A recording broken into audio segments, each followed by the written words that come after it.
All right, I would like to call this meeting to order. This is the October regular board meeting of the New Hanover County Board of Education. Ms. Bowie, could you please call the roll? Good afternoon. Stephanie Adams. Here. Nelson Boyer. Here. Judy Justice. Here. Stephanie Craybill. Here. Hugh McManus. Here. Stephanie Walker. Here. And Pete Wildebohr. Thank you. We have a quorum and we will continue. Before we get started, just a reminder for those of you that are here in the BOE Center, please remember that we are requesting masks on all individuals that are in the building this evening. That means a mask must need to be over your nose and under your chin. If you do not want to wear a mask this evening, we ask that you please leave the premises, and this meeting is being streamed live on YouTube, so you are able to watch it in the comfort of your home. Thank you. All right, the first item on this evening's agenda is a work session, Head Start training, and I believe we are going to invite Ms. Shannon Smiles to the microphone to get us started. Good evening, board members, and thank you so much for this important information. I'm Shannon Smiles, Director of Early Childhood Education, and this is my colleague. I'm Patricia Byer. I'm here to assist Shannon in this presentation. So Patricia presents statewide and nationally, so she and I have been working together for over 20 years, so thank you for coming with me. So quickly, we are going to be going over Head Start 101, which is required. We're going to talk a little bit about Policy Council and shared governance, which are board members, and then Policy Council elected parents. So then we'll look a closer look at our department across the district, not just Head Start funding. And we'll take a peek at federal reviews and what that looks like, and we will be having one in January come up soon. And then open up to questions and answers. So, Patricia, take it away. All right. Thank you, and thank you all again for your time and attention this afternoon. Just as Shannon mentioned, she just went over our agenda at a glance. We're going to be talking about Head Start. And for many of you know that it is a federally funded preschool program for lower income children and their families. The focus for Head Start is not just early education, though. A strong emphasis is placed on health, nutrition, mental health, family services, and disability services. And here in New Hanover County, you serve children who are 3 and 4 years old for Head Start. There's an application process, and children must qualify. The two things that determine eligibility for Head Start are age and income. 10% of your enrollment must include children with individualized education plans or children with special needs. Here, looking at the North Carolina landscape, North Carolina serves about 22,000 children through its Head Start program. There are 53 grantees in the state of North Carolina, 15 are LEAs, i.e. school districts like yourself. We're all regulated by Head Start program performance standards, and we're audited by the Office of Head Start in all components. So that is a federal perspective. To look at Head Start beyond North Carolina, there are more than 1,700 Head Start programs across the United States. Head Start exists in all 50 states, as well as the U.S. Territories of Guam, the U.S. Virgin Islands, and the Commonwealth of Puerto Rico. And the federal funding for Head Start is more than $12 billion. Tonight, we're going to really be focusing on your responsibilities as a Board of Education or Board of Directors and how you share governance with your Policy Council. When we say the term shared governance, of course, it's a term used to describe the process of shared decision-making between bodies that oversee a program. And it is a requirement as it relates to the federal expectations for any grantee serving Head Start children. As you know, you're the Board of Directors. You're the group with the legal and financial responsibility for the entire school system, including Head Start. A lot of times you'll see that we refer to Board of Directors. You know that's you as the Board of Education here in New Hanover County.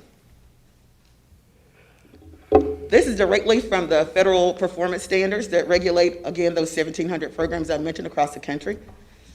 The board has to be composed of a member with a background and expertise in financial management or accounting. A member of a board shall be an attorney, and a member shall have a background and expertise in early childhood development. However, the Office of Head Start grants exceptions to school board grantees and governmental entities because you have elected officials, right? So we know that you don't have to necessarily meet these thresholds, though I believe in a lot of instances you do, because you're an elected board of directors. The Policy Council, which is a group that you work with, is comprised of parent representatives from Johnson Pre-K and community reps. The community reps cannot exceed the number of parents in representation. And there's also a school board liaison, a member of your Board of Education here. Mr. Nelson is your liaison.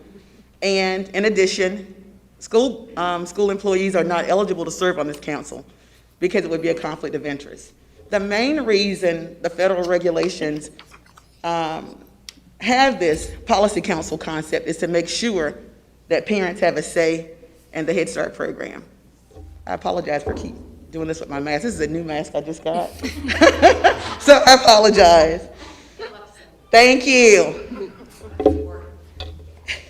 The board liaison role. His role is to ensure and facilitate communication between the governing body, which is you, the board of directors, and the Head Start Policy Council. And he works really, really hard to facilitate the shared governance process. And he brings monthly information from the board to the Policy Council and vice versa. The shared responsibilities include the board, you as the Board of Education have to approve procedures that define the way that you will work with the Policy Council and share decision making. This is directly from federal regulations. You have to administer and oversee the Head Start program, of course, safeguard federal funds, and participate fully in the development, planning, and evaluation of the Head Start program, and of course, ensure program compliance. You also must approve service plans annually and approve the selection criteria for children to be enrolled in the program. Again, the two things that determine eligibility are age and income, but there are other criteria that we look at to make sure that the children with the greatest need are served first. You also have to approve all funding and refunding applications for federal Head Start funds and also approve human resource reports for Head Start staff. You will probably recognize that you receive a lot of information from Ms. Miles about Head Start. And the reason is really clear. Two reasons, really. We want to make sure that you're informed as a board of directors, again, with that legal and financial responsibility, but also because it is a federal requirement. You're required to receive monthly financial statements. You're required to receive monthly program information summaries, also monthly enrollment reports, including attendance. And for your information, as many of you may know, that we are required to have 85% average daily attendance of students in the Head Start program. If not, explanation has to be given to the Office of Head Start. You are also required to meet your funded enrollment. You're receiving your funding on a cost per child basis, and so that is the reason why the program enrollment and attendance reports are so important. You're also to receive monthly reports of meals and snacks, and hence tonight, training on your roles and responsibilities. All right, we'll take a closer look at your complete early education program now. So thank you, Patricia. I get this super fun part. So we're going to take a closer look at what we do at a district level. So the early childhood education, we serve 918 students across the district. We have 56 classrooms, we have 7 public school sites, and we have 10 private sites, and that is you guys. This is the work that we are doing together, and you have to celebrate this because early intervention and the work that we do is critical to transitioning into kindergarten and the development at a very young age. We also act as the Head Start grant, which you know, but we are the contract agency for the state, and we have a partnership with the county. So this allows us to provide the community with these comprehensive services with 3- and 4-year-olds. We are curriculum driven. We're required to follow an evidence-based curriculum. This year, we're very grateful for enhanced curriculums to help us with our math and literacy. We follow a North Carolina state standard course of study. So there's some roadmaps there that we have to follow. Social emotional learning is critical, especially coming out of a pandemic. We have to learn how to play with one another again. We have to learn how to self-regulate. We have to adapt routines. So that's so critical to the child development in our 3- and 4-year-old classrooms. We do formative assessment. We have data that tells a story of our growth. We measure progressions. We do checkpoints, beginning of the year, middle of the year, end of the year, and we measure that growth. And we do staff patterns based on the data that we report on. We do professional development based on that data. We're family focused, and that's very important.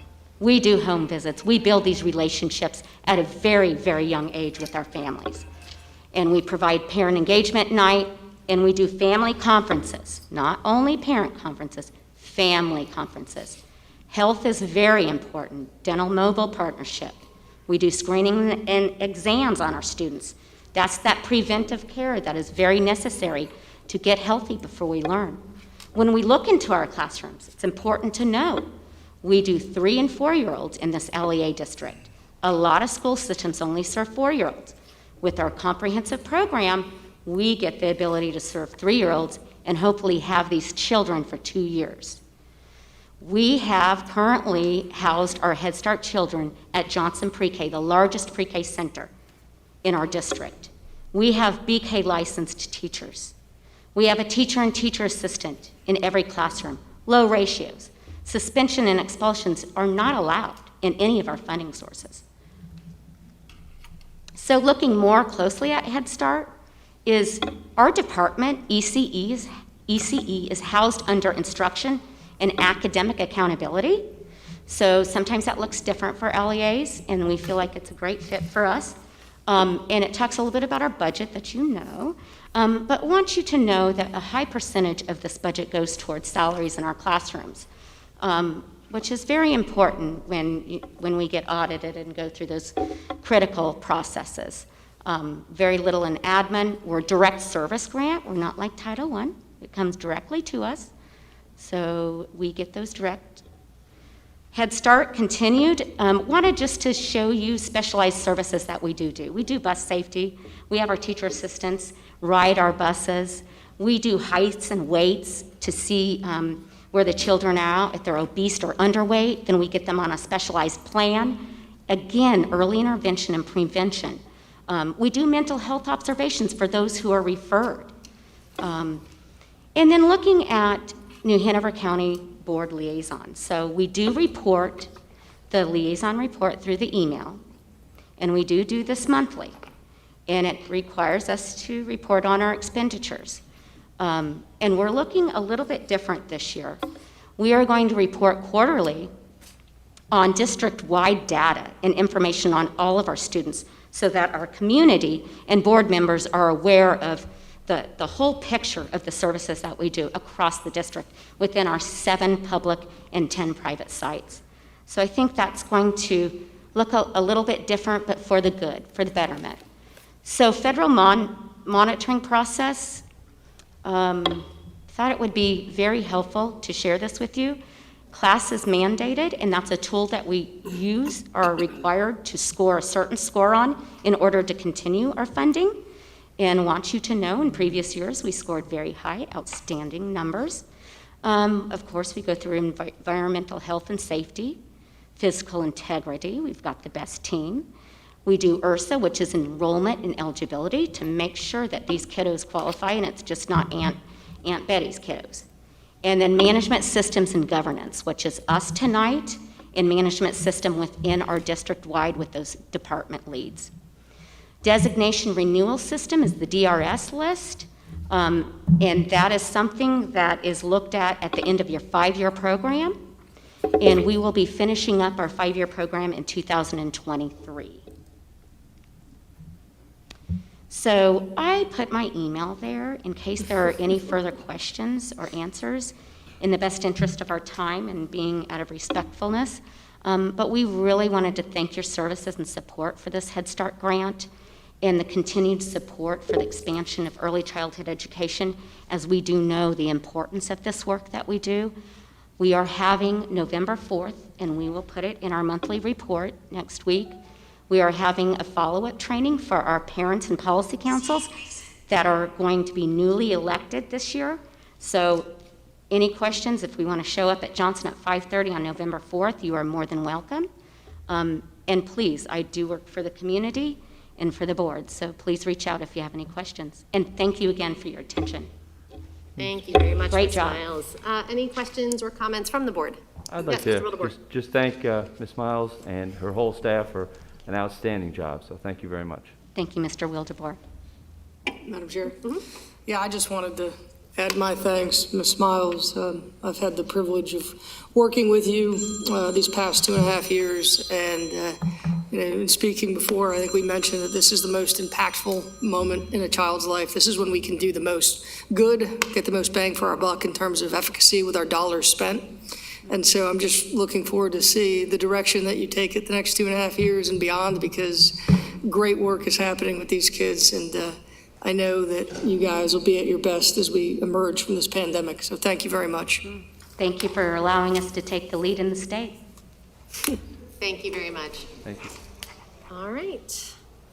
You weren't kidding. You guys rocked through that. That was amazing. All right. Moving along. Mr. McManus, what should make you happy?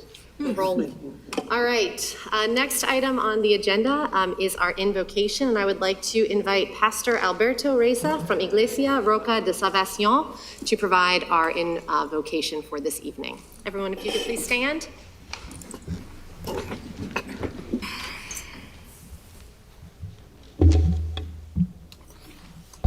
Thank you, everybody, for invitation.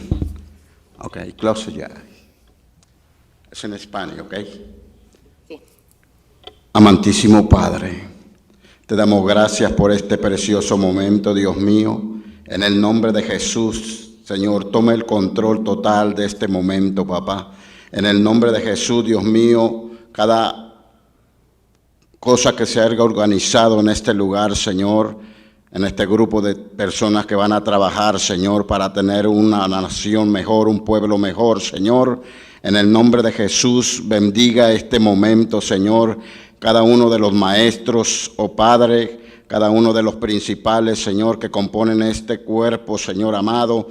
En el nombre precioso de Jesucristo están en tus manos, Señor, cada proyecto, oh Dios, que seas tú tomando el control total, Señor, bendiciendo cada uno de los trabajos que van a realizar, Señor, para cambiar esta nación, para cambiar este pueblo, Señor, en el nombre de Jesucristo. Toma el control, bendiga a cada uno, Señor, en este lugar. Bendiga a los departamentos de policía, de los sheriffs. En el nombre de Jesucristo te damos gracias. Y cada uno de estos que estamos en este lugar, Señor, seas tú bendiciendo a cada uno, mi Dios amado. Guardando, Señor, a cada uno de ellos, Señor. Y cada proyecto que tienen en mente, cada uno de ellos, Señor. Seas tú, Señor, tomando el control total, Dios mío. Y que se puedan realizar, Señor, para que cada uno de los estudiantes, Señor, honren este condado, Dios mío, honren a sus maestros, honren las autoridades y sobre todo honren a sus padres en el nombre de Jesús, Dios mío.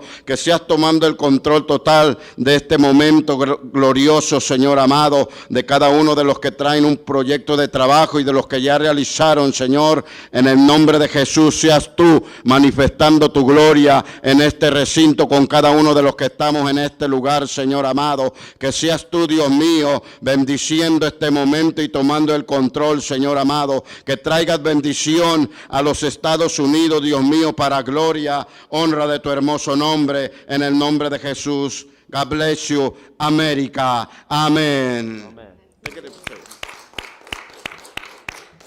Thank you so much. Muchas gracias. Please remain standing for the Pledge of Allegiance. I pledge allegiance to the flag of the United States of America and to the republic for which it stands, one nation, under God, indivisible, with liberty and justice for all. Thank you. You may be seated. Next item on the agenda is the approval of the agenda. Do I hear a motion or any changes? Yeah, I have a change I'd like to offer for the agenda. Could we please move the information item, what is it, number 11B, legal services, up to right after the recognition, call the audience? Sure, and the reason for that is that that's legal services for our attorney to speak to the board. Okay, So are you making you're making a I'm motion? making a motion to add that to the agenda, or make that change to the agenda. So move legal services in I don't see 11D. old business B. So 11B to before call to the audience. Yes. All right, is there a second? I'll second. Thank you, Mr. Bullier. Any discussion? All right, all those in favor Mr. say, McManus has- oh, sorry, Mr. McManus? Oh, sorry. Okay, all those in favor say aye. Aye. All those opposed? All right, that item will be moved in front of call to the audience. Any other? Yes, Mr. McManus? Yes, sir, I'd like to, I don't know if I'm making a move on a motion, but again, the agenda, I think that we need to discuss and possibly vote on a school climate survey for each school, I just think we need to hear the pulse of individual schools. So you would like to add an item, any particular place? Under what area are you looking to add that New item? business? Be a new business, wouldn't it? Yeah, new business. Under new business? New business? All right, so the motion is to add an item, climate survey under new business. Is there a second? Second. Thank you, Mr. Wildebohr. Any discussion? I think it's a great idea, but I'm more concerned, I think there's a wider concern across the district, and I think this is a great first step, but I think we need to move faster from what I'm hearing in the schools. And I would like to amend that to also have a special session to discuss not just the climate, but the morale in our schools as soon as possible. Not wait for a survey to come out and be sent, but actually have that discussion before we send the climate survey out. So is that an amendment to the agenda to discuss a meeting? To just have a special meeting to discuss the situation with morale and climate in our schools. Point of order, Madam That's an Chair. amendment. The discussion is on the amendment. If this was an amendment to that amendment, that's one thing, but otherwise, we have to vote on this amendment. One second, Hold on I a can't hear second. you. Wait, hold I can't on. hear. Let's take a quick recess until this calms down out here, please. We'll take 5 minutes.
Masks are required in this building, over your nose and under your chin. If you do not do that, you are going to be asked to leave. So please make sure your masks are fitted properly. And ma'am, do you have a face shield on? Okay, all right, I couldn't see, it's kind of see-through, so, got it, thank you. Down below and now. All right, we are going to continue. We were in the middle of a amendment to have an additional meeting, I believe, but this is an amendment for the agenda. So the request was to add an item about a climate survey. There was a second. Ms. Justice, I feel like there may be a time that we can discuss the additional meeting. Let's see what looking at the agenda, where that conversation could maybe be added into as it relates to some of the things that we're talking about this evening. I think that we can have that conversation. If it's assured that it will happen, I've had people. I'm sorry, ma'am. He's not talking. Thank you. Excuse me. You are not to be speaking during this portion of the meeting. You will be asked to leave. Thank you. Put your mask above your nose. Thank you. All right, so not an amendment for the meeting, but we'll be able to discuss it as the evening goes on tonight. Okay. So the motion is for a climate survey. We have a second. Is there any other discussion? I think it's a great idea. We've got some issues, and at this point, the district deserves to understand what's happening because our staff deserves a better situation. They're very stressed. All right, so this would be item H under new business climate survey. All those in favor say aye. Aye. All those opposed? All right, climate survey has been added under new business item H. Any other items for the agenda? Madam Chair? Yes. Just request that we move item 13A, Head Start 2020-2021 Program Information Report, into our consensus agenda as item number L. All right. So the motion is to move Head Start into consensus items because it is an action item this evening. Is there a second? Second. Thank you, Ms. Walker. Any discussion? All right, all those in favor say aye. Aye. Oh, sorry, I'm looking at sorry, I wrote something else down. My apologies. All right. So approval of the agenda with the amendments as presented. Is there a motion? Moved. Thank you, Mr. Bollier. Is there a second? Second. Thank you, Mr. Wildebohr. Any other discussion? All right, all those in favor say aye. Aye. All those opposed? Agenda is approved. Next item on the agenda is a closed session pursuant to North Carolina General Statutes 143-318.11, A1, 3, and 8, to consider personnel matters and to maintain the confidentiality of personnel records under North Carolina General Statutes 115C, -319 and -321, to consult with the board's attorney to preserve attorney-client privilege information, including in the case captioned John Doe v. New Hanover County Board of Education et al., New Hanover County Superior Court Case number 19-CVS-2745, and to formulate plans relating to emergency response to incidents of school violence and safety components of school improvement plans. Do I hear a motion? Move for closed session pursuant to the statutes. Thank you, Mr. Bollier. Is there a second? Second. We'll go with Mr. Wildebohr. Any other discussion? All right, all those in favor say aye. Aye. All those opposed? We are in closed session. Thank you.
We're good? All right, welcome back. Thank you for your patience through that prolonged closed session. Our next item on the agenda is approval of the minutes, and these are minutes for the September regular board meeting and the September interim board meeting. Do I hear a motion? So moved. Thank you, Mr. Bollier. Is there a second? Thank you, Mr. McManus. Any discussion? All those in favor say aye. Aye. All those opposed? Minutes are approved.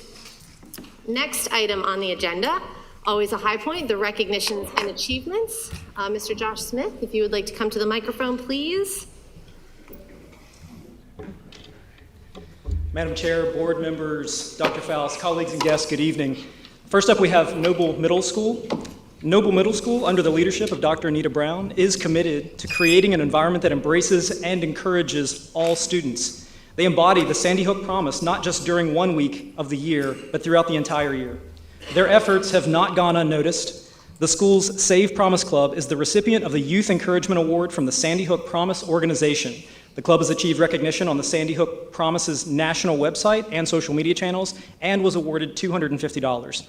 We applaud the students and staff dedicated to working toward a future where children are free from acts of violence in their schools, homes, and communities. So, please.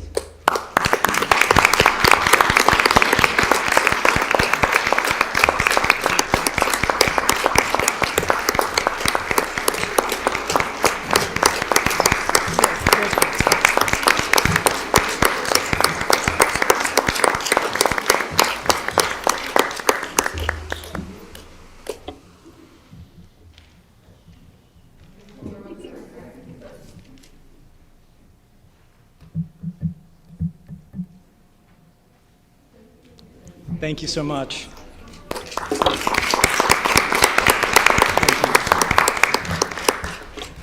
Next up, we have Miss Amy Steelman. For the past 3 years, Star News and the Wilmington Chamber of Commerce 40 Under 40 have been recognizing the trailblazers within our community. New Hanover County Schools is pleased to have had a district staff member on that list each of those years.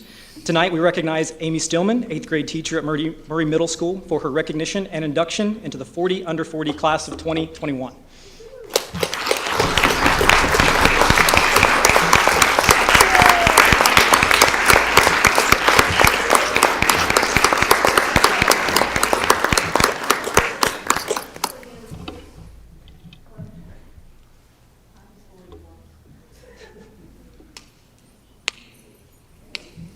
Thank you, Ms. Steelman.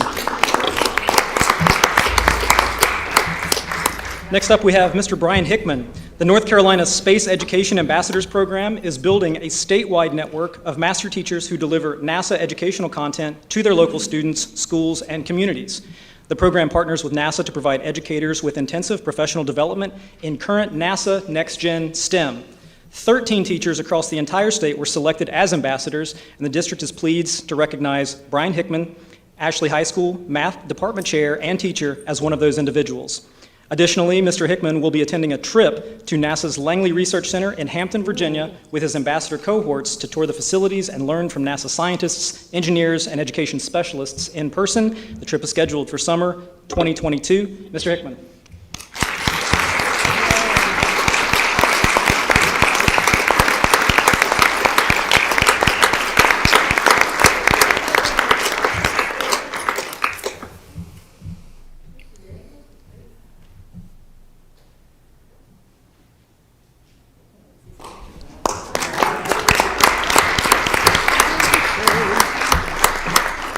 And lastly, I just want to briefly acknowledge Ms. Rachel Norfleet, a second-year beginning teacher at Wrightsville Beach Elementary. She will represent the district at the North Carolina Center for the Advancement of Teaching Beginning Teacher of the Year State Awards. Thank you very much. Thank you very much. Congratulations to all of our recognitions this evening. You make New Hanover County Schools extremely proud. All right, the next item on the agenda is the amended item for legal services, and I believe that we have Mr. Rick Sharpless on Zoom, and he is going to share with us his role as one of our legal consultants. Mr. Sharpless, I'm going to pass this to you. This was an item that was requested by Board Member Justice regarding your role with us and the board. Oops. sound. Oh, you're muted, sir.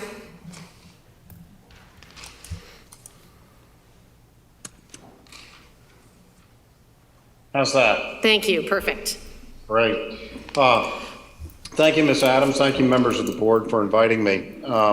Yes, I'm Rick Sharpless. I'm an attorney. I practice law based in Greensboro, North Carolina. And throughout my career, I've been advising individuals and institutions who find themselves involved in significant litigation. Some of that has involved issues of insurance coverage. Some of it has been independent of insurance coverage.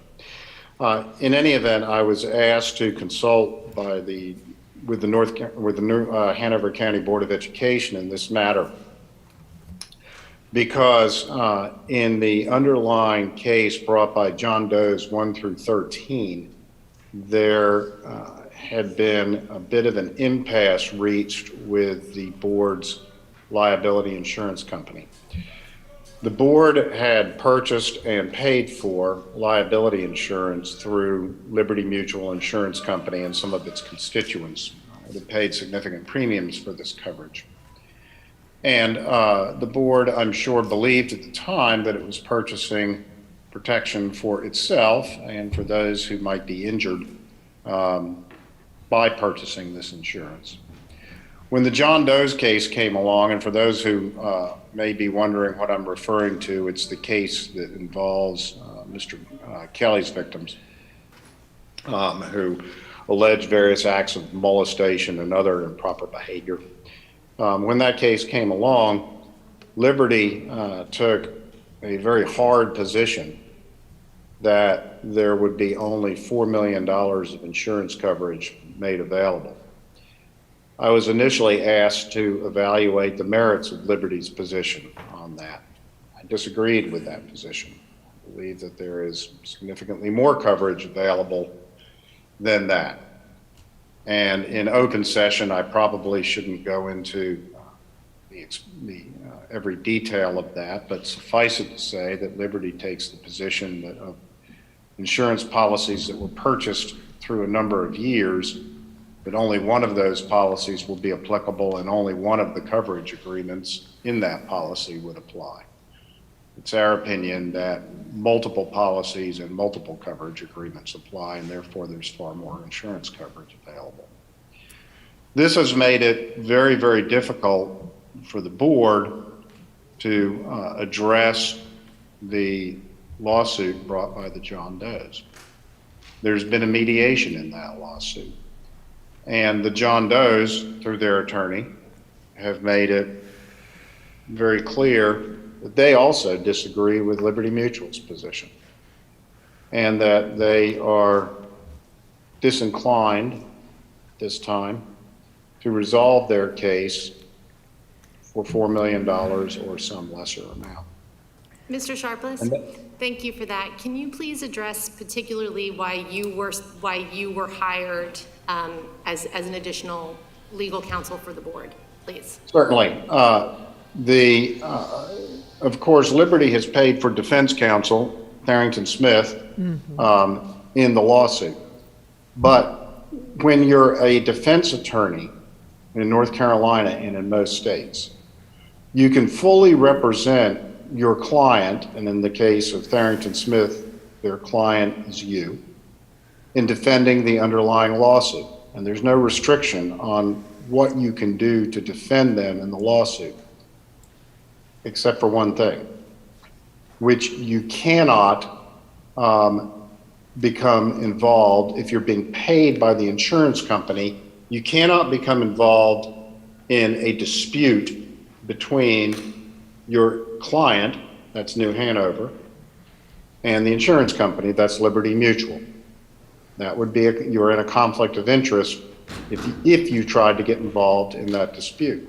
You're not in a conflict of interest to defend the underlying lawsuit, but you are as far as a dispute between the Board of Education and Liberty Mutual. And for that reason, when it became apparent that New Hanover disagreed with Liberty Mutual's position, and it would need separate counsel to evaluate that position, and to make whatever recommendations and take whatever steps needed to be taken from that point forward. Perfect. Thank you very much for that clarification, Mr. Sharpless. Are there any additional questions from the board? No, I'm so glad he made it clear, though, because a lot of people were asking why it was we were hiring, and we were supposed to legally, we're bound to explain that to the public, and he's been hired now for a couple months. So this, you know, in the future, I hope we do faster explanations to the public, quicker, if that's the way you want to put it. Anyone else?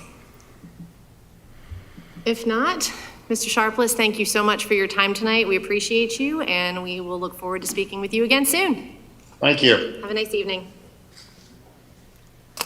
All right, moving along with our agenda, we are moving on to call to the audience. Ms. Adams? Yes, I would like Ms. Walker. is it okay is it appropriate to make a motion to combine both the called audiences so we can fit it in with the hour? So the agenda and non-agenda items into one item do them all now? Yes. Okay. I second that. That's a second for Mr. Wildeboer. Mr. Shive, just to double check, are we good with that, to combine the call to the audiences? If we change the agenda at this point, then we need to have a 2/3 vote, not just simple majority. Okay, That's correct. okay. All right, so the motion on the floor is to combine the agenda and non-agenda items into the first call to the audience. There is a second. Any discussion? Right. All those in favor say aye. Aye. All those opposed? Okay, motion passes. We will go with the list as listed. All right, per Board Policy 2310, the board will allow up to 1 hour of public comment for call to the audience. Community members may sign up to speak online beginning Monday, October 4th at 8 a.m. The sign-up list will be full at 30 participants. In addition, community members may sign up to speak 1 hour prior to the board meeting in person. 5 slots will be available. Those that sign up in person will be eligible to speak based on the remaining time available. Please be reminded that messages that contain profanity or other derogatory language will not be permitted and the participant may be removed. Again, just a reminder about the masks. Masks must remain above your nose and under your chin while you are doing call to the audience this evening. And this is not a time to answer questions. So as I call your name, you may come to the microphone and you have 2 minutes. First, excuse me, ma'am. Ma'am. Okay, ma'am, this is not your time to speak. Ma'am, you're out of order. This is your warning. If you do not stop speaking, I'm going to ask you to leave. Thank you. I'm not asking her to leave. She is, as long as she stops talking. If she continues, yes, I will need her to leave. Okay, can you please remove her, deputies? Thank you. First person for call to the audience is Ms. Veronica McLaurin Brown. Veronica McLaurin Brown, please.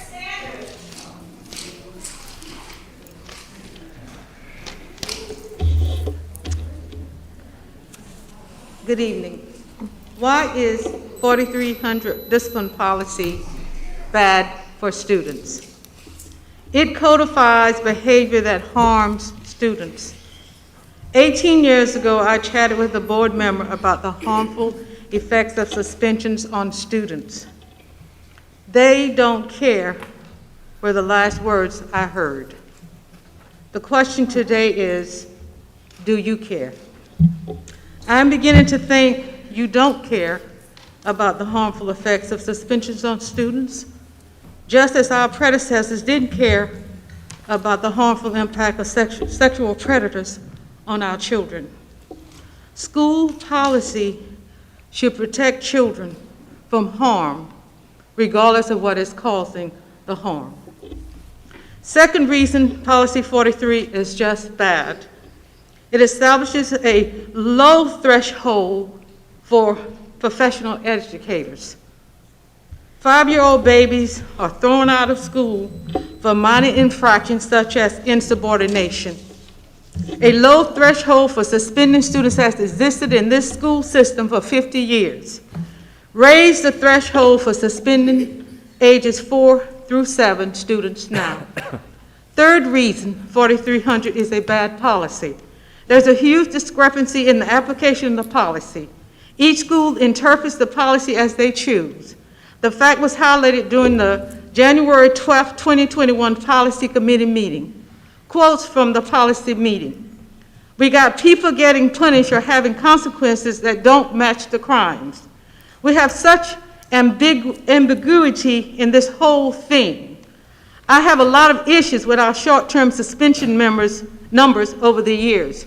Those are your words, not mine. Your most important job is to adopt good policy. Do your job. Thank you.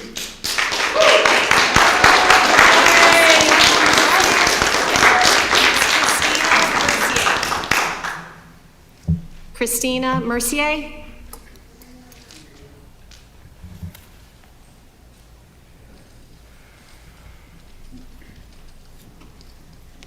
Good evening. Teachers are not all right. The support staff are not all right. In New Hanover County, teachers are buying masks for students with their own money in order to keep everyone safe because the ones from the state are so ill-fitting. There are schools in this county that are so overcrowded. Teachers are trying to teach in cafeterias, media centers, and hallways. Teachers rarely have planning or prep time due to schools being understaffed and colleagues being sick. I'm hearing experienced educators, good professional, experienced educators saying they are done. They are not passively but actively looking for careers outside of education.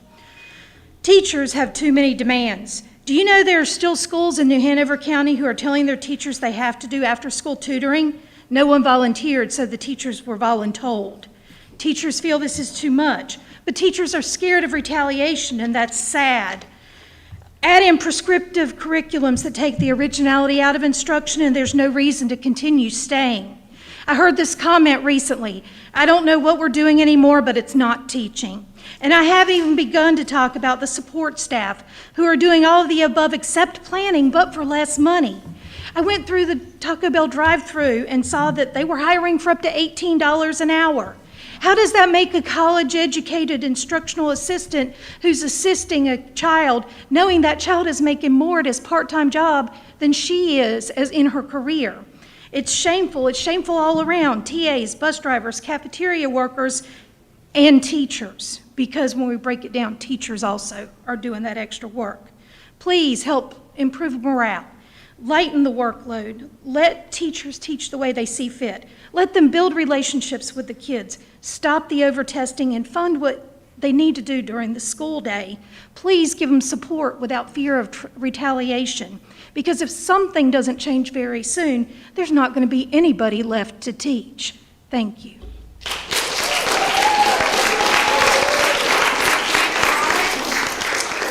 Peter Rawich.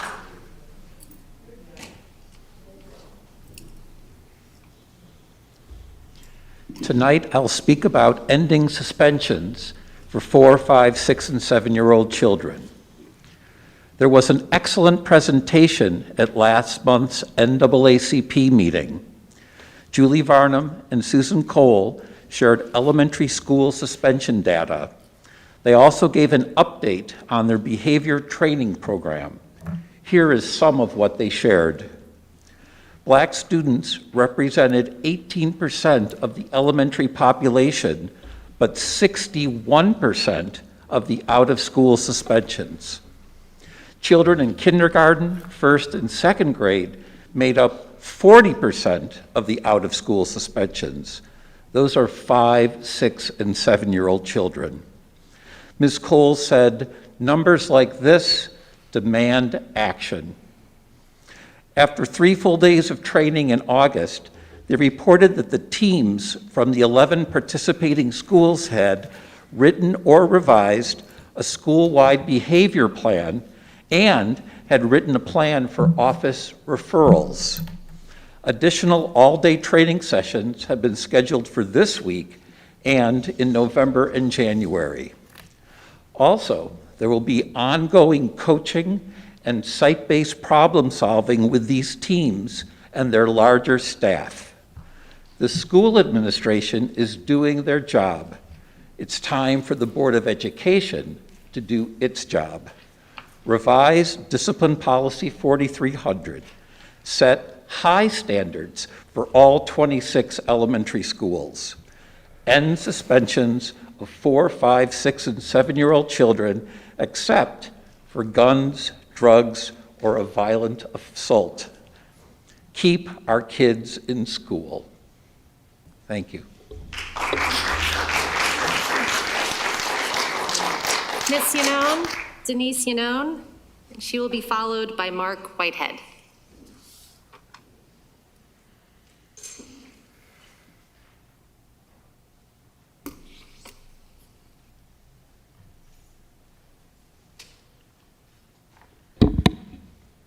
I am a child advocate and retired learning disability specialist who proudly serves differently abled children. Spoiler alert, this CTA is not sexy. It's not a headline grabber or trending on Facebook. It won't be the topic of a Saturday Night Live skit. Many people in this room won't care one bit because this isn't a hidden agenda or a hot button issue. It's not about their kids. But we only need folks with a heart and a vote to make a real difference in real children's lives. The sexy topic is the teachers' pay increase and all the newly hired teachers. The headline grabber is that New Hanover County teachers are the highest paid in North Carolina. There is no news coverage or discussion about the critical lack of teachers of exceptional children, or speech-language therapists, teachers of the visually impaired, teacher assistants, and certified long-term substitute teachers for differently abled students. We don't talk about the critical shortage of personnel, which creates a failure to address the needs of our most vulnerable students. But for some, that's okay, because many EC kids are hidden from view. There aren't enough teacher assistants, so children with an IEP cannot be part of a regular education experience. They don't get to do the things that other children do. They don't make the teams, and the teams don't want them anyway. Their needs go unmet, their potential unfulfilled, and their spirits crushed. This is the unsexy problem no one wants to discuss. Can I get an amen and a second to add the topic of staffing to the agenda so the critical shortage of EC teachers, support staff, and substitute teachers throughout the school district can be fully investigated and resolved? Thank you.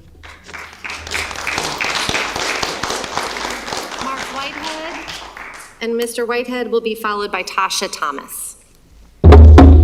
Dr. Faust, members of the boards, parents, and fellow educators, I am the veteran teacher who stood here in the spring and told you the 3 reasons for huge failure last fall. To refresh, they were 1, the students didn't do any work. Number 2, you keep lowering standards for them but giving us more to do. That's ridiculous. I also told you allow dangerous criminals to roam our hallways. That's actually based on an email we got a year and a half ago in the summer about lowering suspensions. Lastly, last fall's miserable failure rate can be attributed to the fact that there was no roadmap for us when we got to school in August. There was nothing for us to do. So somebody in central office, or some people, not everyone I'm saying, some people dropped the ball very badly. There's been no discussion of that. However, I'm going to talk to you about something different tonight. Here is Eva Moskowitz, CEO of the Success Academy Charter Schools, a cluster of originally all-girls charter schools in Harlem. They have a 90+% matriculation rate that consistently score on par with the elite public schools in nearby Westchester County, where I graduated high school from. You may also know that the highest achievers on the SAT are first-generation Asian students. With each succeeding generation, the scores dip until by the 4th generation, the students have scores that rank average among the demographics. What does this tell you? It tells you that achievement is embedded in culture, not race. Johnny Kim, okay? His family migrated to Los Angeles and opened up a liquor store. His father was abusive and ended up being shot by the police in his attic.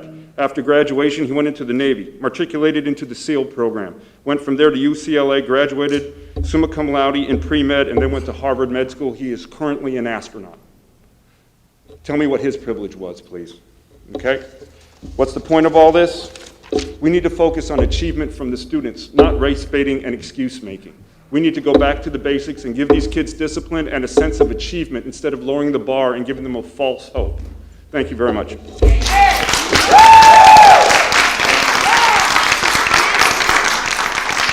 Tasha Thomas will be followed by Justin Keeney. Tasha Thomas. All right, we'll come back to her. Justin Keeney. All right, come back there. George Vlasitz. And Mr. Vlasitz will be followed by Barbara Garrow.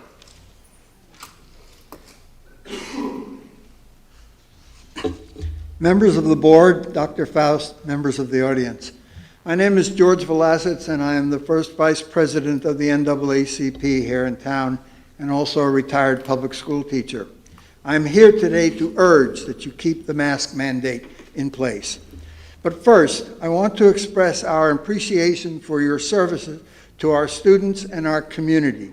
You have held steadfast to your duties under very trying circumstances, and for that you deserve our appreciation. Please keep up the good work. Despite the noise of a vocal minority, the mask mandate you currently have in place is working. It is clearly helping to keep the spread of COVID among our students and staff down.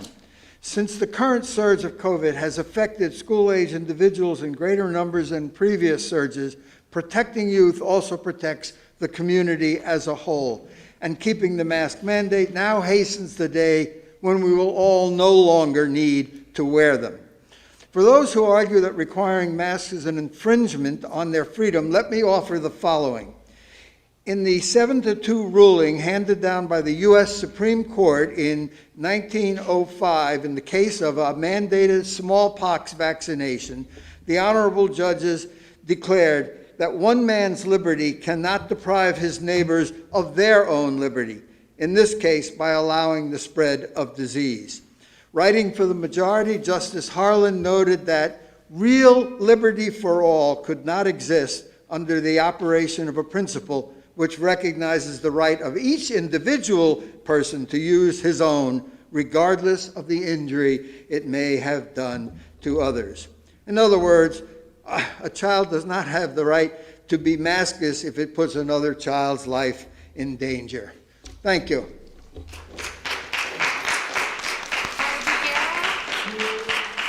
Barbara Garrow. Okay. Loretta Stackhouse. And after Ms. Stackhouse, it will be Rocky Jeter Webb.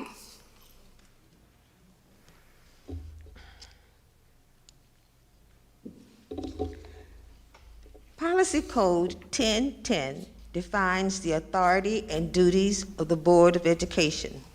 The board has general control and supervision of matters pertaining to public schools. It establishes general policies in the school system and formulates goals and objectives, especially in defining and setting academic standards for student success.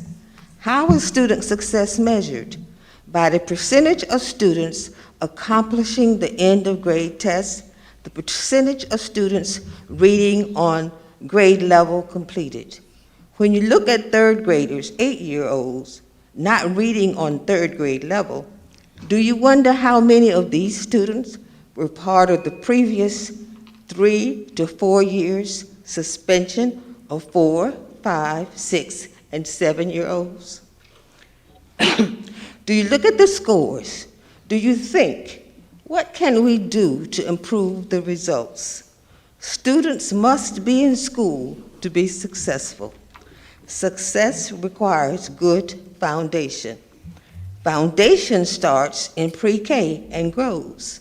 Suspension of 4, 5, 6, and 7-year-olds does harm, long-term harm. Amend the policy now. Keep 4, 5, 6, and 7-year-olds in school.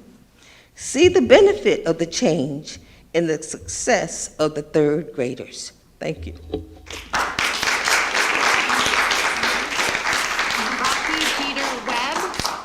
Rocky Jeter Webb. And following will be Pat Bradford.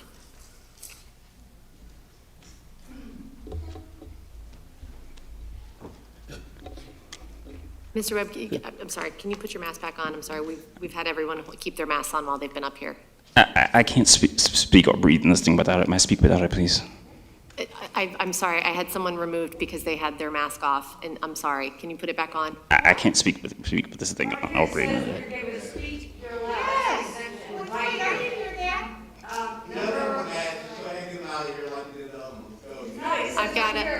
I have to keep, order.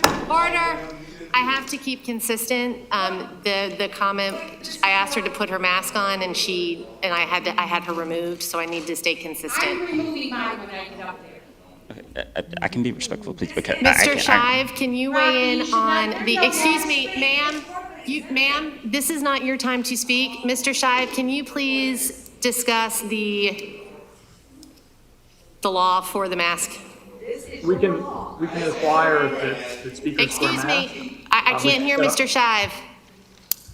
We can set our own requirements for our meetings, and we can require that masks be worn by all individuals in the building, and that can extend to when they're speaking as well.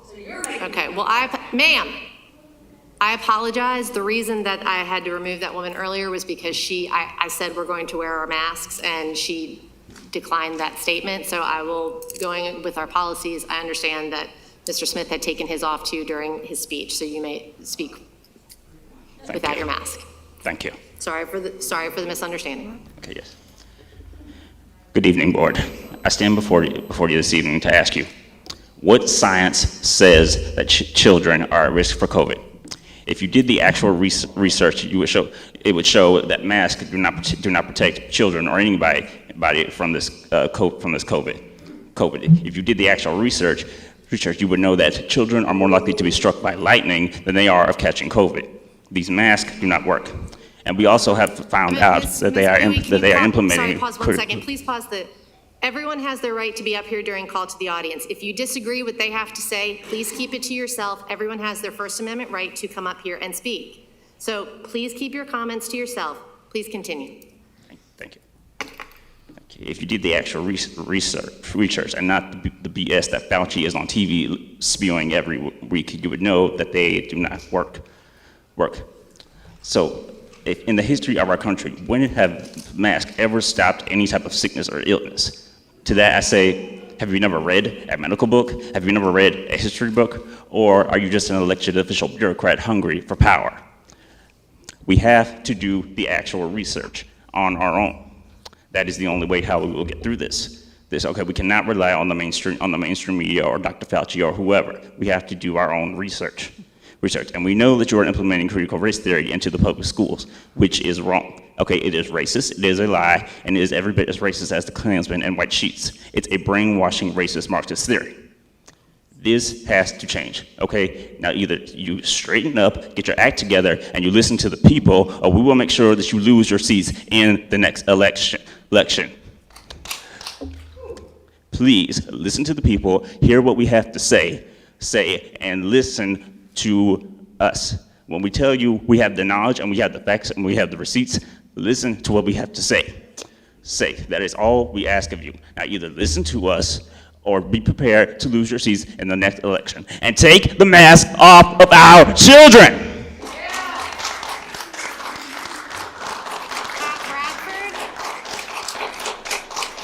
Pat Bradford. And following Ms. Bradford will be Katie Gates.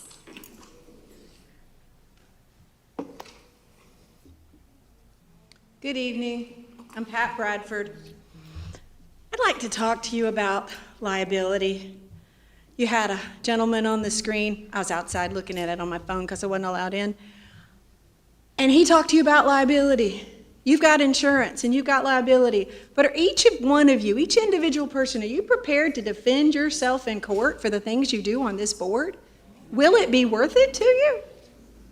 Did you know that just recently Robert Kennedy Jr., who is the chairman of the Children's Health Defense, spoke to Rutgers University, and he talked about the liability and the mandates that the school was making? Did you know that the first sentence in the Nuremberg Code, adopted internationally in 1947 on permissible medical experiments, point 1 states the voluntary consent of the human subject is absolutely essential. You're doing things that people don't agree with. You're violating their health rights. Are you prepared to defend yourself in a court of law? You individually, not the board, because your insurance isn't going to cover you. Are you prepared to do that? Kennedy warned Rutgers the liability for forced participation in a medical experiment not to mention the injury from such coerced medical intervention, may be absolutely off the chart in the expense to the individual person. This board has enough legal problems now. You individually should consider your liabilities with these mandates. Standing before a court of law, are you prepared to say, I didn't know, or I was just following the governor's order, or the chairperson's order, or the superintendent's order? Are you prepared to do that? Because it won't hold up in court. So think about it. I don't want any of you to have to go through that. Good night.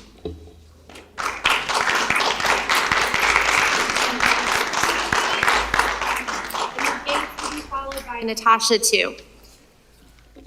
Good evening, board. My name is Katie Gates, and I just wanted to speak to you about making masks optional. I realize that's a monthly choice that you vote on, and you've probably received hundreds of articles, government, private and publicly funded ones about mask ineffectiveness. I don't want to go there now. I just want to appeal to your humanity a little bit. I did email you all earlier in the week. I have 2 kids who are in high school here in New Hanover County, and they want to be in school. They are really excited to be in school, but they're suffering because of it. These are pictures of my daughter's ear.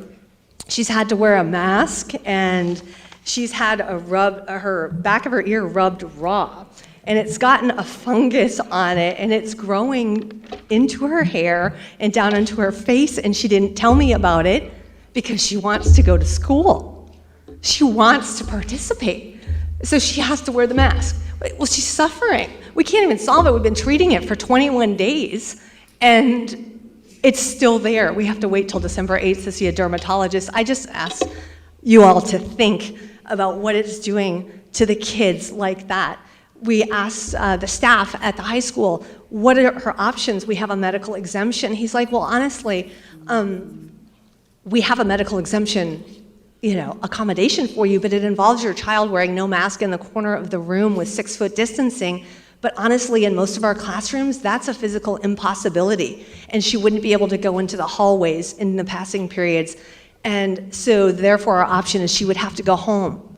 But there's no online education right now, unless you're in virtual academy. So she has no option but to wear the mask and have this creepy fungus on her face, and I just don't agree with it. It's hurting my kid. Do you know? I mean, I don't know how many other kids suffer with this and don't tell their parents. So anyway, I appeal to your humanity, and I pray that you all make a wise decision. Thank you. Natasha, 2. And Ms. 2 will be followed by Sandra Isles. Good evening. My name is Natasha 2, and I am the mother of a New Hanover County freshman athlete at Ashley High School. Thank you for allowing me to speak today. To find myself in today's situation would have been incomprehensible to me just 2 years ago.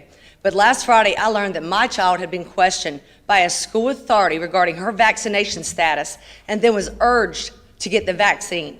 After this teacher accused my daughter of killing people because her mask was not over her mouth and her nose. This is nonsense. It's highly inappropriate, entirely false, absolutely unacceptable, and possibly even illegal. I would say it's tantamount to child abuse. As a result of this unfortunate but completely avoidable interaction with this teacher, my daughter felt threatened and unsafe, not wanting to remain on the school campus the rest of the day. For any kid to feel unsafe on a school campus, that's unacceptable. This teacher clearly violated HIPAA law and then the North Carolina General Statute of 90-18 by practicing medicine without a medical license. Then, using her position of authority, this teacher ordered my daughter to just go home, not once, but twice. Twice she demanded my child leave school campus without denying her a right of education, without having any authority to do so. As if all this was not enough to make any parent upset, I also learned that Kiana's been made to sit in the back of the classroom regularly because she fidgets with her mask, because she has a difficult time breathing, and all she wants to do is get fresh air. This has resulted in her lack of ability to focus and learn, resulting in a significant drop in her grades. This isolates her, singles her out, and this is discrimination. These masks are currently recommended for use by the FDA of an emergency use authorization. By that very definition, this intervention is experimental, thus requiring the right to refuse. And I will say this, I demand the right, I want the name of that teacher. I want the name of that teacher. Thank you.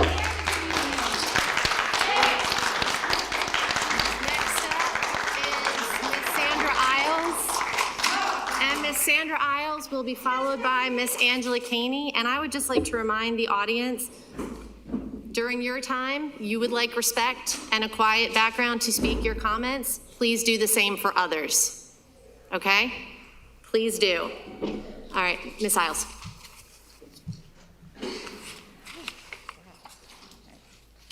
Our teachers are not okay. Our children are not okay. Our teachers and children are in crisis. Where is your sense of urgency? Tonight, you will view test scores in the New Hanover County School Data Report.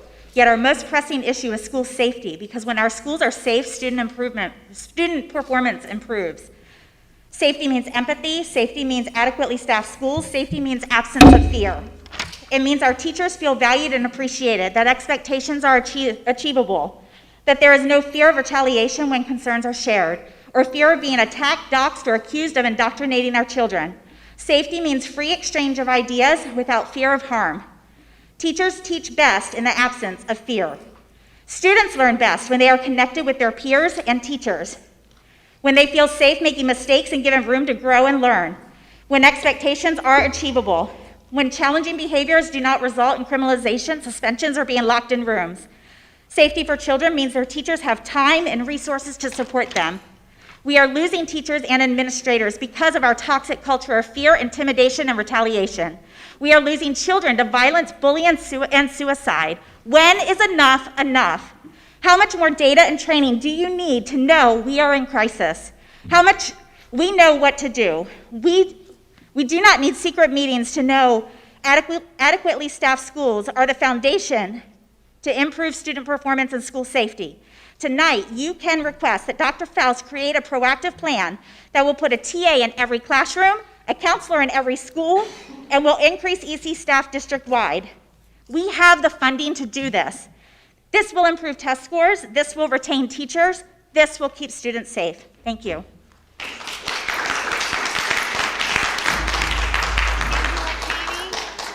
Angela Caney, and Ms. Caney will be followed by Josephine Barnhart.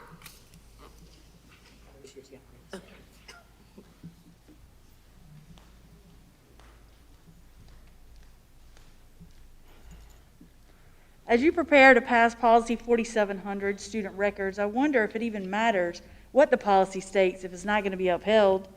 Why are parents still trying to obtain their child's records for a sexual assault and/or rape that happened 7 years ago on school grounds due to negligence?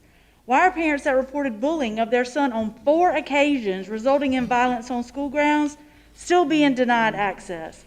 And why are the parents of a child who was choked and physically assaulted by a staff member last week after attempting to force him to eat food from the trash still being silenced and bullied? No call to parents. No parent present when any of child's witnesses were interrogated and statements taken.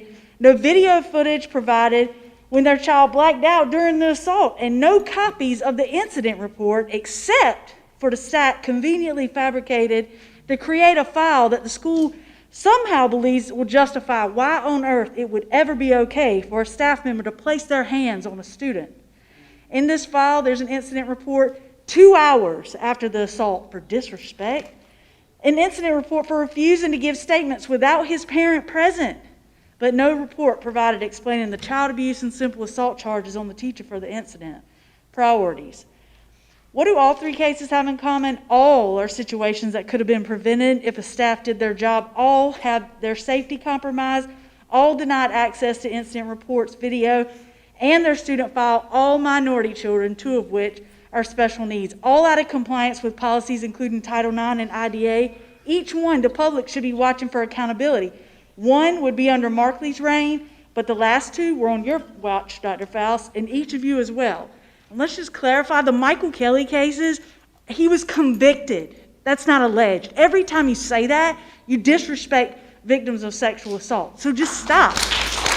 And perhaps you might spend more time listening to us instead of watching that time clock, and you could get rid of that litigation and PR team.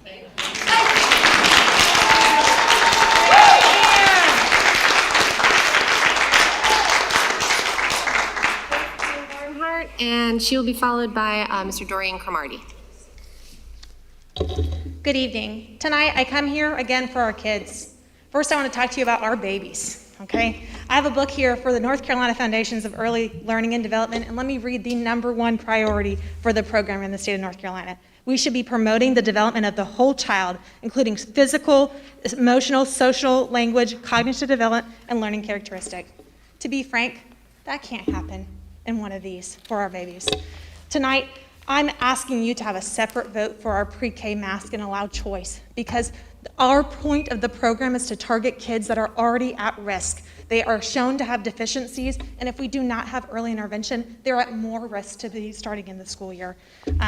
We know that kids need facial expressions to play, to learn, to reason, and I'm asking you to allow that for these kids. Now on to our kindergarten through 12th graders. I want to address quarantines first. Pre-COVID, we called a child who missed more than 2 weeks of school truant. Now, post-COVID, we are sentencing them to quarantines, some upwards of 20 days. Last year, from October to June, the data from our district had 1,864 in quarantine, only 26 got COVID. That is a 1.4% spread, meaning 98.6% unnecessary learning loss for these students. We did not have an access to a vaccine last year. Thankfully, we do this year. And at-large kids are still not adversely affected. Per CDC data, it is less than 0.1% a child to die of COVID under 18, and I'm grateful for that. Last month, an update was provided about academic growth in our district. Who do you think is most negatively affected by preemptively quarantining? It's those kids who are already behind. Who is that going to fall on? It's going to fall on our teachers who are already trying to make up the learning loss from last year.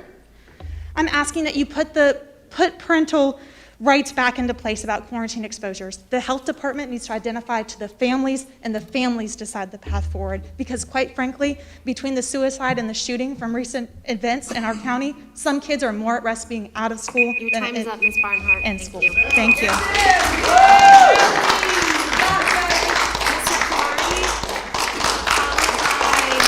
Gina Doshbach.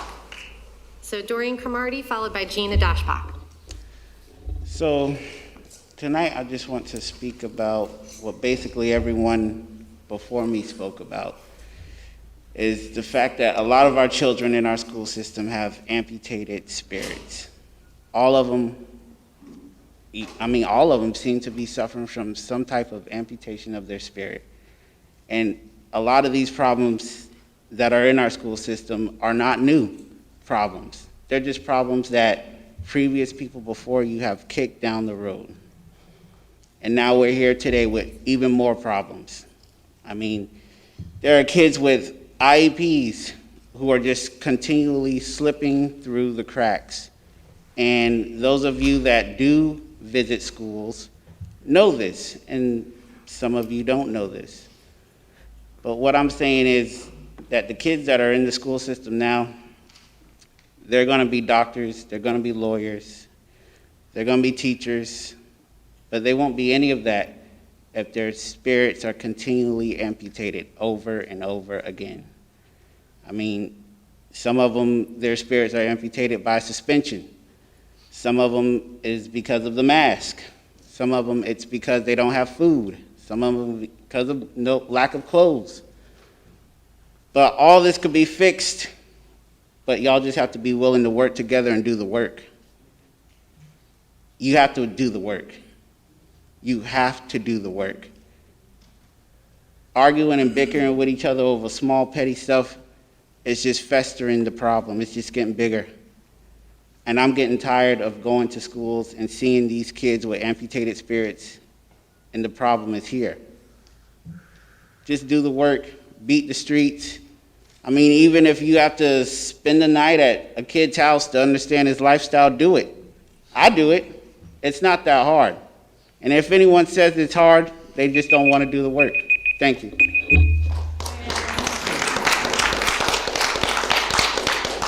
Gina Doshbach, followed by Leslie Posey.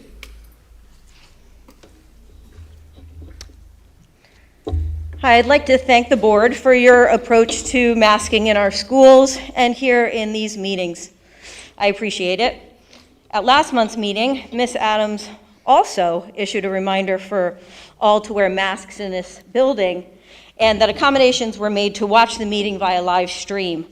A large group refused to comply to the mandate, and minutes later, Ms. Adams called on Lieutenant Brown to escort them off the property. A second time, she adamantly instructed to please remove them from the grounds.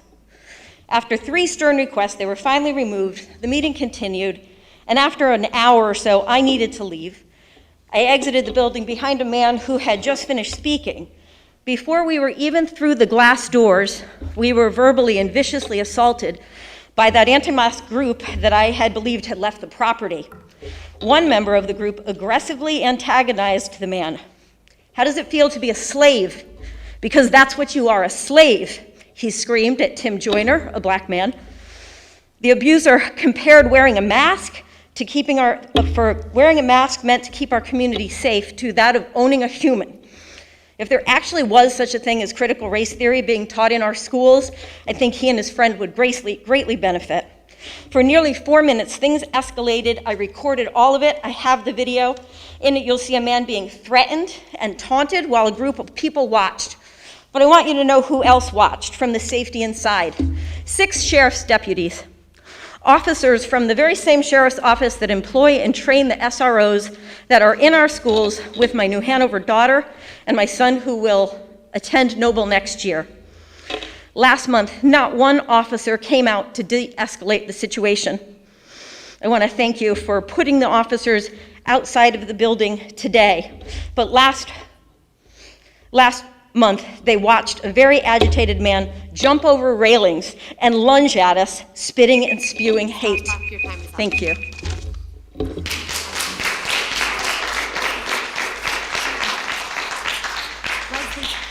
Leslie Posey, and following Ms. Posey, Gail Major.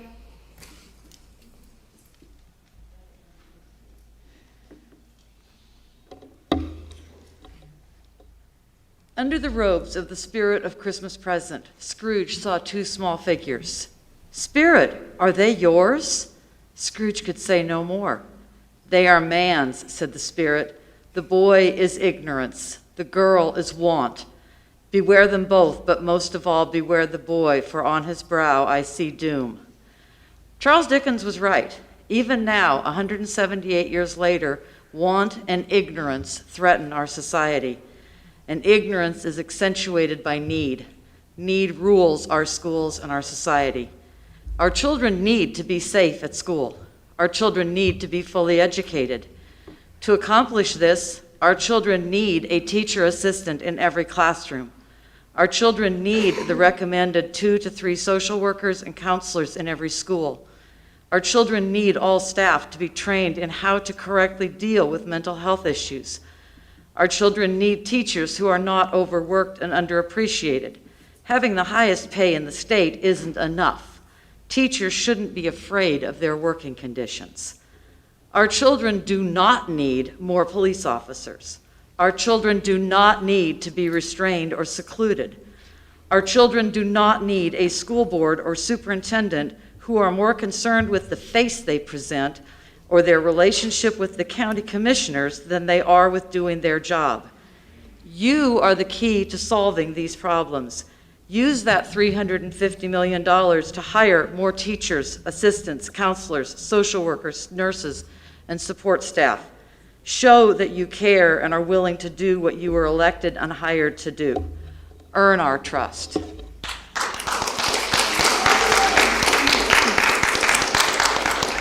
Gail Major, and Ms. Major followed by Deborah Abel. Our condolences to the young student who committed suicide a few weeks ago. The culture of the school is usually defined by your mission statement and your vision statement. You failed both. You failed both. So that tells everyone you're a failing school. The mission is you collaborate with parents and the community. Nope. The other one is high-quality education. Nope.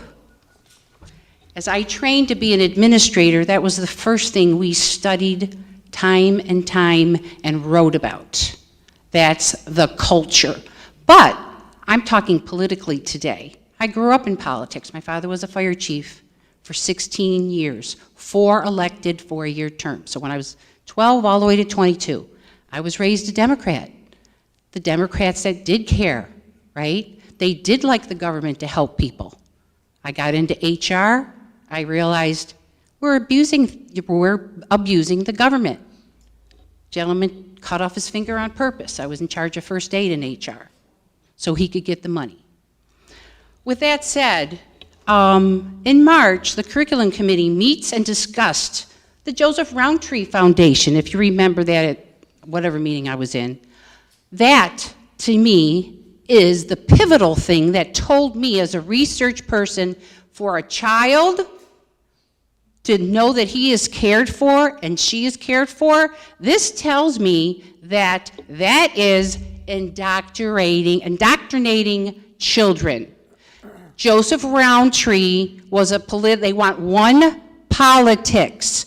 That's not red, that's not blue. I think I'm hearing purple somewhere. So let's think about purple if you've seen that. So we get the politics, the left is on, and so are we. Your time is up. We're together. Ms. Major, your time is up. Thank you. Ms. Deborah Abel, followed by Chris Sutton.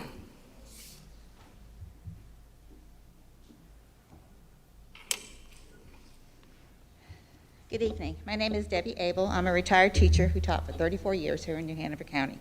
And even though I've only been out of the classroom for 2 years, I can't begin to tell you what's going on in the classrooms now in those schools. However, I have been listening to my friends that are still in the buildings and other teachers who've reached out. And you know what I've heard? They're not okay. If you'd listen to them, talk to them, without having to go through a chain of command, these are some of the thoughts they might share with you. We need to increase the number of teacher assistants and don't pull them in 50 directions. This job pace, workload, and the public's vitriol is killing us. Here's a Jeans Day, some ideas on how you can manage your time better. Here's some more PD. These do not make me feel valued and supported. Principals are stretched beyond their capacity with staffing concerns, trying to fill gaps and holes. The obligation to be all things is fierce and it's taking its toll. One teacher said, "I cried today. I cry most days." I may have cried in my AP's office before the students arrived. I have someone to cover my class to go to my colleague's funeral. No sub involved, less than half a day, and I'm being charged an hourly rate. Our children are grieving so many things now too. They're not okay. Our government and school systems, those with power to do, clearly aren't taking necessary steps to support them. Grief isn't just the death of those in our lives. For students, it can be friendships that have ended, losing your community, feeling lost and unanchored, losing traditions you love. Without a lifetime of experience to fall back on, our kids are lashing out, physically and verbally, or they're withdrawing inward and are involved in self-harm. What's my ask? Do I think you have a magic wand and you can heal our precious students and educators? No. But you can make choices that relieve some of their burden. Admit to yourself and to them that they are operating in a trauma-affected community. How much would it cost to release a staff member to go to a colleague's funeral at no charge? That Ms. Abel, simple your time is gesture up. would go a long way. Ms. Abel, your time is up. Yeah, it doesn't cost anything to be kind. Chris Sutton, and following Mr. Sutton, Barbara Anderson. So the time finally came. We finally heard the truth that there was a conflict of interest. We talked about this 7 months ago, Ms. Adams. 7 months ago, I brought this up to y'all. We had multiple board members that they voted to place it on the agenda. You use your power to put it off for 7 months. We still haven't even had that discussion. Still. Let's move on because honestly, we know what you're about. Dr. Faust, let me tell you, you are supposed to be the one to investigate matters, complaints, criticisms, and concerns. It's in your contract. You failed us.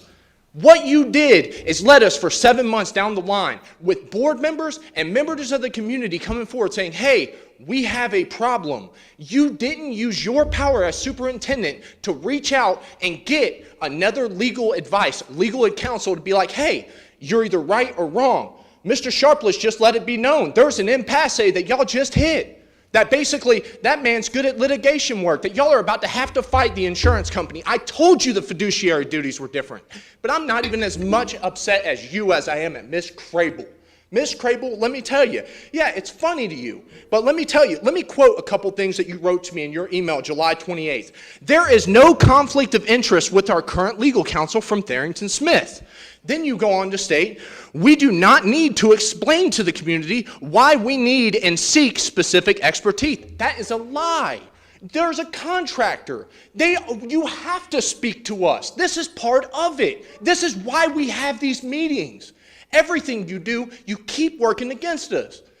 July 28th, you already had the meeting with Mr. Sharpless. You knew that they got caught in a conflict and that they didn't discuss it with the board and that we were correct and that these board members that were pushing for a conversation to occur were correct. Shame on you. We deserve better. Have a good day.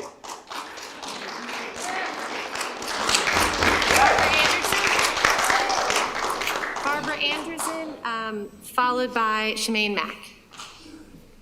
Good evening. I'm Barbara Anderson, retired educator and past president of NCAE here in New Hanover County. And I hear from a lot of teachers lately. I still hear from many of them, and they are not okay. They're exhausted, overworked, and afraid to speak out about how they feel. With the recent gun violence on high school campus and reported fights on campuses between students, increased COVID cases, quarantines, it is evident that our students aren't okay either. Kids are back in school, and we're trying to be normal. Teachers are trying to teach if they're there, and the district fortress appears to be operating as normal. So if we're back to normal, then why is there so much angst in our schools? And it's because we are not back to normal, and we need to admit that. Maybe it's because we have focused so much attention on getting back to normal, getting back to raising those literacy and math proficiencies, which apparently were better than the state averages. But instead, the district should have put more emphasis on accepting that there is to be a shift in what defines normal today. Maybe students and staff wouldn't feel so stressed and anxious if the district had spent and been focused more on mental well-being and of their stakeholders than on the curriculum. Maybe the district should have anticipated the anxiety of students returning to school and how ACEs affects behaviors. The state of California's Department of Education did just this. They did anticipate that there would be an uptick in behavior responses by students released, and new discipline guidelines were released to schools to navigate as their students returned back to in-school learning. They did anticipate and recommended more counseling to address the mental health challenges of students. They did anticipate that anxiety and depression responses by students would result in an increase in behavior issues. The state of California recognized that students could not learn if they were not in school. They revised their suspensions and their seclusions. Maybe if the district had spent more time anticipating and preparing for increased misbehavior due to anxiety, Ms. Anderson, we wouldn't your have so time much is up. Thank you. angst in our schools. Shemaine Mack. Shemaine Mack. George Potts. George Potts. Aaron Cogan. Aaron Cogan. Christy Miller.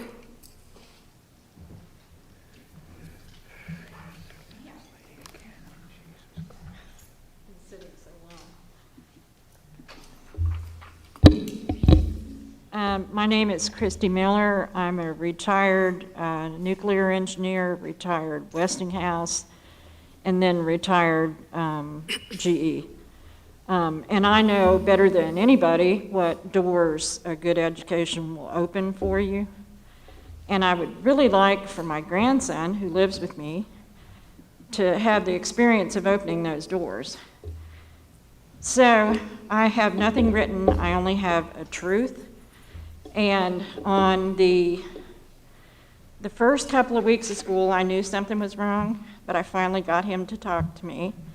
He was being threatened, cursed, and bullied by two very, very large young men. They're not kids, 6 foot tall football players, don't know why they're in middle school. And so on the 13th of September, I went up and talked to the principal. He said he'd handle it. He said he already had me on, he was going to call me before. So on the Tuesday, it got worse. Wednesday, one of the boys erupted, cursed the teacher and the TA back into the wall, went after my grandson. The sheriff's deputy came and got him out. They took him away, brought him back to the next class. He went berserk, went after my grandson. The principal got between them. He and the boy threatened to bring a bomb, bring guns, and kill whoever the bomb didn't kill, specifically kill my grandson, kill the teacher, kill the TA. 2-day suspension. My grandson is not in school. We're doing school from home. We have to wait to get the virtual academy until he has an IEP. We have waited all this time for the IEP. It's Thursday. All right, I will just go back and just call one more time those that were not here. Tasha Thomas, Justin Caney, Barbara Garrow,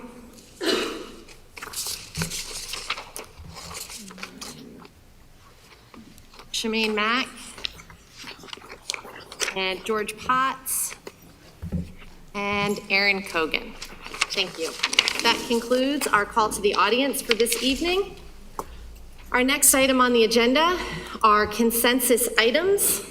Do I hear a motion? Moved. Thank you, Mr. Bollier. Is there a second? Thank you, Mr. Wildebohr. Any discussion? All right, all those in favor of approval of the consensus items A through L, please say aye. Aye. All those opposed? And Dr. Barnes, if you would like to come up to make a recommendation for the personnel report that we just approved. Good evening. We are excited about all of our new employees at New Hanover County Schools. We want to highlight a couple of specific people. The assistant principal at Ashley High School, Drew Hackett, and the approval for the assistant director of child nutrition, Miss Ashley Rossi. Welcome to both of them and the best of luck in their new positions. Thank you very much. And welcome you, Dr. Barnes, to the New Hanover County Schools team. All right, moving along. Does anybody need a break or are we good? Take a 5 minute? Yeah. All right, go ahead and take a 5 minute break. We will reconvene at 8:10.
eventually.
We're good?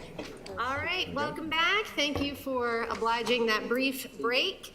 We are moving right along here to old business, and the first item under old business is one-to-one computer order. I believe we have Ms. Brinson on Zoom. Welcome. Yes, thank you very much. I'm excited to let you know that we are ready to place the first order for our one-to-one devices for our first year for New Hanover and Laney students and teachers. So once the order is placed, the device is coming in, and also the vendor getting them ready for us so that we're ready to issue them to the students. Should take approximately 13 weeks for the device to come in from the manufacturer, as well as getting it ready for us, doing the professional services. So I'm hoping to be able to, at the latest, when we come back from Christmas break, get these devices out. I would like to try and get them out a little bit before.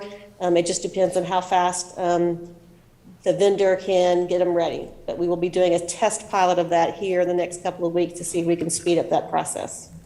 So I request that you approve this order with applied data. All right, you have heard the recommendation. Is there a motion? So moved. Thank you, Mr. Bollier. Is there a second? Second. Thank you, Mr. McManus. Any discussion? Just wondered what the cost, oh, it's right here. Okay, I just found it. I'm sorry. Any other questions or comments?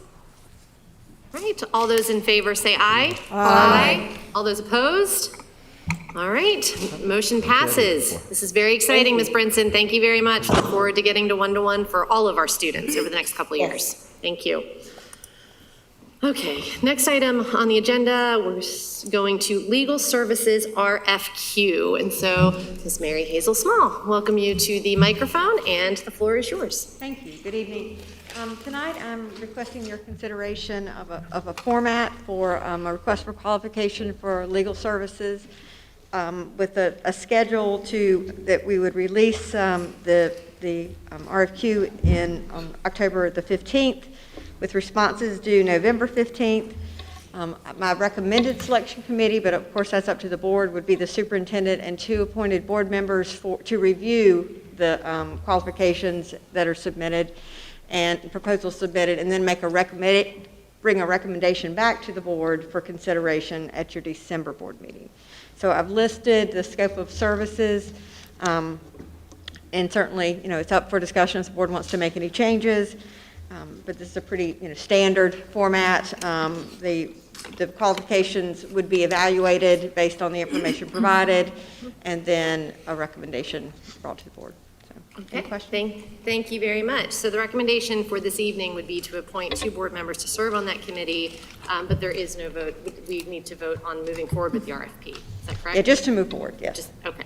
All right, so based on this, I know that as a board, we need to come up with who would be a good suggestions for the evaluation. I would like to propose Ms. Walker and Ms. Craybill.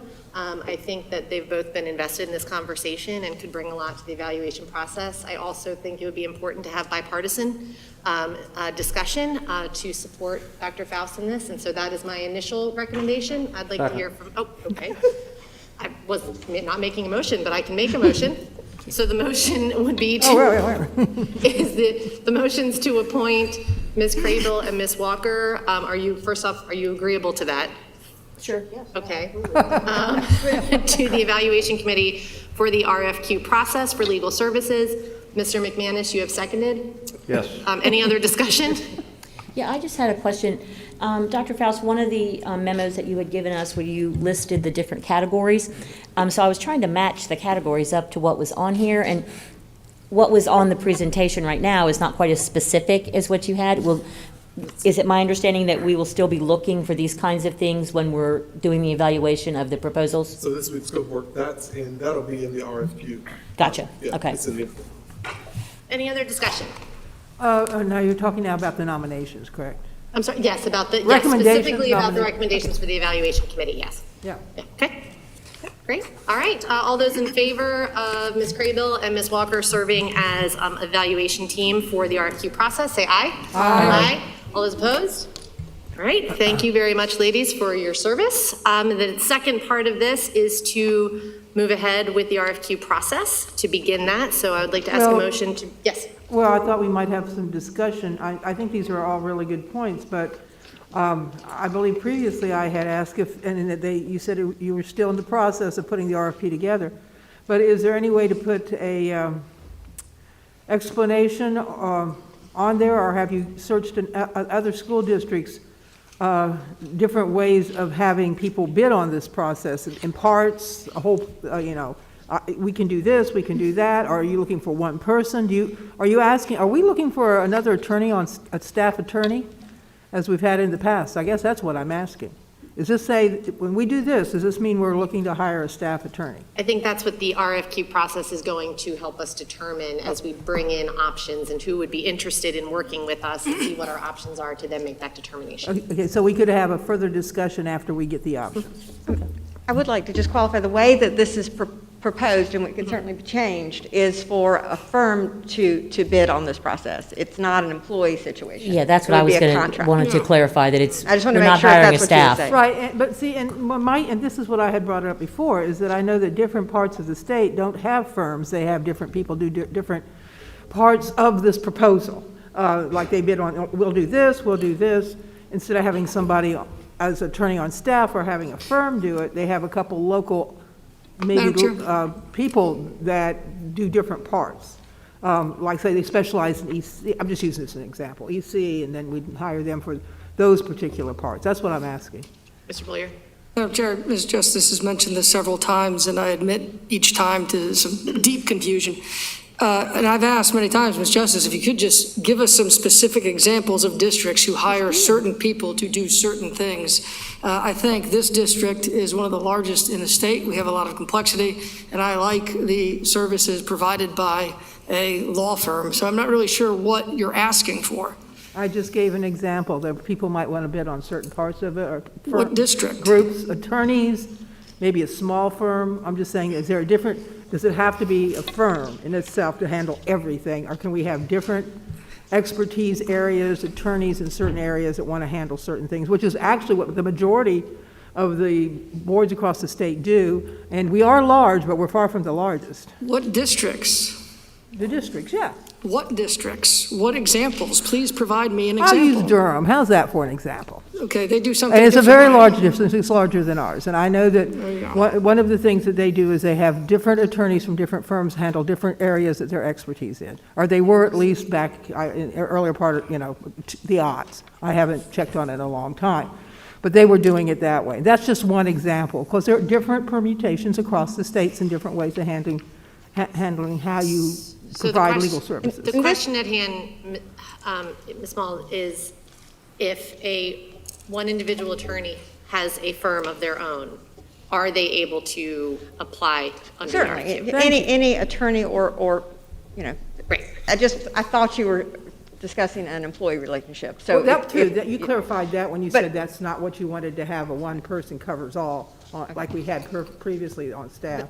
This particular format, and certainly, we looked at several, would be that to try to locate the school board attorney, and the primary services, but it doesn't preclude the board from hiring for a special situation an additional firm to do some sort of service. So it's not the only firm that could work with the school board going forward, but it would be for these services listed. So there may be other services that come up in a unique situation where you might have some sort of, in the past, even when we had an in-house school board attorney, sometimes we went outside for a specific situation that we were researching. So the way it's listed, and certainly it could be changed, would be to provide the scope of services listed here. Yeah, because it does look like that the way it is put together, it would be a large firm with the experts that we have, for example, Tharrington, because there's other ones, there definitely are. And I'm just saying, is there other opportunities and not necessarily adhere to that type of format, like a firm could bid on, or an attorney could have bid on certain things. One thing that I know that education is an extremely specialized area, but then we do have people in the region that specialize in certain parts of education, as opposed to a firm. So I'm just asking, is there other ways, would it be part of the bid to explain that, you could possibly bid on these things, just to look at the overall variety, a bigger variety that you get offered to do these services? Well, the qualifications are required to be submitted for any firm, and so it's possible that one firm might have more qualifications in one area than the other, but it would be ultimately up to the board to determine which firm they feel like is the most qualified to enter into a contract with to be the school board attorney. So I'm not sure that I'm answering your question. So this is geared at a firm. You're looking for a firm. But it was written to be a single contract. If the board wants something else. That's what I've been trying to find out and understand. And I had asked previously, can you word it in such a way so it doesn't have to be that? So that appears to be what it is that we are going to be having a bids on, are from one firm for all of this. Madam Chair? Yes, ma'am. So if I'm understanding correctly, should we decide as a board that we will accept bids from anyone that wants to? Or, because I don't read this language as saying that we are only looking for one firm. And I definitely don't read it to believe that we want an in-house employee counsel. So I just want to make sure that we're all clear, that we're agreeing on the same thing, that we're not hiring an employee, we are hiring a legal counsel, and that legal counsel can be as big or as small as we deem appropriate, and we hire extras if we need them, like we did with Mr. Sharpless. We hired him because we needed extra legal expertise. So I just want to make sure that we're all clear before the RFPs go out, because I didn't read any of that into that. And that's what I was trying to say, but you said it better, that this is to award a single contract, but it wouldn't preclude the board from additional contracts in the future if there was a reason that you wanted to do that. But what I'm saying is, does it have to be a single You're saying that's the only way this is, well, that's the way, what I think she's talking about. It's written, but it could be changed at the board's direction. This was a draft. Chair? Yes, Mr. Bilderberg. Could I ask, and it's up to the board, I guess, but, something of this magnitude, I think it would make sense that, just like we did with I can't think of the name of it, the other project we just got done with our strategic plan, there you go. They actually came in with three different proposals. So instead of, and it's not that I don't trust you two, you three, but I think it would make sense in something of this magnitude for maybe you guys to narrow it down to the top three and bring it back to the whole board to make the decision. And instead of having just one, one person. I'm comfortable with that. How does everyone else feel about that? Right, and actually, that would give us more control, at least, or understanding as a board about what's going on, since it does appear that it's being written for a firm, so it'll probably be a firm that bids that we all get a picture of what's going on, as opposed, not that I trust you guys too, but this way, we could all be responsible for the decision. How's that? Could we update the recommended RFQ process for recommendation for board consideration on December 7th, 2021 of 3 candidates? of 3 potential options, and then the final vote could be at the interim meeting. Certainly we can. I'm just trying to think about the timeline. Okay. You know, the idea was to bring back a contract for approval in December. So if you're going to add a step to have discussion in December, then maybe we'd be bringing back a contract in January. Okay. It might, and there's nothing wrong with that. We currently have services on a month-to-month basis anyway. So if that is your pleasure and you want to spread the process out a little bit so that the board has more time to discuss it, that's certainly fine. Madam Chair, just to We'll change clarify, that in the way it's written. Just always with my eye on the calendar committee, we typically have not had meetings held when school is not in session, and it will not be in session on the 21st of December. So what you're saying is we probably will not We have probably an interim will not meeting. have an interim meeting. Okay. So keeping that in mind, on the December 7th meeting is the recommendation for 3 candidates brought, and the final vote is January. Does that work for everyone? And suppose we don't have 3? I mean, Suppose people don't want to come work for us. that's totally possible. And if that's the case, then we will look at the top 2 or 1 that applies. So, And just to be clear, we're not using Tharrington Smith in the meantime, that we are continuing as business as usual until we decide to change business, if we do decide to change business. 30 days. Yes, Mr. McManus. Just curious, Ms. Hazel, Ms. Small, what's the specificity for this attorney we're looking for? Exactly. Repeat it one more time. What's the specificity? What exactly will they be doing? So- Right, but. I'm not sure I So the understand the question. So qualifications- are you asking the scope or? We're getting a new person who has not represented us before, or we're just opening it up, which we have? We're opening it up wide Okay, that's what I'm saying. it will advertise And it open it to up. whoever wants to apply. And then it's the reason it's an RFQ is so it's an evaluation of qualifications. And then, of course, fees as well, but qualifications is part of what will be evaluated in this, which is normal. For professional services, that's a very common thing. Madam Chair? Yes, Ms. I Barber. just want to remind you, I think the superintendent sent us in his packet, probably a few weeks ago, the list that was more extensive than what's here. Oh, you have it right there, okay. Maybe we'll just share it again. And if you would prefer that list to be the scope of services versus the way I had worded it here, I certainly can make that change. And we have it'll be worded under the qualifications. Okay. So we have scope of work, and then we have qualifications, and the qualifications that are in there are must have board general experience in the practice of law, preferable in contracts, employment law, and criminal law must be knowledgeable. And I'm giving out the RFQ as I'm reading this. So we try not to do that. But what you have is what's in there for their qualifications. Yeah, I was just reminding Mr. McManus that you had sent that. That's all, just to give him a frame of reference for what we were talking about. All right, so with that in mind, with the change to the RFQ process date, so really the recommendation for final selection will be the January board meeting, with that additional step of we'll say 3 if we have them, 3 top candidates for a selection in January. Is there a motion to move forward with the RFQ process? Moved. Thank you, Mr. Bollier. Is there a second? Mr. Wildebohr?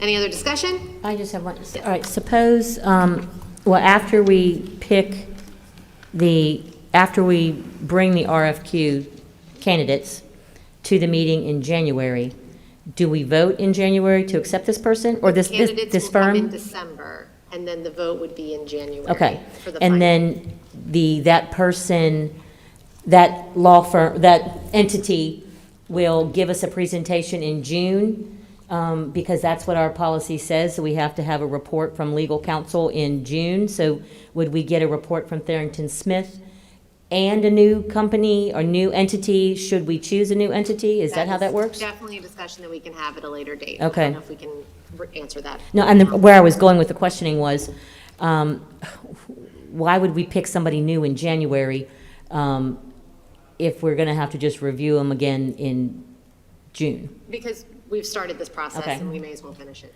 We should finish it. Okay, so there's a motion to generate the RFQ process as written. There is a second. We've had discussion. All those in favor say aye. Aye. All those opposed?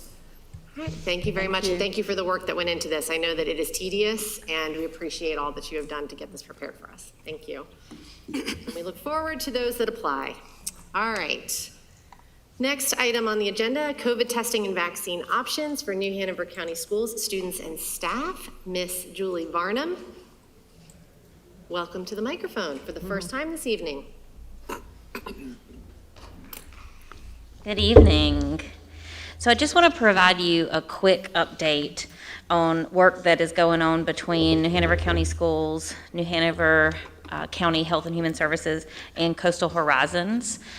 Coastal Horizons, as a reminder, is the provider that facilitates our Wilmington Health Access for Teens clinics within our traditional high schools, but also supports a clinic here in town for our students who are not enrolled in traditional high schools. In line with the Strong Schools NC toolkit and additional information, as more public health data accumulated and more is learned, North Carolina Department of Health and Human Services is continuing to update guidance as a reference for schools and districts, including LEAs, charter schools, and other independent schools. In consultation with local health departments, school leaders are asked to determine our local approaches to administering COVID-19 tests at our discretion. And again, that discretion is with the guidance from our local health department. The goal of COVID-19 response in the school settings is, of course, to keep students and staff healthy and in the classroom. Testing is not going to be used alone, but in combination with other prevention strategies to reduce the risk of transmission in schools. And when we implement a testing system combined with prevention strategies, we can detect new cases to prevent outbreaks, reduce risk of further transmission, and then further protect students, teachers, and staff from COVID-19. At this point, we have determined, based on our metrics within our community, that diagnostic testing would be the best option as opposed to routine testing. And again, testing would only be conducted at the specific permission and approval of parent or guardian. And we also determined that we wanted to use this within the Wilmington Health Access for Teens clinics in our schools, because we also partnered with those WHAT clinics to support vaccine disbursement and education. So we partnered with them to receive additional funding from North Carolina Department of Health and Human Services for vaccines, again, vaccines only with specific parental permission. And that is not the traditional WHAT clinic permission. It is a specific permission for a COVID-19 vaccine. But given that we are utilizing our WHAT clinics for that type of support for the majority of our high schoolers, and then our other high schoolers can go to the other clinic, we wanted to make sure that the testing opportunity was within that same program so that that education has even more mileage. So within our WHAT clinics, we would have availability to our staff and students. And then we have also received communication from North Carolina Department of Health and Human Services through the health department that additional funding will go to the health department to support a liaison position. So while the testing kits will come to us at no cost to the district or to our families, the health department will have an additional staff member to work as a liaison to support testing needs that might happen in our elementary and middle schools that certainly don't have the WHAT clinics on site.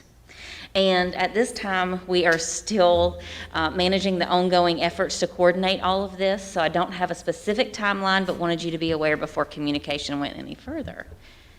So I don't know if you have any questions. Thank you very much. All right, so any questions from the board? Madam Chair. Yes, Mr. Bullier.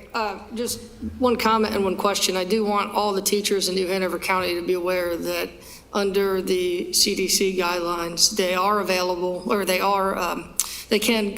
eligible rather for a booster shot.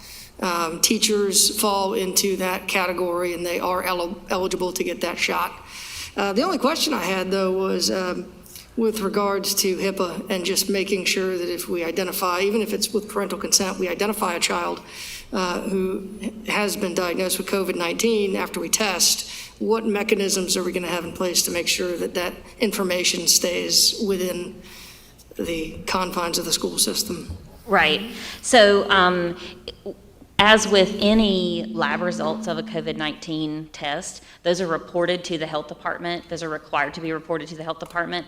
And we have been working in concert with Coastal Horizons, who runs Wilmington Health Access for Teens, and the health department in determining that communication plan, but how those labs would basically stay within. There's already a memorandum of understanding between the WUC clinics and the health department, specifically with administration of medication and also confidential information. Okay, thank you. Thank you. Madam Chair. Anyone else? Yes, Ms. Walker. I'm sorry, I won't keep you. You may not know this. I know you said they're diagnostic, so they're probably tests that are turnaround in what, 24 hours? They're not the rapid tests. They're not rapid. So Right. And so they would be lab reported, like diagnostics. Okay. Anything else? Okay, this is wonderful. So now you need, it says recommended to support partnership. You need a motion and a vote for this? It's not specifically required, but just wanted to make sure that I provided this to you, but wanted to make sure that you had the information from me as a presentation. Well, thank you very much for making this an opportunity in our schools, Ms. Farnham. I know that this has been, you should be working for the health department at this stage. Man, you've been doing it all. So thank you very much. Thank you. Thanks for sharing. Thank you, thank you. All right. Next item, the state required vote regarding masks in schools. Board members, as you know, per Senate Bill 654, Section 10, for the 2021-22 school year, each public school unit shall adopt a face covering policy and local school board shall vote at least once per month on whether the policy should be modified. The recommendation, I would like to make a motion, or would anyone like to make a motion for masks? Yes, Mr. Wildebohr? I'm going to get back on my soapbox again, but fellow Board of Education members, please remember that last month I read you an insert from a mask proclaiming that a warning that most of the cloth masks in schools are not personal protective equipment and should not be used as such. We received a memo from Dr. Faust dated September 9th about N95 masks. To summarize, New Hanover County Health Department says that N95 masks require a professional fitting. Quick question for thought. After hearing that, I checked with my son who is in medical school what the process involves. And if our nurses can check for vision and scoliosis and train others to work with our diabetic students, can they not train the teachers? And we don't want to put any more on teachers, but can they not do that themselves? Secondly, Dr. Faust sent us a quote from the CDC, and even they start with the statement that cloth masks are a more suitable option for community when medical masks are unavailable. So again, that key point, when medical masks, and that's from the CDC, when medical masks are unavailable. So in an effort to dissuade us from trying to protect our students as best we can, the CDC clearly states that N95 masks are a better and safer choice for our students. So if we're going to do it, as I said last month, let's keep our students safe, let's do it right. Thank you. Thank you very much, Mr. Wildebohr. Yes, Ms. Graybill? To answer your question, Mr. Wildebohr, as a safety professional, in order to have a fitted mask, you have to have a respiratory protection program that requires special fitting, and that you have to go through training on how to do that fitting to do that. And so we really do need to be a little more conscious on calling things PPE versus protective face coverings, because these masks are not, if you were talking to an OSHA inspector, these aren't PPE. These are protective face coverings. So, yeah, so I just wanted to bring that up. Mr. Locklear, handles all that for us. We would have to have definitely a respiratory protection program, for our school system in order to require N95s. Madam Chair? Yes. Yeah, I do just want to reiterate once again that New Hanover County is operating under the health department's guidelines that require masking in all indoor buildings regardless of vaccination status. And so at this time, I think it would not be appropriate to go against our county health partners. I mean, we're not doctors. Having said that, at some point, and again, I'm not a health professional, but I can guarantee you as a historian that A, this pandemic will become endemic, and that B, having our health department here to have questions and conversations maybe next month, I think would be beneficial, because I think it would go a long way to give people an idea of when we might be able to take this off and how this might look.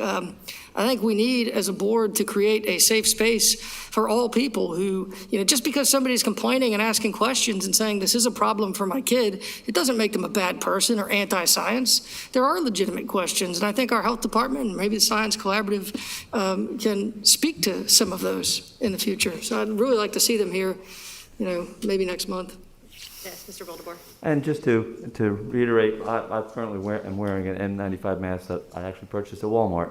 Did not have it fitted, and it's working, just fine. So, But there I is a understand- difference between Excuse me, let me commercial finish, use. please. Can I finish, please, Ms. Crable? Thank you. I totally understand that, to do it properly, there is a fitting process, but again, a little bit is better than nothing. All right, so I'd like to put it to the board. Yes, Ms. Justice, are you making a motion or do you have a No, comment? I just, before you put it to, except everybody else, I think we've been very successful up till now. Our schools are probably the safest place around for our kids. And what we have been doing, and it hasn't been easy, and I do respect and appreciate people that do not agree with our statements, but I think as a whole, we've done right by our kids. I know that our staff feels that way too. I do believe, not all of them, of course, nobody's all 100%. So I'm glad to see that even though we revisit this every month, that we're still thinking thoughtfully about doing the right thing, number one, by our kids. All right, yes, Mr. McManus? I move we vote. Thank you. Okay. What are we voting for, Mr. McManus? What would you like to make a motion for? To continue masks, is that, or? Yes. Yes, okay, so the motion on the table is to continue. I'll second. Masks. I'll Ms. second. Justice is a second. I don't think there's any need for additional discussion. All those in favor say aye. Aye. Aye. All those opposed? No. All right, motion passes 6-1. Next item on the agenda are policies for second reading. Mr. Bollier? Madam Chair, thank you very much. Members of the board, before you are policies 4700, student records, 5015, school volunteers, 5210, distribution and display of non-school materials, collection and solicitations, advertising in the schools, goals of student transportation services, safety in student transportation services, school bus idling procedures, organization of student transportation services, drivers, use of student transportation services, bus routes, student assignment to buses, parking areas for students, insurance for student transportation services, transportation service and vehicle contracts. And I have not yet heard from a board member who wishes to have further discussion on one of these policies for second reading. And so with that, I will entertain, or I would ask for a motion to pass the policies unanimously. I make a motion, we pass all these policies. Thank you, Mr. Wildebohr. Is there a second? Second. Thank you, Ms. Walker. Any discussion? All those in favor say aye. Aye. All those opposed? Policies, I can't say this through this, but the list is approved. Thank you very much, Mr. Bollier. Right, moving along to new business. You're going to take this one for us, sir, also. The North Carolina School Boards Association County Commissioner of the Year nomination. I know I am listed with this, but Mr. Bollier, I'm going to let you take the lead. Thank you, Madam Chair. I received an invitation to the North Carolina School Boards Association annual conference in Greensboro, November 11th to 13th. And with that came several nominations for awards that the North Carolina School Board Association gives out every year. And one of those was an award to the County Commissioners of the Year, to the county commissioners that have stood by their school system, that have used their considerable resources to benefit their school system. And given all that our school system has asked of the commissioners over this past year, and it's been a big ask, I thought it was highly fitting that our county commissioners receive that nomination. And so I have asked that the board approve that nomination. All right, so for this evening, we need to approve the application process for submission of the New Hanover County Commissioners to the NCSBA Award for County Commissioners of the Year.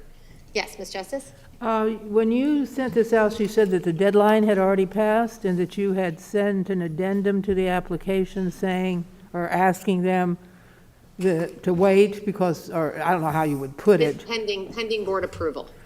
Right, okay. Have you heard back from them? No. I'm just wondering if at this point that's going to be, I'm just wondering, that's not usually their procedure. I don't know really, and I was just wondering if you'd heard back from them. No, we have not heard anything from them yet, so. All right, is there, the recommendation is to approve the submission. Is there a motion? I'd like to move that we approve it. All right, thank you, Mr. Bollier. Is there a second? Second. Thank you, Mr. McManus. Any other discussion? I'd like to thank Mr. Bollier for bringing this forward. I missed that when I was looking at the invitation for the convention, so I think it's a very fitting nomination. Our county commissioners have been phenomenal partners this year, and thank you, Dr. Faust, for continuing to build that relationship that has allowed so many fantastic projects to be able to move forward. So all those in favor, say aye. Aye. All those opposed? All right, submission, Mr. Smith, if you could please let them know, board approved. So, thank you. Next item on the agenda, proposed board committees. As you know, we've spent a few of our work sessions discussing committees, and in that conversation, there have been some suggestions for board committees to be moved to the policy committee. Ms. Craybill, would you like to take this discussion to intro it, or did I do a good job? Yeah, no, you did fine. I just think that this is probably, somebody had asked for us to have one more go-round at what we want to send, if anything, to the policy committee. So if we could just, on the form, if we could just start at the bottom, at the legislative committee, and because yours is probably the easiest and the most self-explanatory. So the idea, would you like to, you're saying let's not approve these as a group to go to policy. You're saying let's vote on individually? I would say vote on them individually on whether we want them to go to policy or not. Okay. All right. So the legislative committee, as I said, it's about making recommendations and building that relationship with the state legislators, working with the NCSBA to, inform them of what our issues are and how they can possibly support our issues at the state level, and just working with our legislators overall. So I guess I would like a motion to approve or to send the legislative committee to the policy committee for consideration. Moved. Thank you. Is there a second? Second. All right, thank you. Any discussion?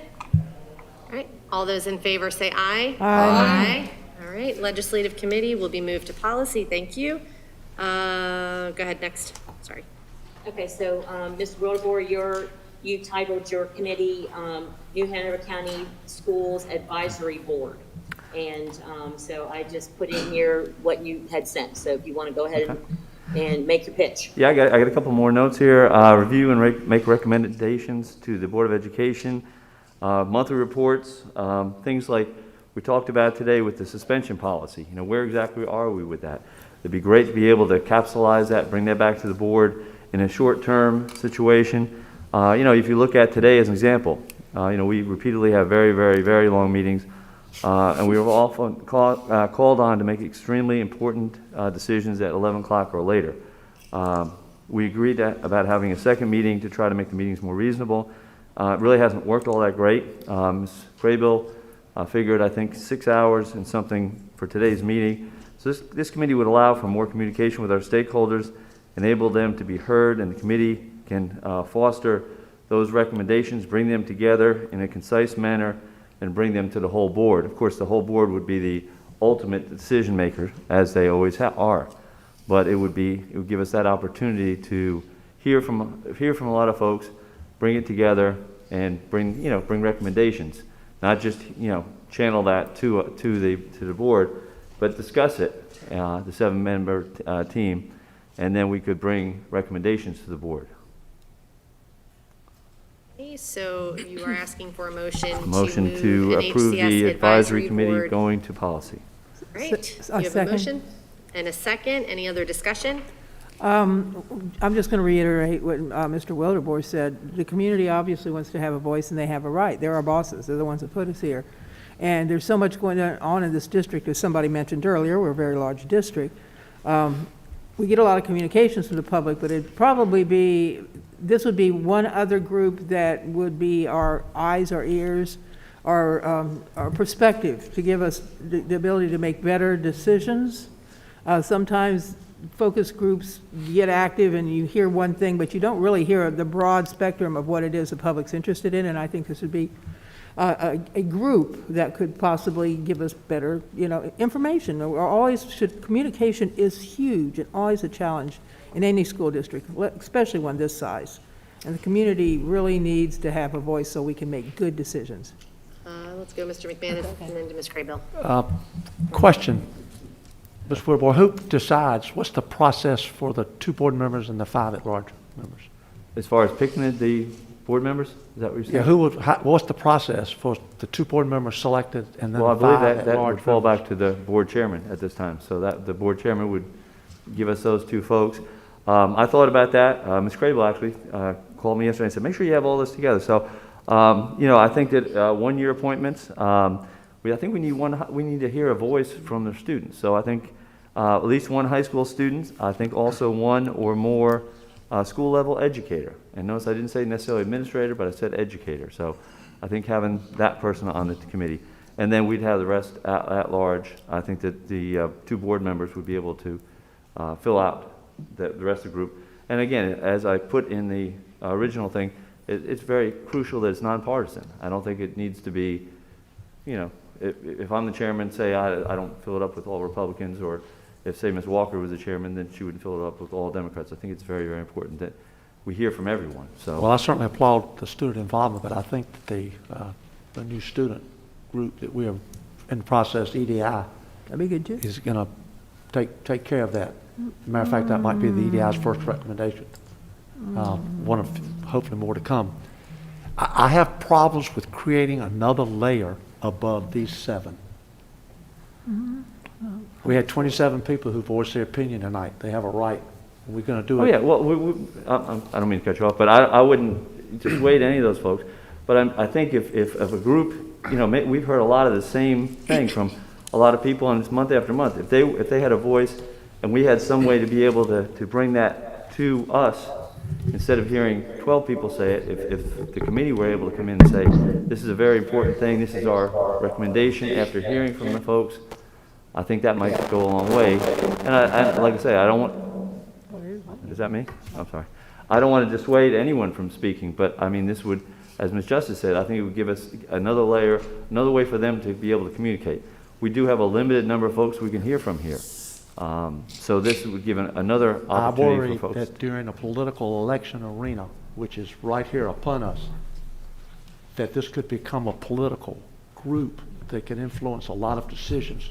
And what I've been proud of most about this board as a group is that I think we've done, for the most part, we've tried to do what's best for students and still have things that we need to consider that are best for students. I just don't have a good feeling about it. It's another layer on top of us. We're elected, we're responsible, we take the hit or the congratulations or a combination. Well, again, this group would be underneath us. It wouldn't be above us. They were just giving advice to. It's another layer, though. All right, if we could go to Ms. Craybill and then Ms. Justice. Well, Mr. Bull. Oh, sorry, did you have your hand up too? Well, okay, Ms. Craybill. So, Ms. yeah, Justice, so I kind of, well, I am echoing the sentiments of Mr. McManus. I just don't think we need another layer. I mean, that is what our job is. I mean, people can email us, they can call us. We have a board referral system. We have policy 2122 that talks to us about how board members handle complaints. And I just, and Dr. Faust also has his multi-committees, advisory committees from students and staff, certified staff, teacher staff. Don't know how they're working yet because we really haven't gotten into the school year, but I think with, if we're concerned about not hearing reports, then perhaps, we can handle some of that by him giving us updates on key things he's hearing from his advisories with that. So I'm just concerned that we're adding another layer unnecessarily. And then, and if complaints go to this one committee and they don't somehow bubble up to the surface for all of us to hear, then we're back into that same sort of category that we don't all get to hear everything. But it's the same thing about not wanting us to have an RFQ committee, because you want all of us to hear. So, as a board member, I want to hear all of the complaints, not the one that a committee deems as important enough. to thoroughly research and discuss. So that's just my thoughts on that. Ms. Justice? Yes, I want to answer Mr. McManus's question, at least one of them, and maybe, if you notice that there's 3 different committees offered here, and, oh, sorry, thank you. 3 different committees offered here, and one of them was the selection committee, advisory, the committee chair, committee members, and advisory members selection committee. And so that would be how you would go about, and Mr. Wildebohr laid out his ideas of how you could go about it, but this would solidify it. This would have more of a standardized how to select people so it wouldn't be political. And as far as, I mean, I would hope it wouldn't be, and that's what we would make sure it wasn't as you know, as its select committee, try to be as objective as possible. Also, the idea is for this group to have more of an opportunity to go more in depth to look at some issues instead of just talking up here. Let's say talking about the suspensions and the great information people have received. They could sit there and tool it out and bring more of a community and depth to it, and then just bring it to us. It's not that they're going to stop any information. It's just the community wants to have more input on more in depth to share with us. We would not, they're not above us. It would just be another form of getting good community input. That's all that I was receiving. Okay, Mr. Boyer? Yeah, Madam Chair, thank you. You know, I think a lot of times when we try to please everyone, we end up angering everyone, pleasing nobody. I just don't see how this adds any value to what the board as an entity already does. We're a group of 7. We hear complaints. We talk every month about something that was brought up from the community. We meet with our individual constituents, and then doing a deep dive, looking into something. I mean, I think that's what our administration does. I know Ms. Farnham did that recently, as was mentioned during the call to the audience. I think that's what our administration does. We're not supposed to really go in there and do the deep dive. We're not detectives. We're supposed to rely on the people who do the work of the school system. So that's my thought. Let me go to Ms. Walker. Oh, thank you. So I take your point when you're saying like we shouldn't have to do deep dives necessarily. Oh, wait for Hugh's music to finish. Sorry. But anything that helps us communicate with the community a lot better, I'm in favor of, because there are often times that I email you guys and I get no answers, and I feel like there are some issues that do bubble up and are serious issues that I wish we had the opportunity. I mean, not everyone's going to hear from the same people all the time, but I feel like if it's an issue that is constant and it's coming up all the time, I feel like we have an obligation to look at it as a board. And if this committee helps with that and it brings us to our attention and they've done the work, then then we can have further discussion, and that way that's another connection with the community. I think that's really needed. Communication was a big thing, I know, a theme for us. So. All right, Mr. Wildebohr, you will bring us home on this, and then we'll move to the vote. Okay, well, I just want to reiterate, like, for example, the K2, pre-K2 suspension situation. It'd be great if we had, number one, recommendations we could bring forth, but also we could come and say, here's where we're at. We've done this far, this far in training, we're going on, whatever's going on. It's not all about time, but again, I think from day one, we're making decisions at 11:30 at night that we shouldn't be making at 11:30 at night.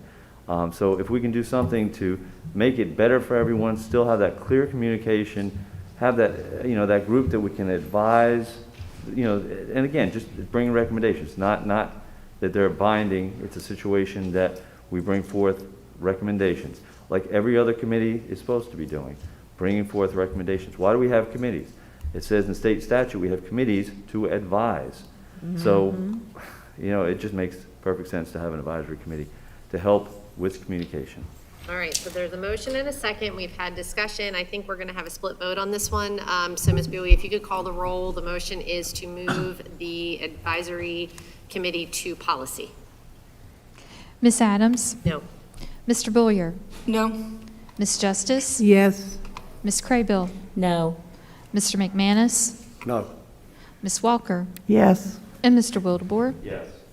All right, motion fails 4-3.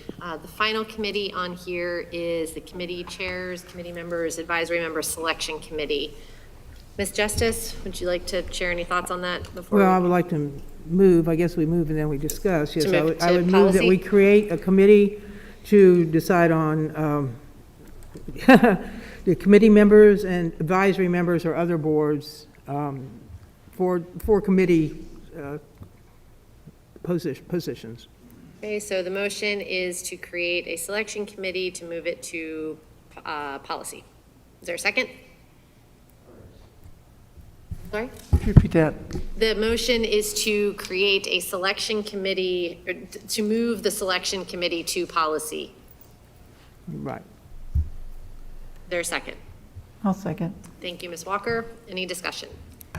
Madam Chair. Yes, Mr. Boyer, and then we'll go to Ms. Justice. Yeah, I just think that, come December, we have an opportunity to, once again, vote for board leadership. And I feel like that's why we have board leadership. That's why that vote in December is critical. And I hope everybody takes it very seriously.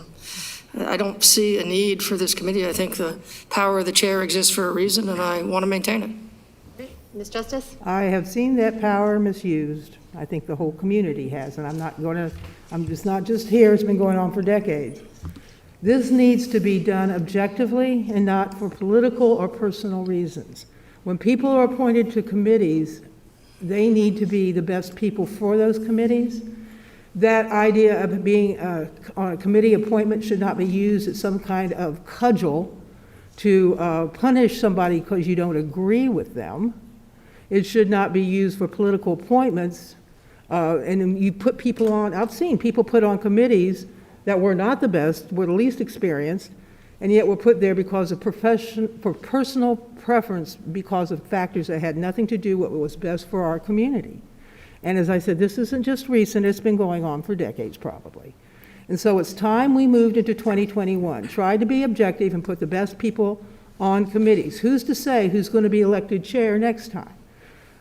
We don't know, but that's a lot of power in one hand that can be misused and has been misused. It's time we started doing this in an objective, fair way to put what's best for our community, best for the committees, so that we can get our business done to the best of our abilities. Anyone else? Ms. Craybill?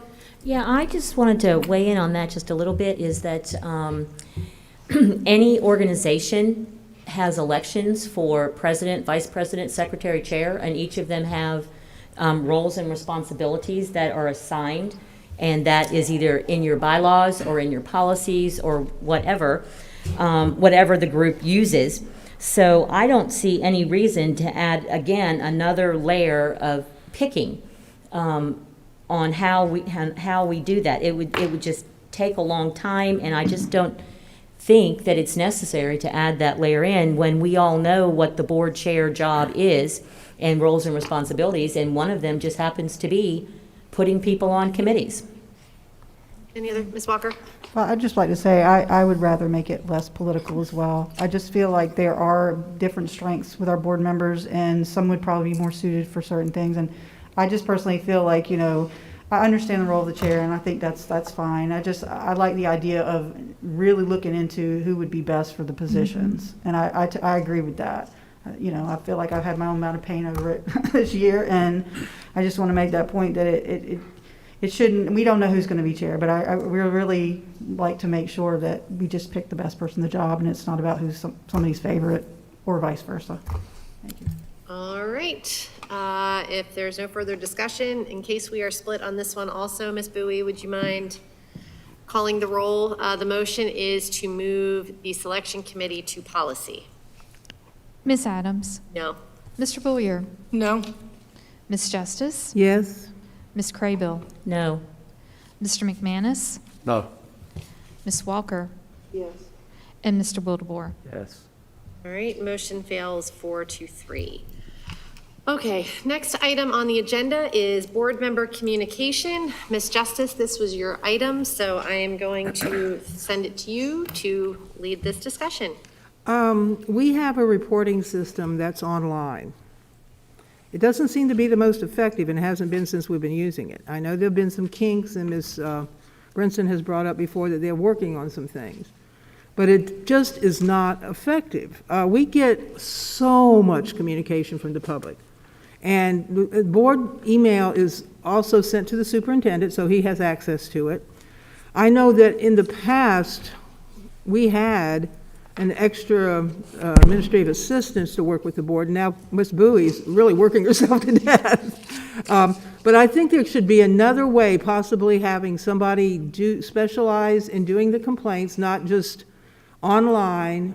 But why do we have to get redundant? I have to have this program on one computer, because I can't put it's got to be a special computer. I can't put it on the computer I use all the time. So when I get complaints, I have to move over to the other one and copy and paste if I want to do it that way. If I explain it myself, then I have to go in my own words. Then I'm not sure when I'm going to get back, what's going on. A lot of times, it's very nebulous about the results. I'm not even sure if it was effective. We just get some wording saying it's taken care of, and then over here might be a more complete suggestion. I guess it depends who kind of set to or not. But it really is very unsatisfactory as far as handling complaints. And I know that frustrates the public, because ultimately we're the ones that get looked at, and it's not being done in an effective manner. So we need to look at this and change it. And I think possibly instead of putting everything on a computer and having this redundancy and this problem with extra work on our part, and I know at least a couple of the board members work really hard trying to do it, and I appreciate you doing that. But then another thing is that sometimes we all put the same thing in, and it's already been sent to us via email. So, this is just not practical. It causes us extra work. It doesn't come out with solutions that are satisfactory for a lot of people. And as I said, it's not just, it's a lot of redundancy.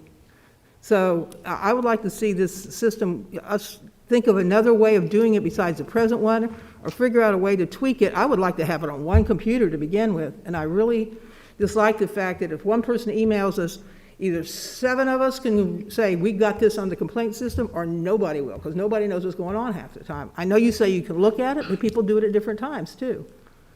So the purpose of the referral system is just that, so that all 7 of you can get the information at one time. So if one person puts it in, then we have up to 10 days to get the response. It's not just as soon as you put the information in, there's someone who is right there who can do it. There's research that actually comes. What happens is someone will put the information in, and then someone is calling the office. So then when they call the office, they get one of the senior leadership team members.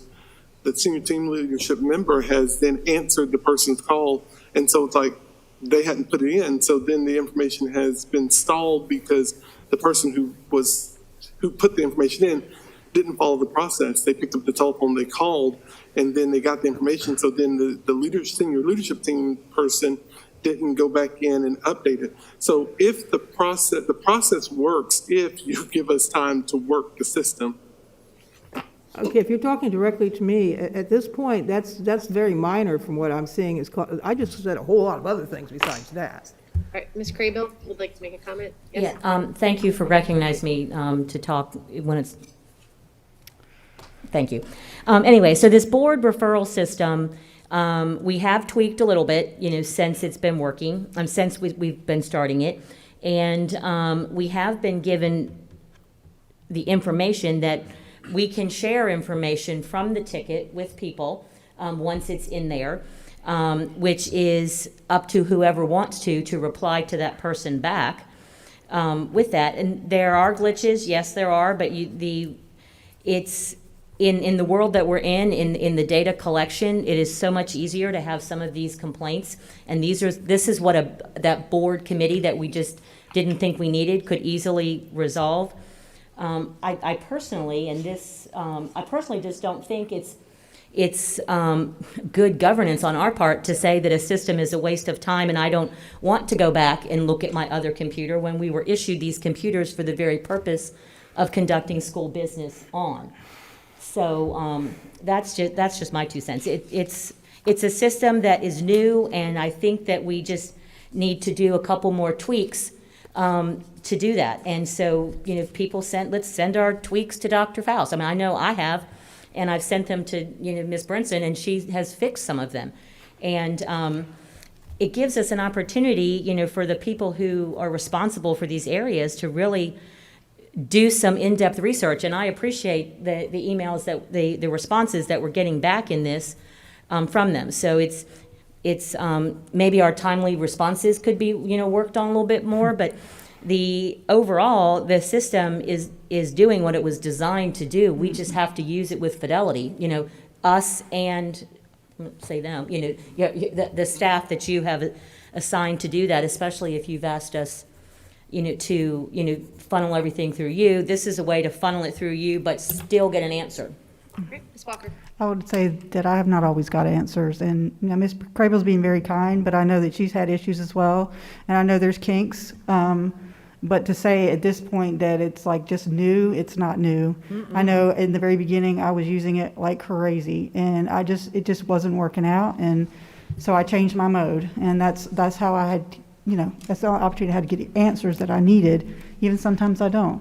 I know Hugh's using it a lot more now. I've seen the closed tickets, but it's like, we're getting some of the same stuff multiple times in different places. I know I've not gotten answers, so I would just strongly disagree that it's been working. Yes, Mr. McManus. I understand the genuineness of the process, so it deals with us as a group and the access and the sharing. It needs to be tweaked somehow. I think it's a little bit difficult sometimes to open the tickets and the responses. I realize I'm not about to criticize if they take an extra day or two to resolve it, because I can't imagine. It only goes to either Ms. Cherry or Ms. Bowie, and then I guess they assign it from there. But I have to admit, it could use some tweaking. So would it be the will of the board as we move forward, as we talk about communication improvements, or as we're looking at communication as a district, this could be something that Dr. Faust, you and your team could look at as an option of how we could improve the system? Providing us what's not working on your side. The specific pain right. points, right? So board members, if you could provide specific pain points of what are the issues, you feel like you're not getting information soon enough, it's the technology is cumbersome, whatever it is, but if you could send specific requests of the tweaks to Dr. Faust, that's something they can work on, right? Could I suggest that we maybe send them to you so that you can send him one so he's list? not getting Yep. like 10, We can- not 10, Yep. 7, so that we can just get it all handled at one time instead of, fix this one, fix this one, fix this one. You can send them to me and I will put them all into one list and send them to Dr. Faust. All right, moving right along, the New Hanover County Schools fee schedule, Mary Hazel Small.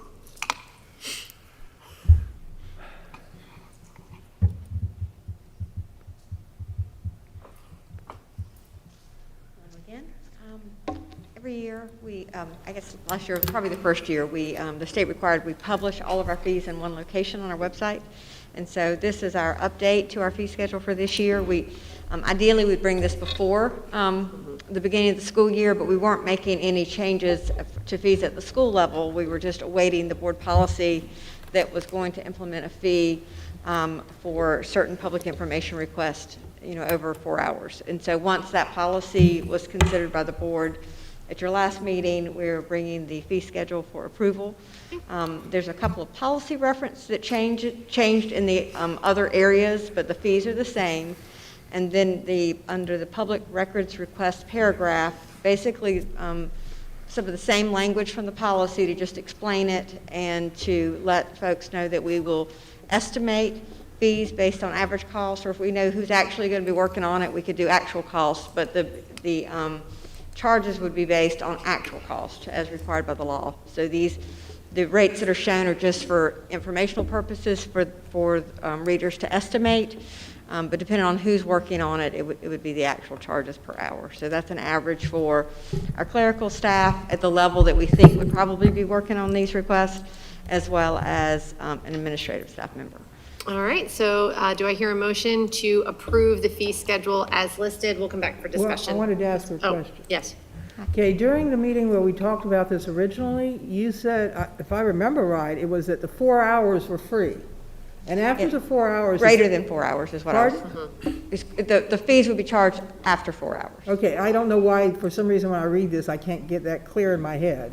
Can't see it right from here. So I thought I pulled the language from the policy, but if it isn't clear, we certainly can modify that to make it clear that it's greater than 4 hours. Yeah, because that's what it says. It says it, Ms. Justice, about halfway down. I said for the purposes of the 4 hours policy, or the more. board considers 4 hours or more to be extensive. So the first 4, if you could clarify the language of the first 4 hours There is no fee. Correct, and if you think that language needs to be clarified here, if y'all direct me to do that, I can certainly do that. I'm just trying to get clarification. Do other board members feel that that needs to be cleared up? I can understand it. Do you think it's going to be confusing for others, board? I could just put in parentheses, greater than 4 hours, if that helps. Okay, all right. Yes. Okay, also, 25, I'm going to have problems with this no matter what. $25 an hour, to me, is excessive because the taxpayers are paying these people's salaries. I know that one of the biggest problems we're having right now is what's going on the last couple of years in this district. It has called for all the people to feel like they desire to go back and look at our public records because... Ms. Justice, not to cut you off, but that's not what's being debated. This policy has already been approved. What we are approving right now is the fee schedule to be released. So do I hear a motion to approve the fee schedule as released? Discuss that, yeah. Moved. Thank you, Mr. Bollier. Is there a second? Second. Thank you, Ms. Craybill. Any discussion? Now's Yes, my Ms. discussion. Justice. Sorry. All right, as I said, we are already paying the taxpayers, taxpayers are paying for our clerical work. And I really do believe that this is very situational involving what's going on in this. Ms. Justice, as I said, we had this conversation when we talked about the policy. That is not what we're voting on, and that is not what the discussion Well, needs to that's be what a about right discussion is about, whether we're going to approve this or not. The fee schedule as a whole, the policy that's dictating the schedule has already been established. So, any I other thought discussion? The discussion was on the $25 an hour. All those in favor, say aye. Aye. Aye. All those opposed? I'm opposed. All right, so let's just go through, if you could just do a quick roll call just to make sure, Ms. Bowie? Ms. Adams? Aye. Mr. Bollier? Aye. Ms. Justice? No. Ms. Craybill? Aye. Mr. McManus? Yes. Ms. Walker? Yes. And Mr. Wildebohr? Aye. All right, motion passes, fee schedule is approved, 6-1. I believe you are staying up here, Ms. Small, for the budget amendments. Thank you. Tonight, I'm bringing for your recommendation an appropriation of fund balance in our local fund, or general fund, to appropriate an additional $4 million. You may remember during the budget process, it was the board's desire to reduce our available fund balance to $10 million that was available for appropriation. So after we closed out the year and realized the actual savings after audit accruals and all those things, we have an additional $4 million to budget at this time. We are still at that. We need to budget it now because we'll be publishing financial statements soon. But I am recommending that a portion of it be put in, 2.2 million of it be put in salary reserve. Depending on what happens with the state budget, they may pay more or less of our budgeted raises for our classified staff.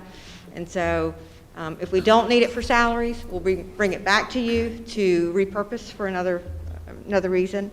And then all the other items that were listed included carryover for our purchase orders that we didn't finish last year, money for after-school tutoring, some additional money for school supplies, and reserves for our ERP system, and $1 million in a repair project reserve for the New Hanover gym floor. All right, so you've heard the recommendation. I'm sorry. Yes, Could Ms. you say that Justice. last word you said again? I didn't hear it, I'm sorry. Say again. $1 million for what? I'm sorry. For the, I was talking too fast. The repair reserve for the New Hanover gym floor. We don't have, Mr. Anderson can address this. I'm not sure we have the actual cost yet, but we expect to pay for part out of it out of deferred capital projects. But once again, depending on what we need for raises, we may be able to add a little bit more, from local. So right now, I was comfortable recommending $1 million in that reserve, with the rest to be paid out of capital outlay once we know the actual cost. I was just trying to, we're having fun talking. We're having fun talking through these masks. All right, so is there a motion to approve the budget amendments as presented? Moved. Thank you, Mr. Bollier. Is there a second? Second. Thank you, Ms. Craybill. Any other discussion? All those in favor say aye. Aye. All those opposed? Budget amendments pass 7-0. May I ask Thank a you question? very much. Yes, sir. Nothing bad, I promise.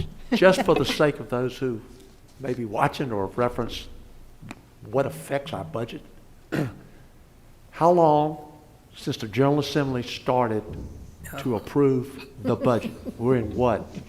year and 3/4, year and a half? 2 years and a 2 years. and a thank quarter. you. Yes. So we So, are so much of what we decide with scales, and then what they say they're going to offer from the House to the Senate, finally they agree on what they will offer. We're still waiting 2 years and something. And lucky for you, in about 15 more minutes, I'm going to come back up here. Why don't you do it while you're here? Go through that again. But Okay. yes, I'm going to remind everyone of the timeline as well as our estimates for salary. So thank you. So much money, salary, money's designated, depend on the legislature making their final budget. Yep. Yeah. Thank you. Thank you. So many All people right, go next out. item on the agenda, transportation update. Mr. Anderson, you came running up here. You are so excited to get up here. We're excited to see you. I've been Welcome. eagerly waiting all evening. So, right. good evening. And I am glad to talk to you about transportation, give you an update on some of the issues that we've been faced with, the challenges, and most importantly, talk to you about some solutions. Quick update. Prior to the COVID pandemic, we had 137 bus drivers. We're currently operating with 100 drivers.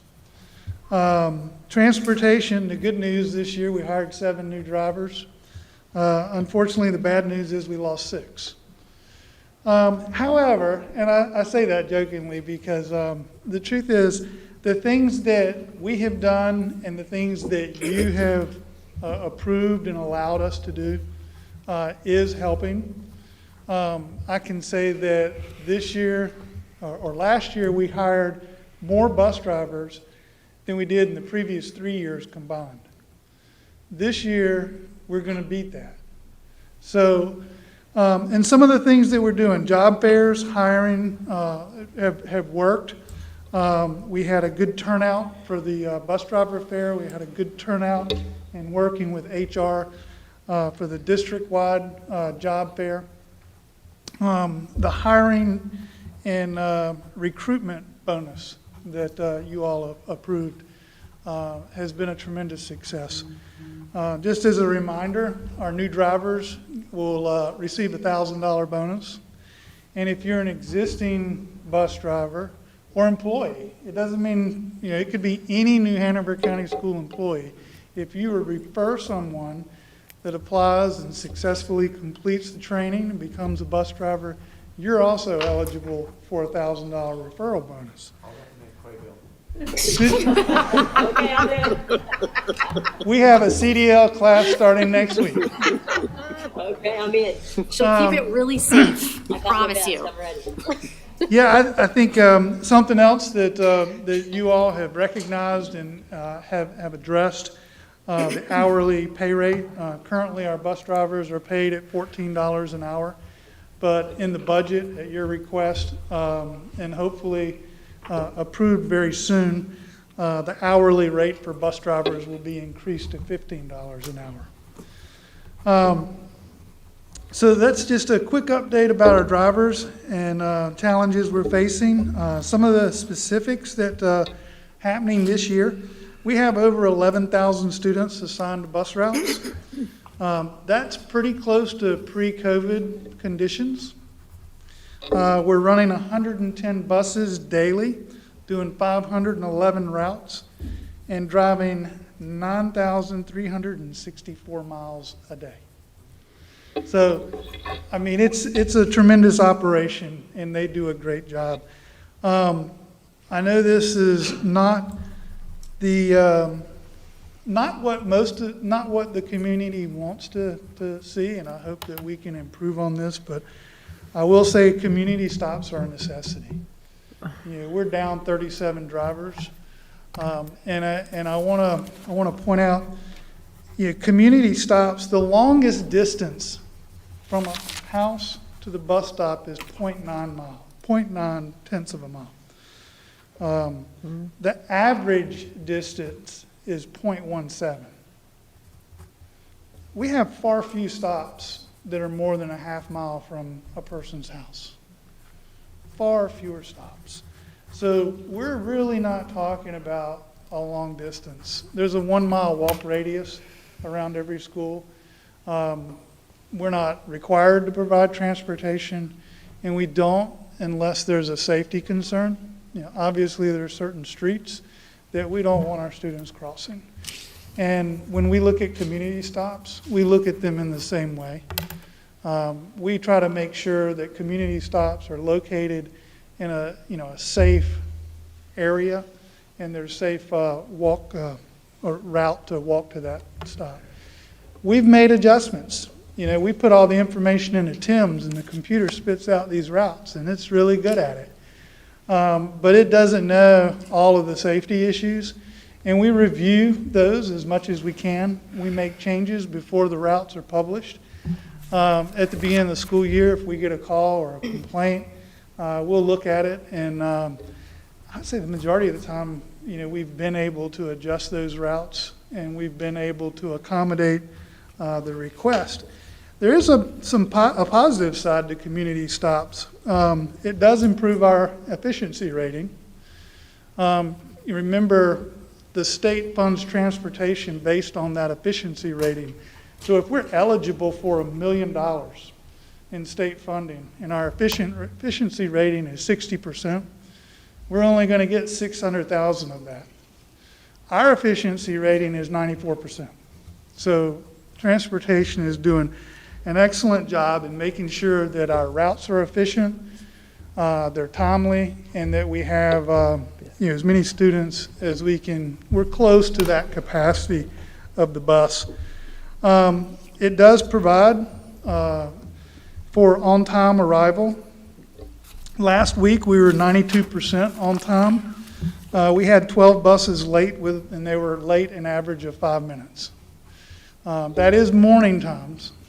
Afternoon, I didn't include the afternoon times in there, and but I can get that for you. They do allow students to be at school and engaged in instruction. You know, this is 92% on time, and that's really been our focus in the morning, because in previous years we weren't close to 92%. So we've made a lot of improvements there. Shorter bus routes do limit exposure to COVID and the COVID concerns, because we're not social distancing on buses right now. And that really brings me to the next point. I think when I've heard over and over again, buses are overcrowded, buses are overcrowded. I can stand here and assure you that we do not transport students when those buses are over capacity. And I think the misconception is we've spent the past 18 months with social distancing. It wasn't that long ago we had one student to a seat, you know, and then we started slowly coming back with more and more students. Our bus capacity for elementary students is 3 to a seat, 72 students on a bus. And we get pretty close to that. Middle school is 60, high school is 48. We run a lot of combined routes, so most of our secondary routes are at 48. There is no requirement for social distancing on the bus. I think that the overcrowding is a concern that we're returning to full capacity. And we do require a mask on the bus, and if a student doesn't have a mask, then the bus driver has masks, and we provide those to students. Had a couple of complaints, and if for whatever reason the driver didn't have masks, we make sure that they have them. One of the biggest challenges we've had is since the beginning of the school year, we really struggled to gather good information or good data on student transportation requests. And I think this, when you get in a rhythm of year to year to year to year, you've got good data that carries forward. COVID erased all that. We had 4 databases running at one time when we were on an AABB schedule. So right now, what we've realized is we have far more students that are assigned to a bus than are actually riding a bus. Ms. Varnum gave me some information from Scribbles, and there was a difference of 2,500 students from Scribbles to Power School. And we expect there to be a difference there. That would be from the beginning of school year, enrollment data, and then current data. So we know Power School is going to be more. but not 2,500. The good thing about that is that that has allowed us to identify which schools have the largest discrepancy and then really go and attack those schools and fix the problem there. Just recently, we did that at Trask, and we notified parents, hey, this is what we're doing this week.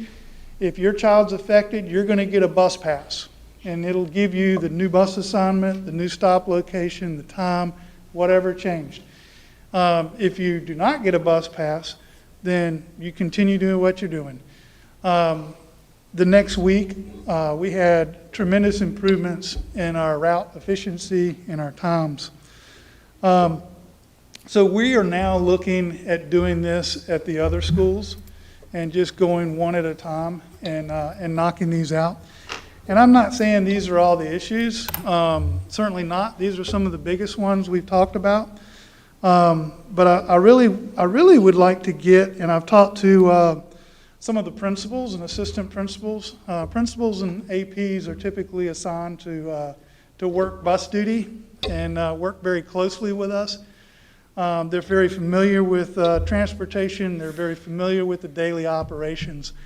So I've talked to Mr. Clausen, and we're going to be putting together a focus group of principals to really look at what are the overall issues.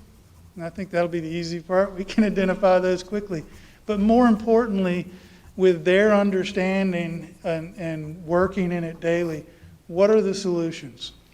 Help us brainstorm and bring forward solutions. And some of these we may be able to implement immediately. Some of these we may be able to implement next year. Some of these we may be coming back to the board with a recommendation, and it would require your approval. But I think that would be a really good group to put together. So we've already started that process. And even if we don't come back for your approval, I'd be glad to come back and tell you what we found and some of the things and outcomes, some of the things we discussed and the outcomes from that meeting. So that's a quick update. I'd be glad to answer any questions if you have any. Any questions from the board? Mr. McManus. This is not a question. This is a thank you. I've written at least 4 tickets about bus issues. I think 2 were really safety. The other 2 were being counted tardy. And you responded directly to that parent. I appreciate that.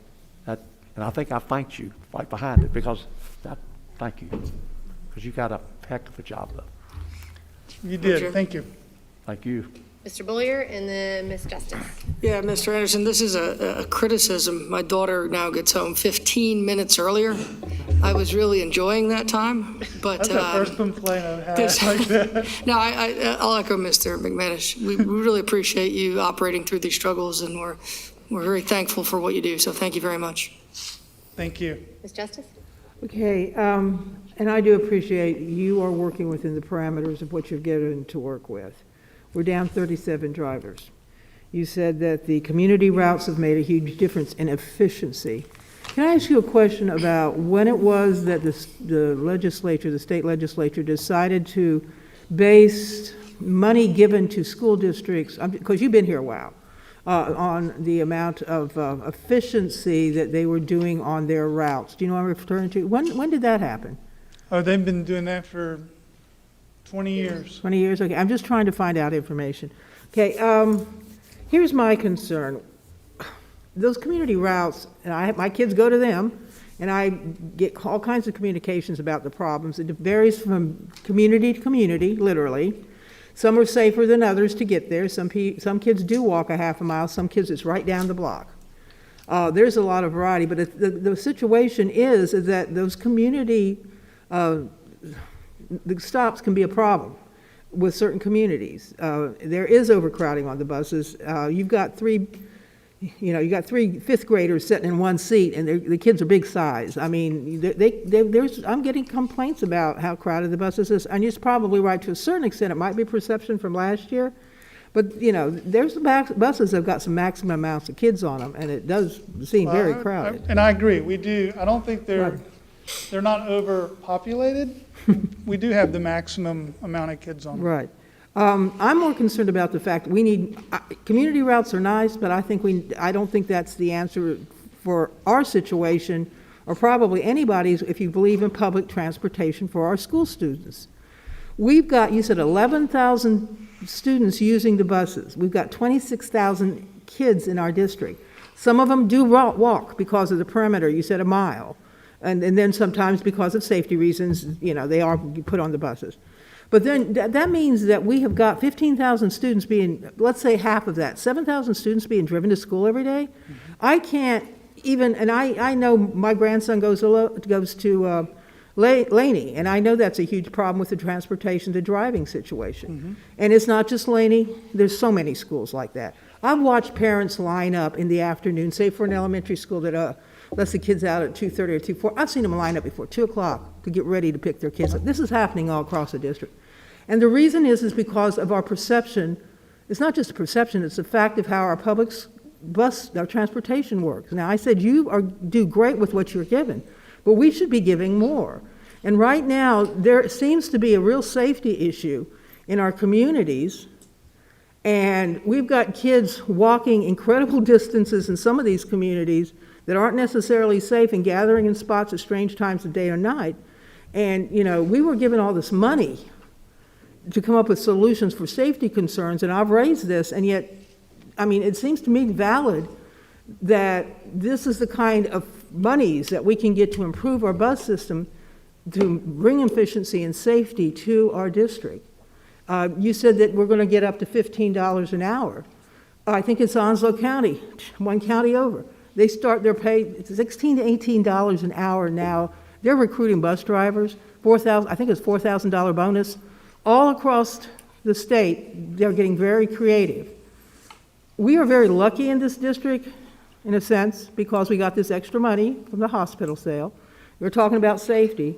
These are the kinds of things, these are the kinds of things that has anybody brought this up or discussed that? You're talking about solutions, about possibly using some of this money to recruit more bus drivers, add more buses, maybe even put bus monitors. Has anybody talked to you about this? Or about using the money from the hospital sale? Yeah. Believe it or not, this is where the $350 million is coming from for our education safety. I have not asked anybody. So nobody's talked about it. Anything? I have not asked. I don't know if anyone's talked about it. Okay. That money is not ours. That is, the county manager has responsibility for that money. That's not ours to spend as we see fit. The county is going to determine what is the best way to do that to promote community Anybody safety. brought these kinds of safety factors about our transportation system, that would be a great way to spend some of this money. Madam Chair, just a question, Ms. Justice. Have you called the county commissioners? What did they say? What did they say when you called and said, can we have money for buses? I would love to talk to them, but at this point, I'm just bringing it up now because I've requested this discussion. But it's their money. Excuse me, it's our money, it's our taxpayers' money. Why do you keep saying it's ours? We do not have access to $350 million. But our leadership has conversations, and this is one way You're that we a part could of be that using the leadership, money. Ms. Justice. Please call the county commissioners. This is the kind of thing that Friday that we missed because of the training that could have come up in that conversation. Mr. McManus, and then Just I think a couple quick probably, comments. for sake of time, I think we need to move on. Yes, Mr. McManus. A couple of quick comments on politics. First, any county that has any Army, Navy, Air Force, any base gets impact monies from the federal government, a lot. And so that's another, I'm sure Dr. Fauci would like to have a lot of that. But, and this is a national phenomenon. Mm-hmm. Except maybe in a rural area where a lot of people don't have more job opportunities, except extensive travel to get to a job opportunity, they're going to drive the buses.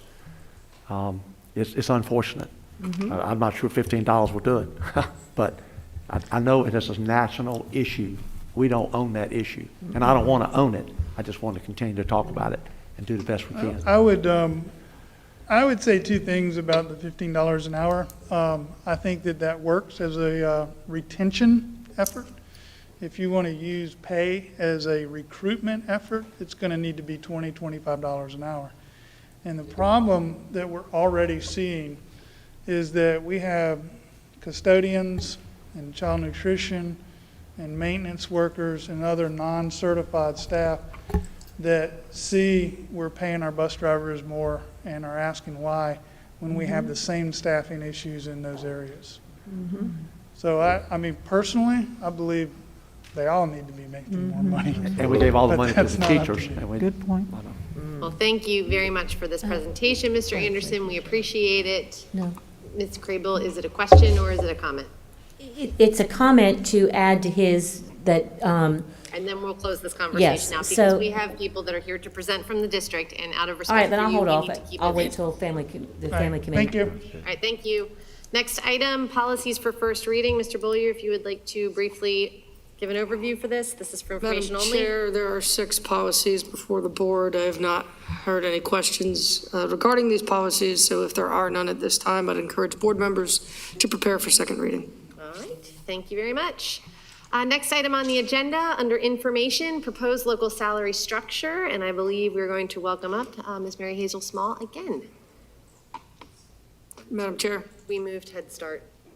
there's a climate survey. There was an added Oh, page. shoot, I'm sorry, I apologize. My apologies. I didn't have that in front of me. Okay, item H, climate survey. Mr. McManus, this is your item.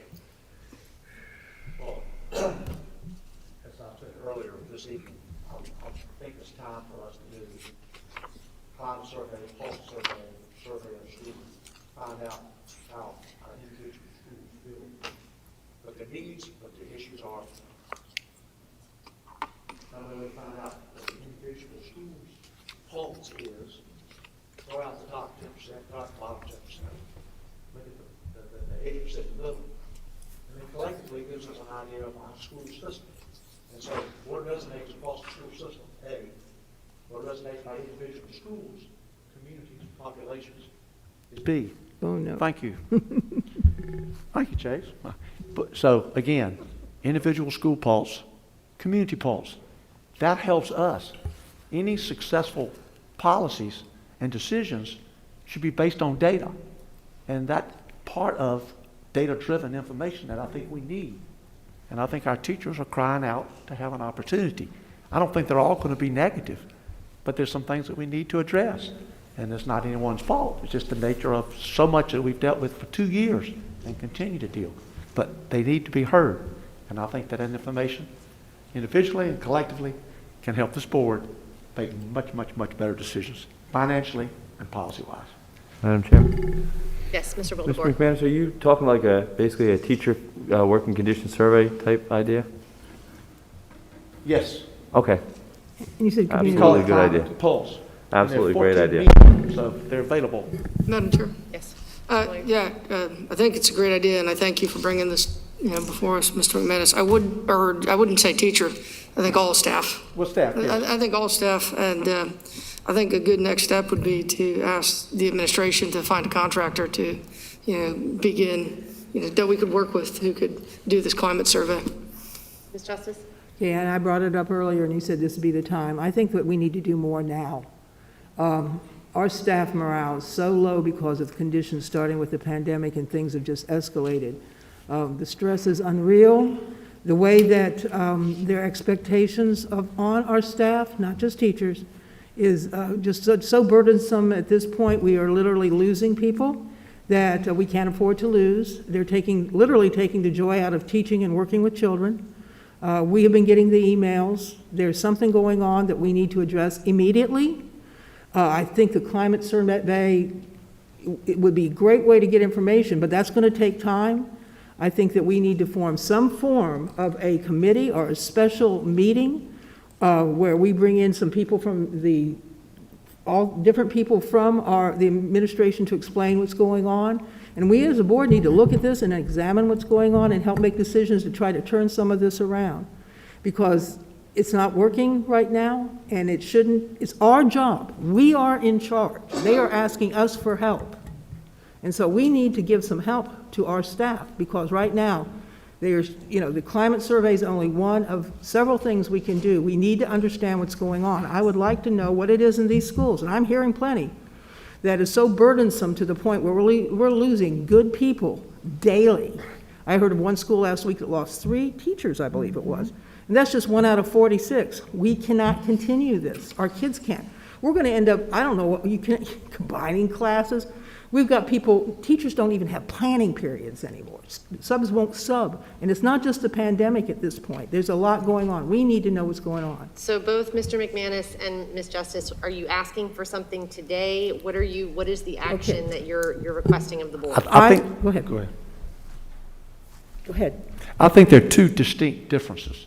One is open discussions, which you talked about, but one is giving every single individual staff member an opportunity to respond to what they like or what they don't, or what an issue in their particular community is, or their school, or decisions that we've made, whatever. And there are 14 zillion of these things available. It doesn't take a long time. You don't have to, a contractor, half the people out here can access multiples. If you want to finesse it, if you want to change a little bit to adapt maybe more for elementary, but I think that, again, that's two separate issues. Yeah. So But everybody again, should have a chance. So what are you asking for then, Mr. McManus, tonight? For the administration to research the vendors and bring them Yes, back that's to what the I did board? when I made my Okay. change to the agenda. All right, so you Absolutely. would, do we need a vote for that or just a consensus? I think it's just. Are we good with that? All right, Dr. Faust, Vote. could you? Vote, please let's vote. Okay. A vote to go ahead and research vendors for climate surveys by when? As soon as possible. I say before Christmas. How about before the interim? I don't know, that's only 2 weeks. I think that's Next probably meeting? pushing it for you. Is that gonna be November? impossible? Yeah, how about next month We got to do this fast. at the November meeting? Yep. Please. Okay, all right. And then he can share that with his November meeting committee. to have the person selected? Or No, November? vendor options. Yes, okay. Vendor options. And I would suggest you share it with your committee of teachers that you meet with, so ahead of time if they have any comments. Hey, what, is there, well, are you A making that second. motion? Well, Yes. Oh, so we have non-certified, certified students, NC, Papa, and so I just don't want us to hit one group because, True. so we would go out and just look for a vendor who does the climate survey and then bring it back to the board and let you, because, Okay, yeah, it's, thank you. So I second that, so. Second, okay, so first by Mr. McManus, second by Ms. Justice. Any other discussion? All those in favor say aye. Aye. All those opposed?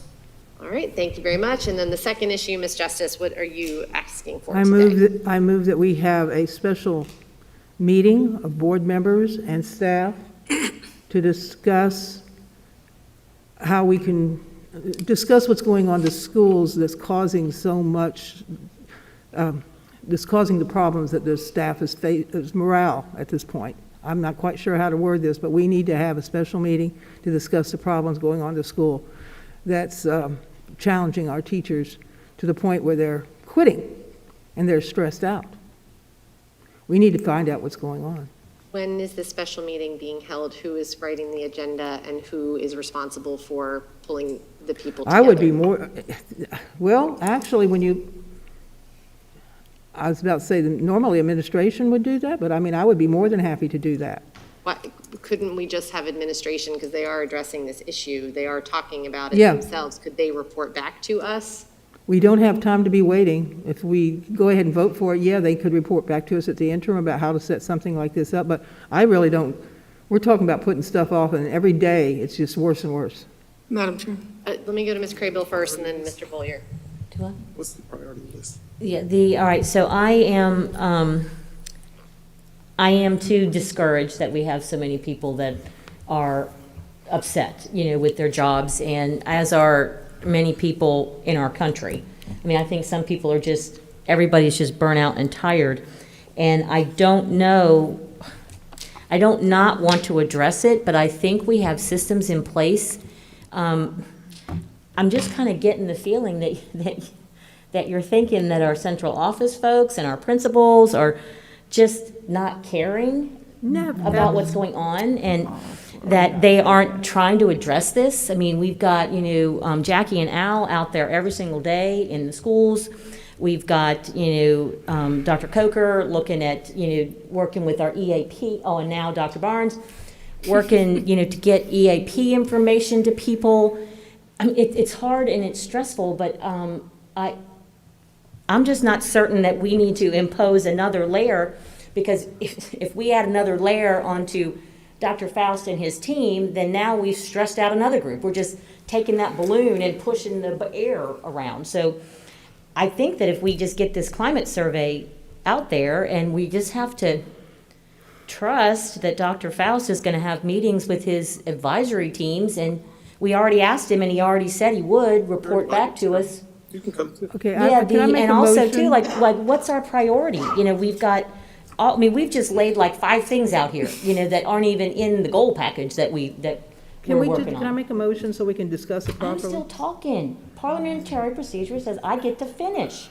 I could have made my motion. I was trying to do that before you started Ms. Crable, discussing. finish, and then I'm we'll go to Ms. finished. Justice for the motion. Thank you. All right. All right, Ms. Justice? Yes, I would like to make a motion that we have a special meeting with our administrative team and other experts to discuss the problem with teacher morale, or staff morale. It's not just teachers, staff morale.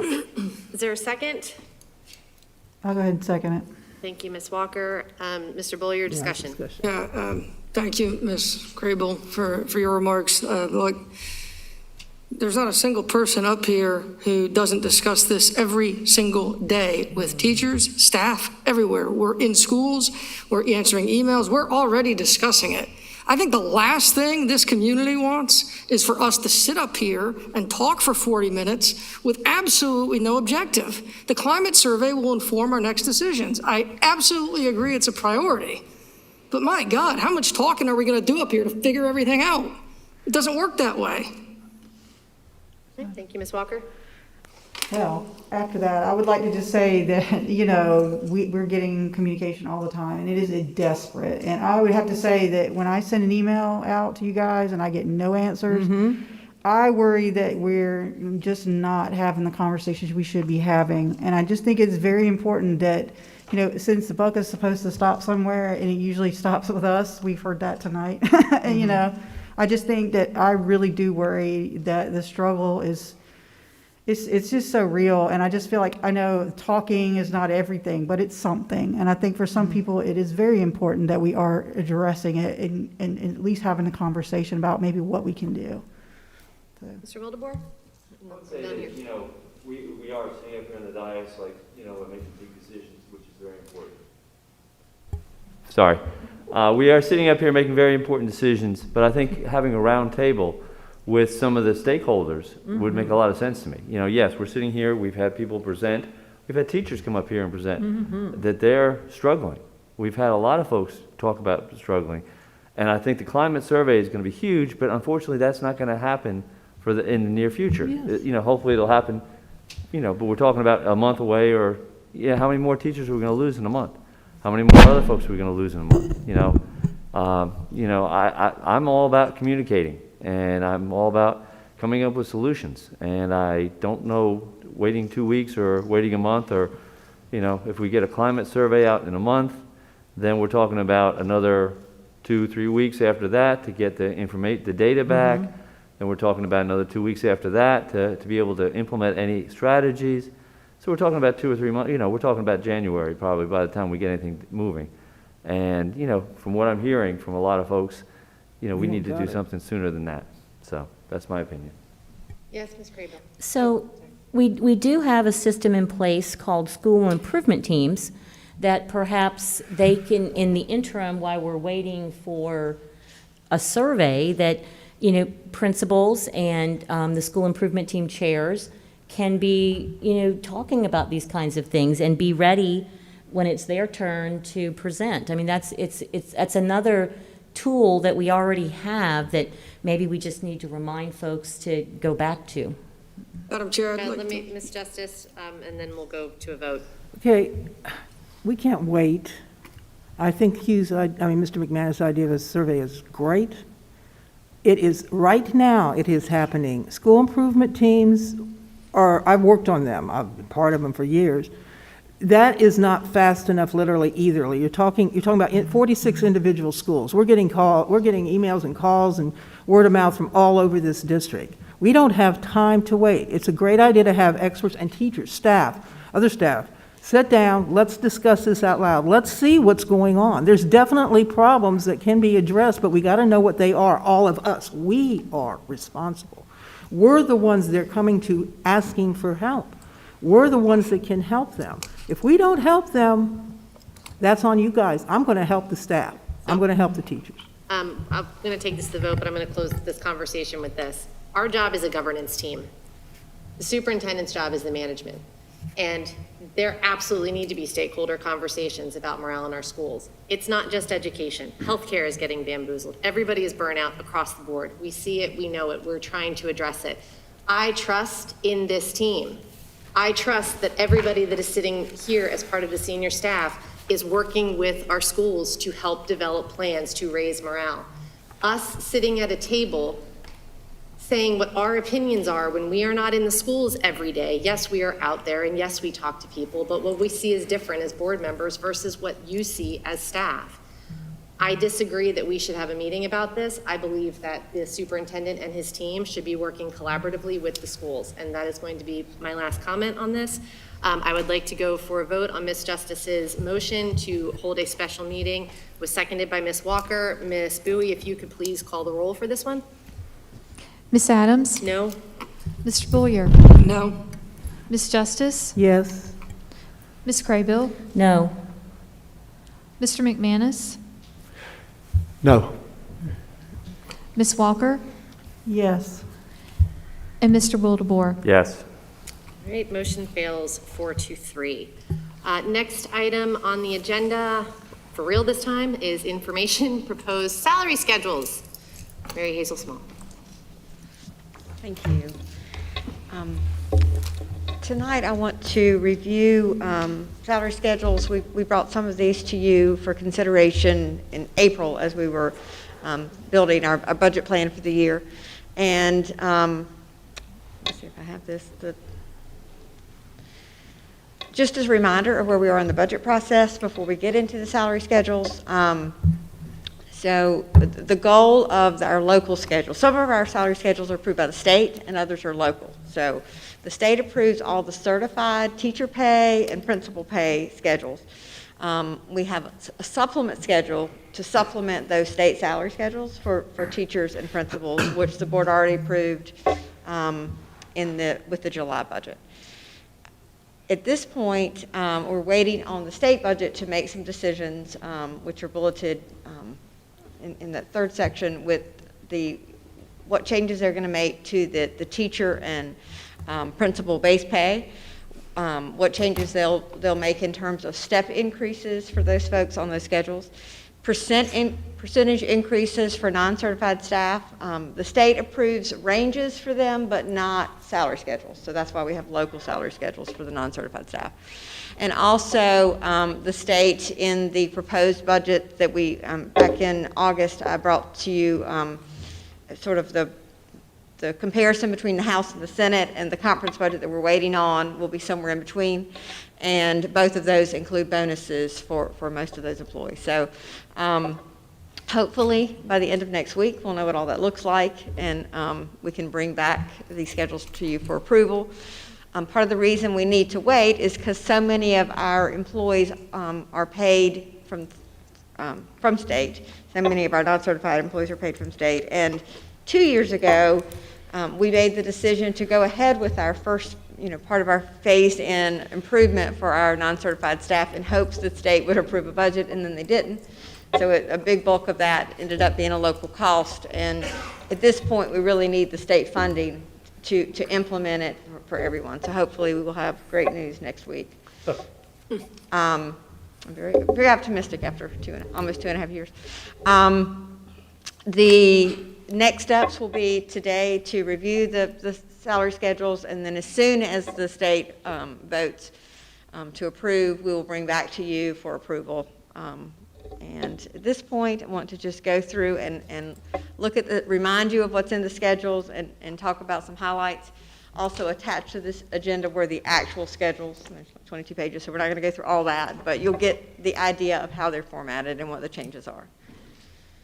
So first, we're going to look at the non-certified salary schedule, which is what most, if you're not on those certified or licensed teacher and school administrator pay scales, you're either on the non-certified salary schedule. We have a couple of separate schedules that we'll talk about in a minute, and then we have a central office administrator pay schedule. So those are, but most people fall under this one. Whether you're salary or hourly, the non-certified, there's several different grades, and those are sort of state-defined grades with ranges, and then each LEA determines what their scale looks like within that range. And then the state will come along and say what amount of percent or dollar amount they want to do, and they typically do it different every year, but the proposals for this year are for percent increases. And what is new this year is a $13 minimum wage, which this board did 2 years ago to get to a $13 minimum wage for this schedule. If the state does the $13 minimum wage, where before it was like $7, that gives us the funding to get to 14, because we already have, if that makes sense.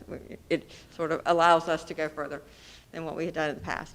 So $14 minimum wage, there will still be some compressed steps. And what that means is if we started with 14 and then went up, it would have been more than we thought we could afford in the budget. So in the bottom two grades, which is the 55 and 57 grade, the first few steps are compressed. The goal is over the next couple of years we get to the point where there wouldn't be any compressed steps, so that someone could move with step increases every year and get a raise. We do expect the state's goal is to get to a $15 minimum wage. So, and we're a little bit ahead of that, so we should be able to get there ahead of time.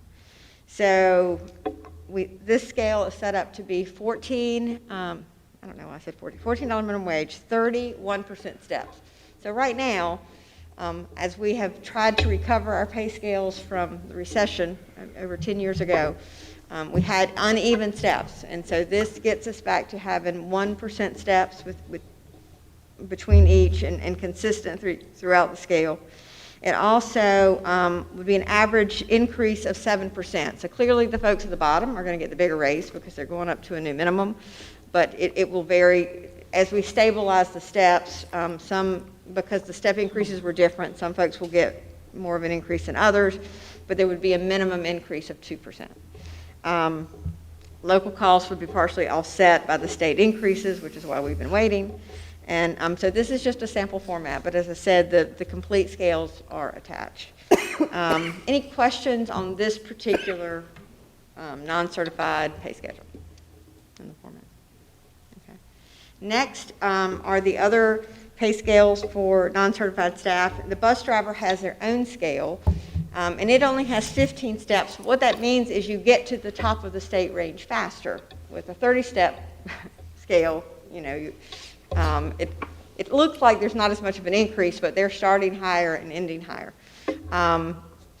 There was some discussion earlier in your discussion about transportation that some counties are going, above $20. The state, we can only use state money if we stay within their range, but that doesn't mean you couldn't use local money if that was your choice. But with this particular scale that we had been proposing was within the state range because that's always been the parameter that we've looked at. Clearly, circumstances are different. Our goal for bus drivers was to get higher prior to get that minimum wage up higher than everyone else, with eventually everybody getting to the $15 minimum wage. So the board could consider doing something different next year, to go even higher or to change this format. So this is a $15 minimum wage for drivers, 14 for bus aides, but the bus aides are also on this 15-step scale. It's a two-step, and I didn't mention that on the last scale, which is really important, and it applies to this one too. We did not do a step increase last year because we never had a budget. So what we're recommending with this is the employees, if they had 2 years of experience and they were with us the last 2 years, they'll get 2 steps on the scale, not just 1. And that applies for bus drivers as well as the folks on the non-certified scale. Let's see, 1% step increases to reach the top of the state schedule at step 15, and also to increase sub-pay from $12.75 to $13.15. There's a schedule and a couple of slides on subpay, different types of subpay, but this one specifically related to bus drivers, so I listed it for you. For child nutrition, we do have a lot of child nutrition employees that are on the non-certified pay scale, but we also have this group of part-time, they're not considered permanent state employees, they work less than 20 hours a week, and they're on this schedule, which currently starts at a minimum of 12, and it's going to go to 13, which would be the new state base, we hope. And then every 5 years, there is a step increase for those. Up until about 5 years ago, we just had a flat rate for them, so we have sort of been building a schedule for these part-time folks to give them a little bit higher and help recruit. And also a 2-step increase, catch up a step for them. So any questions on these 2 schedules? Okay.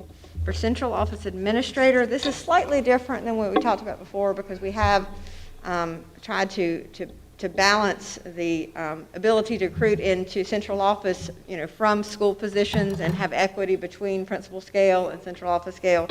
And so what is different from the last time you saw this is we inserted, director was at a SA5, which is the 5th column of numbers over. And then we had executive director, and then the SA7 was contracted senior staff, and then most of those are by contract, so, or non-contracted senior staff. So we added pre-K director to this because pre-K directors are not technically principals. We have paid them as principals, but they are, the state doesn't recognize them as principals. And so we're going to put them on as its own category on the scale, and then shift director up and executive director and above at A7. So the 30-step scale with the slightly shifted categories, still 1% step to get to the state max. Average increase is 14%, and this is trying to provide equity so that we are able to fill these positions. Because if not, people would, in positions that would normally be promotions, you would make more if you went back to a school.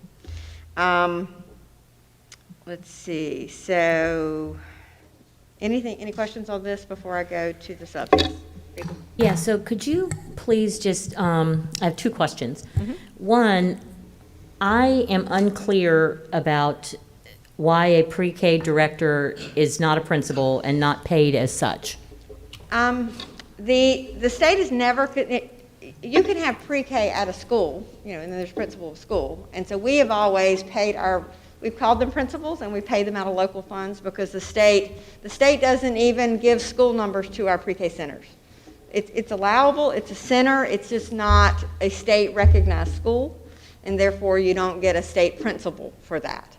And so we decided to put them, and Dr. Faust may want to help me with this, but to put them on this schedule because they're not a state-recognized principal. Right. So the accountability measures aren't there so as a principal, the state gives you accountability measures. So for instance, they, at the end of the year, if there's a ranking, they get meets expectation or exceeds expectation.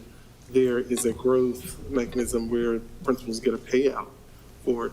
So with this, there's no accountability measure, but we were still giving them holding them to the same standard as the K-5 principal without the actual same standards set by the state.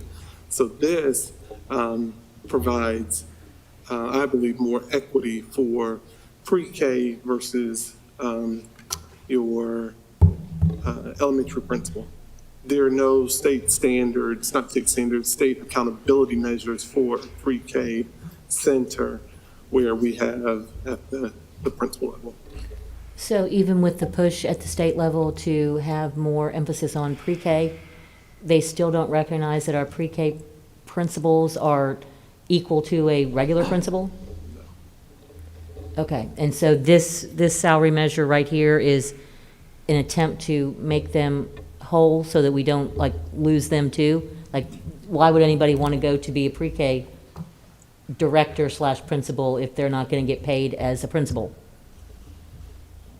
Well, part of it is, well, you think about it, they have less students there. Okay. So they may have, maybe 200-300 kids or less than 300 kids, where at an elementary school, at a larger, you may have 800. Okay. So their responsibilities, their duties are gonna be, you're still responsible for students, but you don't have as many students. Okay, and so I guess that's along the same lines as then why a pre-K director isn't the same as a director. Like, there's a significant difference in pay because it is, again, because the number of people that they supervise or manage? Right, so this could be, this could be director of transportation, director of facilities, Okay. maintenance. Okay, so thank you for that. The second question is, with lead teachers, didn't they used to get an additional supplement for being a lead teacher so that we have like people get rewarded for being a good teacher and moving out of the teacherness, into the lead teacher arena? That's not how it works. I'll start with that if you want to add. Okay. So they do, it's a 12-month position, so there's 2 more months of employment. And they're still paid on the teacher pay scale as lead teachers, but they aren't, and so they have the higher supplement, but they don't have an additional supplement beyond that. So they're making more than they did before, but they're, up with the new teacher pay scale, but then there's 2 more months of employment than they would have if they were in a 10-month position. So that is the I guess, the extra, but it is not considered to be at a higher pay grade anymore.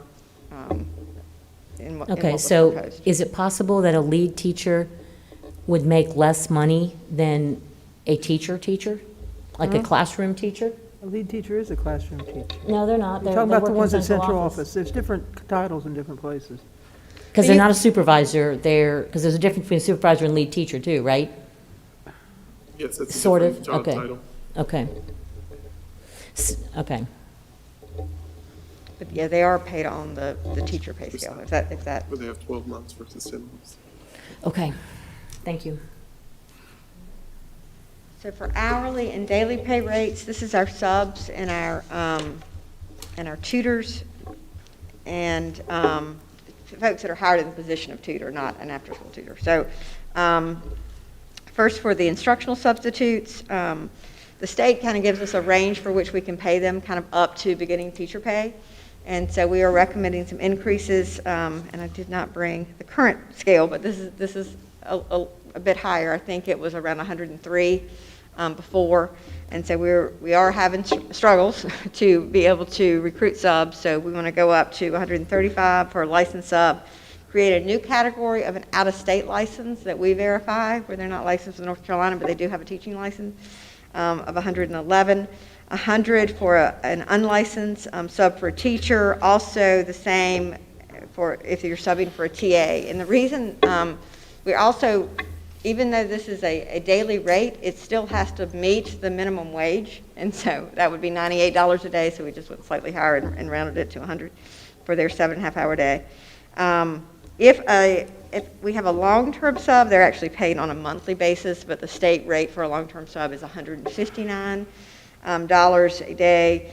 If a TA is subbing for their teacher, and this isn't new, this is what it's always been, it's going to be based on beginning teacher pay, based on the 10-month scale, 21.5 days a month, which is a strange thing, but that's how it works out, of $162.79 a day. So that isn't new. If the beginning teacher pay goes up in the state budget, these two rates that are starred there, so the long-term subs and TA subbing would also go up. Non-certified tutors is currently 13. We recommend going to 14. Certified tutors is 21. We recommend going to 22, which is just slightly higher than beginning teacher pay without a supplement. The bus driver subs, $13.50, as I mentioned before, but also bringing up all of the other subs, bus aides, child nutrition, and custodial subs to the new, what we believe to be the new state minimum of 13, but we'll know soon. Any questions about the scale? Yay. for the subs. There's also a new proposal for school support bonus, and I'm going to try to summarize it, but we'll welcome Dr. Faust if he wants to add anything to this. This is would be a one-time bonus to be paid with Esser funds, our federal funds, to promote the retention and recognize the service of those employees who worked during the pandemic. So it's not every non-certified employee. We'll talk about the employee groups. And of course, we would, if this was approved by the board, we would then have to submit it and get it approved through the Esser program, but we know it's an allowable expenditure in Esser, so we don't think there'd be any problem with that. Eligible employee categories are school-based, non-certified, including clerical and instructional support. So not every school-based position, it's the non-certified in those two categories of clerical and instructional support. So instructional support would be TAs, tutor, paraeducator, anyone working in the classroom with students, interpreter, any of those folks. The employee group that isn't listed here would be those technical positions that are already paid at a higher rate that might be working in the schools. They're not part of this. Also, there's no central office clerical. Those higher paid positions are not part of this. Instructional support, so these are going to be positions that work in the schools or work system-wide supporting the schools every day. So that's going to be your bus drivers, your aides, the child nutrition workers, custodians, skilled trades, which would be bus mechanics, dispatchers, maintenance trades, warehouse staff, anyone who is out working in the schools every day and providing direct service to the schools. So that is the school support bonus that is being proposed that we will also bring back to you with the salary schedules for consideration at your next meeting, hopefully at your next meeting. At the very latest, I think it would be November, but we are optimistic it would be at the interim meeting. And so that is it. Be glad to answer any questions you have. Additional questions? All right. Yeah. Thank you. Sorry, Ms. Walker. So you're optimistic, is that based on hoping we'll get the state budget? Sorry, I should talk into here. Yes. What happens when we don't? What happens if we don't? If we don't get the state budget passed? Oh, my God. I don't know. Well, We'd have to answer that. maybe that I was think the that we question. would come back with a modified version of this that we could afford Right. without the state budget, and we'd still make progress in these areas. It just wouldn't be as good as this is. Well, I mean, that's just reality of, because it is budgeted that state's going to have to pay for a portion of this because most of these books are state paid. Right, okay, so, yeah. So the $1,000 bonus, that's coming from the Esser funds. I remember I had sent you a message asking you what was the status of our Esser funds. And I know there's a timeline on those, right? Because I think they got approved by the Congress in March. Does it start when we get the funds, or does it start when they approve them? I actually brought information because I knew you were going to ask that, and I left it. If you would give me just a moment to go and grab that piece of paper, I'll answer your question. Thank you, I appreciate it.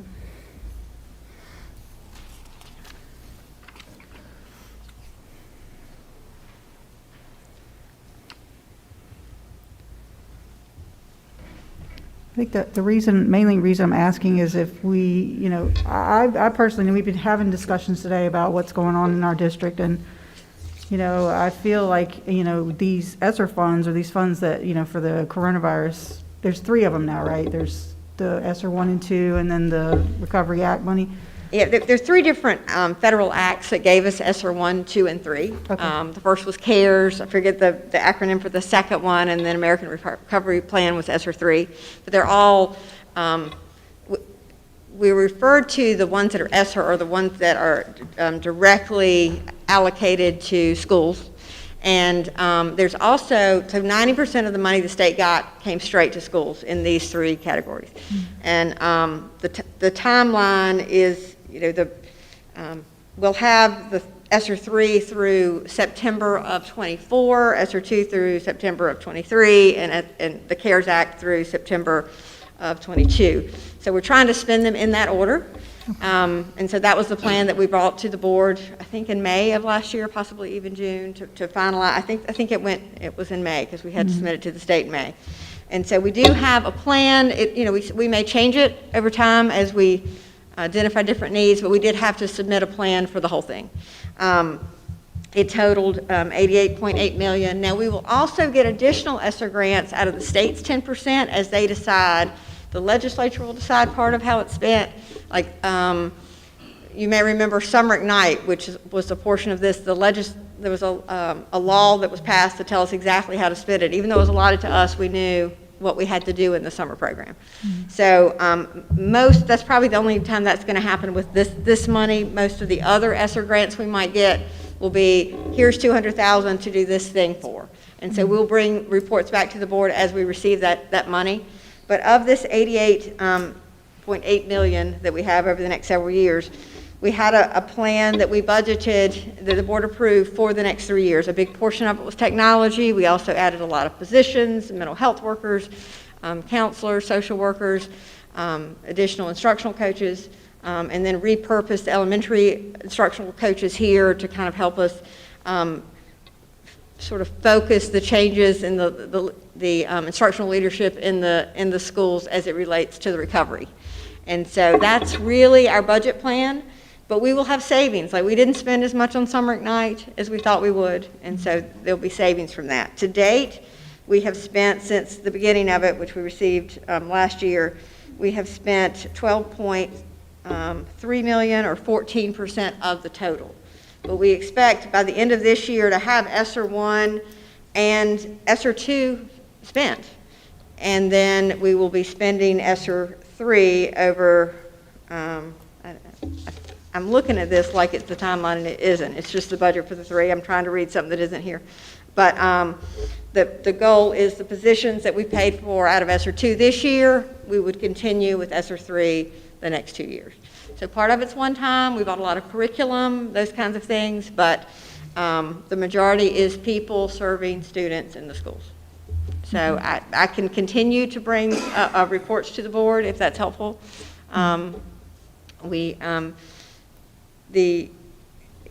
This one that I grabbed just because I knew you were going to ask this was just these direct ESSER grants, but we will, as we have other recovery money that comes to us, we'll probably end up with 10 or 15 more grants that are smaller. We'll also bring that as well. And the reason I asked was I feel like if, these are obviously funds that were because of the coronavirus and, all the things and the changes we had to make. But I feel like, when I was reading the kind of list of the use of the funds, it seems to be a little bit on the broader side when it comes to, I don't know, I feel like the shortage that we're having for subs especially might be something we might want to spend or could spend these funds on if we had to really get help to teachers. But I don't know, reading it, it looks like that would be covered under that, but yep. You've told me it goes over 3 years. I'm trying to write it down, but I don't know exactly. By 3rd year, we won't know, right? Well, I think, there's so many what ifs, but once we know what the salary schedules are, we'll know exactly. We have estimates in here. We'll know exactly what things cost at least this year, and that will let us know if we have some savings that could be repurposed to another priority. Clearly, we know we have some savings from summer school that can be repurposed. We may actually not fill. Maybe we'll have vacancy savings for those positions that we thought we needed, and maybe won't need as many next year or the year after. Okay. And that could be repurposed. So I think there'll be opportunities to make changes, but for the most part, the majority of this is already, obligated with the exception of the savings. Okay. I don't know if that is okay, yeah, and you're going to give us an update next month, you said, on the schedules. Certainly. We could, in whatever format the board would like to see. Just thought I'd ask. All right, thank you very much, Mary Hazel, for that report. I know we've got Read, Lead, Succeed presentation. I'm excited. You guys are bringing the energy. We were going to do a quick 5-minute break. It was just requested, and then we will get to it so you guys can get jazzed up and excited. We will be right back. Dr. Smith, I saw you. You were ready to run up there.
missing, oh, there we go, got two, okay.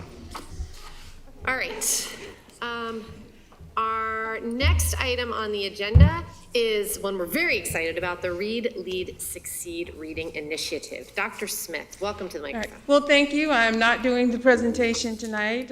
We have representatives from our Communications Division as well as our Instructional Services Division, but I did want to just emphasize, we know that reading is the most important academic skill that we can teach our children. Our children have to be able to read, to be able to read to, excuse me, sorry, it must be the late hour. We know that children must learn to read in order to be able to read to learn. That's what I wanted to be able to say. And so tonight you'll hear our presentation around our literacy campaign, Read, Lead, and Succeed. Because we want to do everything that we can as a district to ensure that our readers, all students, are proficient readers by third grade. So with that, I'll turn it over to my colleagues. Good evening. My name is Maureen Hill. I am the K-8 ELA lead teacher. And this is a true collaboration between instruction and communications. Yeah, I'm Christina Beam. I'm the marketing specialist in our communication and outreach division. And we are, like Dr. Smith said, we are so excited to share our literacy campaign that kicked off last month, Read, Lead, Succeed. It is truly a way for us to share the story of literacy and also offer support to our families to better connect with them along the way. And it is really grounded in our belief as a district that being a reader is powerful. We believe that when you're a reader, it changes your life. And if you have spoken to Dr. Faust about literacy, you know that it's a passion of his. And he has given our district the initiative of 80% of our students reaching proficiency by the end of third grade. And we believe that we can do that in our district. We know that there are amazing things happening in our classrooms every single day because of our dedicated staff and because of our families and our community partnerships as well. And as Dr. Smith said, it really goes beyond just literacy, that when our students are equipped with those skills as good readers, that it extends it beyond our content areas. So we know that when we equip our students with those skills as good readers, that they're going to excel in other areas, and they're also going to be able to explore their own natural curiosities. And we want to empower our students to do that. And I think it's important for us to share too that through this campaign, we want all of our students, pre-K through 12th grade, to know the value of reading. That when you're literate, the doors of your life are so much more open. And so we know that every child that walks in our schools might not love to read, and that's okay, right? It might not be the thing that they decide to do in their free time, but we want them to know that when you are a reader, that you can then go on and live a very rich and meaningful life. And so, but we know that we can't do this work alone, that we need the support of our families and our community.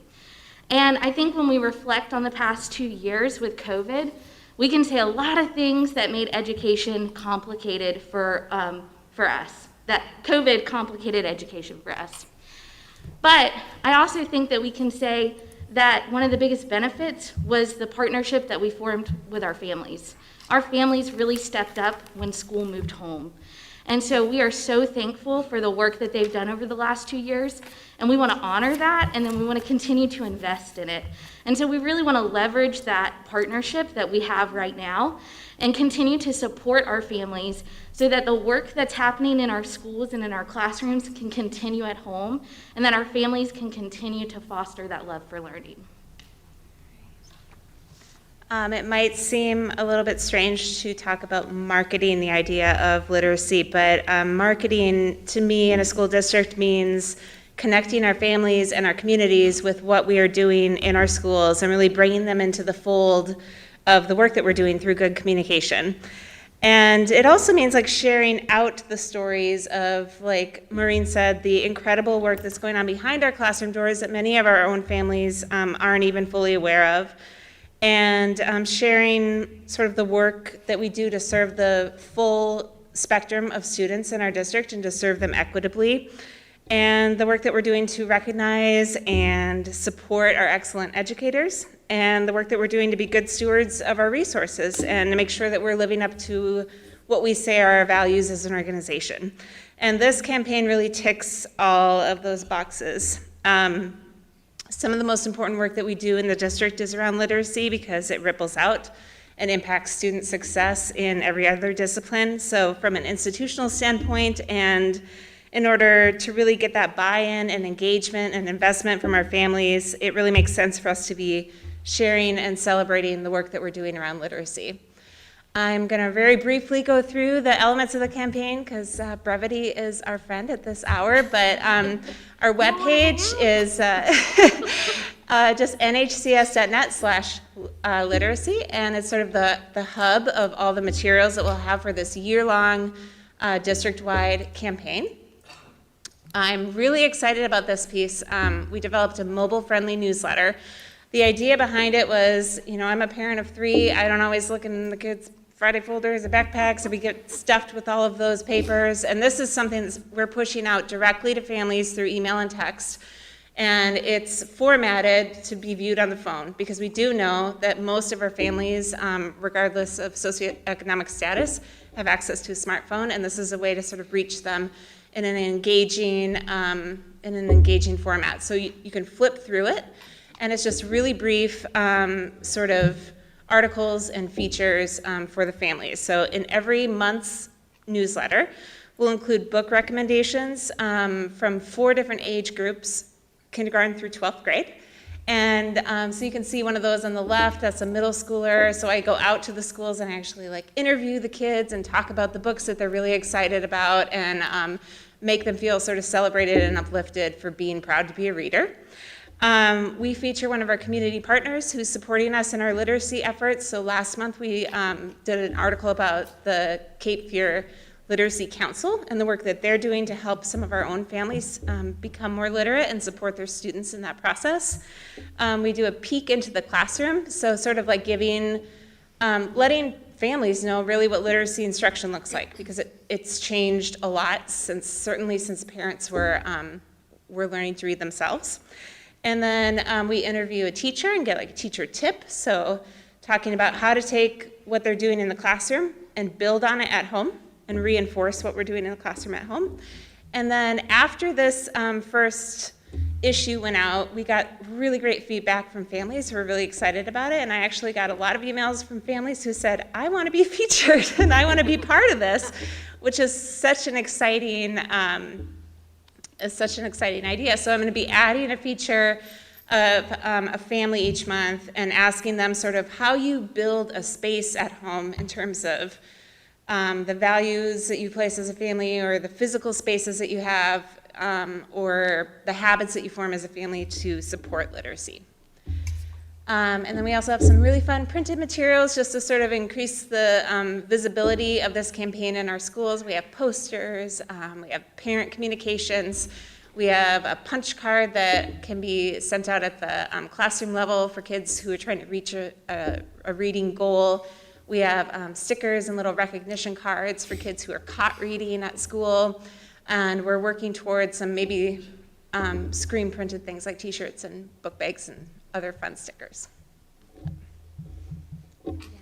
So we are just so excited to share this because we truly believe it's just the beginning of this campaign. As Christina said, it's morphed already because of the feedback that we've had from our families and from our teachers, and so we're excited to expand it in the coming year. And truly, it is more than this campaign. It's really supporting our goals and initiatives as a district. We want our families to know what it looks like in the classroom, so we want to foster that relationship with our families. And we also want to continue to build our community partnerships because we know that when we invest our students, our community as a whole is going to be much better and stronger. But also when our community invests in our schools are better as well. So we want to continue to foster those because ultimately the goal is for proficiency for our students. And we know that for that lofty goal and that we think is so achievable, for 80% of our students to reach proficiency, we all need to come together and support that for our students so that they can go on and live very full and productive lives. So that's it, unless you guys have questions. Fantastic presentation. Thank you. All right, can I open it up to board members' questions or comments? None? No, this is awesome. Can we clone them? Yeah. Mr. McManus, yes? I said, can we clone them? To bring that energy at 10:45 at night, talking about reading is so exciting, so thank you. I actually, my son, I got one of the flyers coming at home, and I was so excited. I was like, this is great, just, to really build energy around literacy. I think there's some great ideas in here. I'm obsessed with the app. I think we have so many busy parents, and that's really going to be really cool for them to be able to scan during the day, so yes. And I was just going to say, I think that this might even help us in our sub-recruiting, because more parents might feel more comfortable with what's going on in the classroom, seeing this kind of stuff and doing some practice at home. So, there's lots of, outreach for this, but I just think this is awesome. Thank you so much for taking the energy and putting it on the phone. Mr. McManus. A cute sidebar. I was visiting an elementary school, and they had every one of these stickers. And I went into boys' bathroom, and they had them on all the bathroom doors and on the mirror. I don't know how I feel about that. Yeah. I'm not okay. Any promotion is good promotion, right? Just don't tell Mr. Anderson.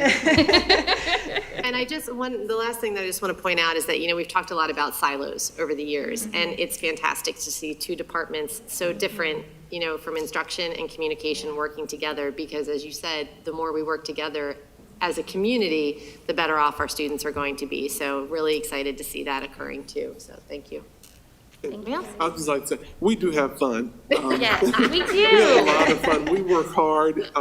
And just to thank you for the team, it's like, they know I'm a visionary. And so it's like, okay, what can we do with this? And so just seeing them in the building, sometimes we cross paths in classrooms, or we're walking classrooms together, or we're down the hall talking about the media and how to make things better and marketing into the school. So it's just it's cross teamwork.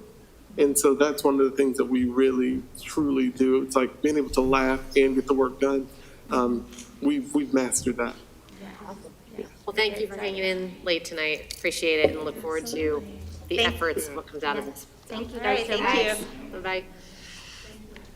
All right, next item on the agenda, 2020-21 New Hanover County School Data Report. Dr. Smith, you bringing the energy too? Yes. Right.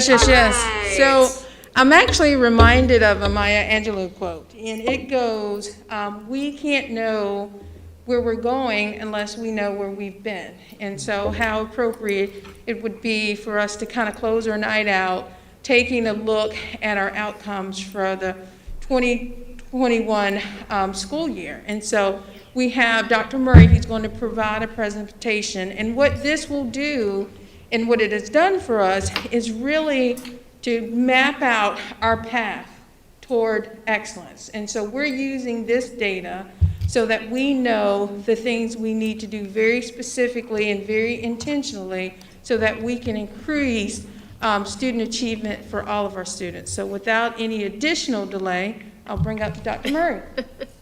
Welcome to the microphone. Good evening. It's appropriate to come after the last presentation. I don't know that I have the same energy level they do, but I just really am excited about the goal that Maureen shared of 80% of our third graders being proficient by the end of third grade. And that is exactly the importance of the data that I will share this evening. Just as a reminder, in 1920, the school year 1920, everything came to a halt in March. And the federal government, as well as the state, gave us waivers. And those waivers for the 1920 school year obviously included that we did not administer end of grade assessments. Moving into the 2021 school year, last school year, we again had state and federal waivers, but they included that we would administer assessments. And it's very important. I know we had lots of questions about why are we going to give these assessments to our students. However, there is some good that comes from this data.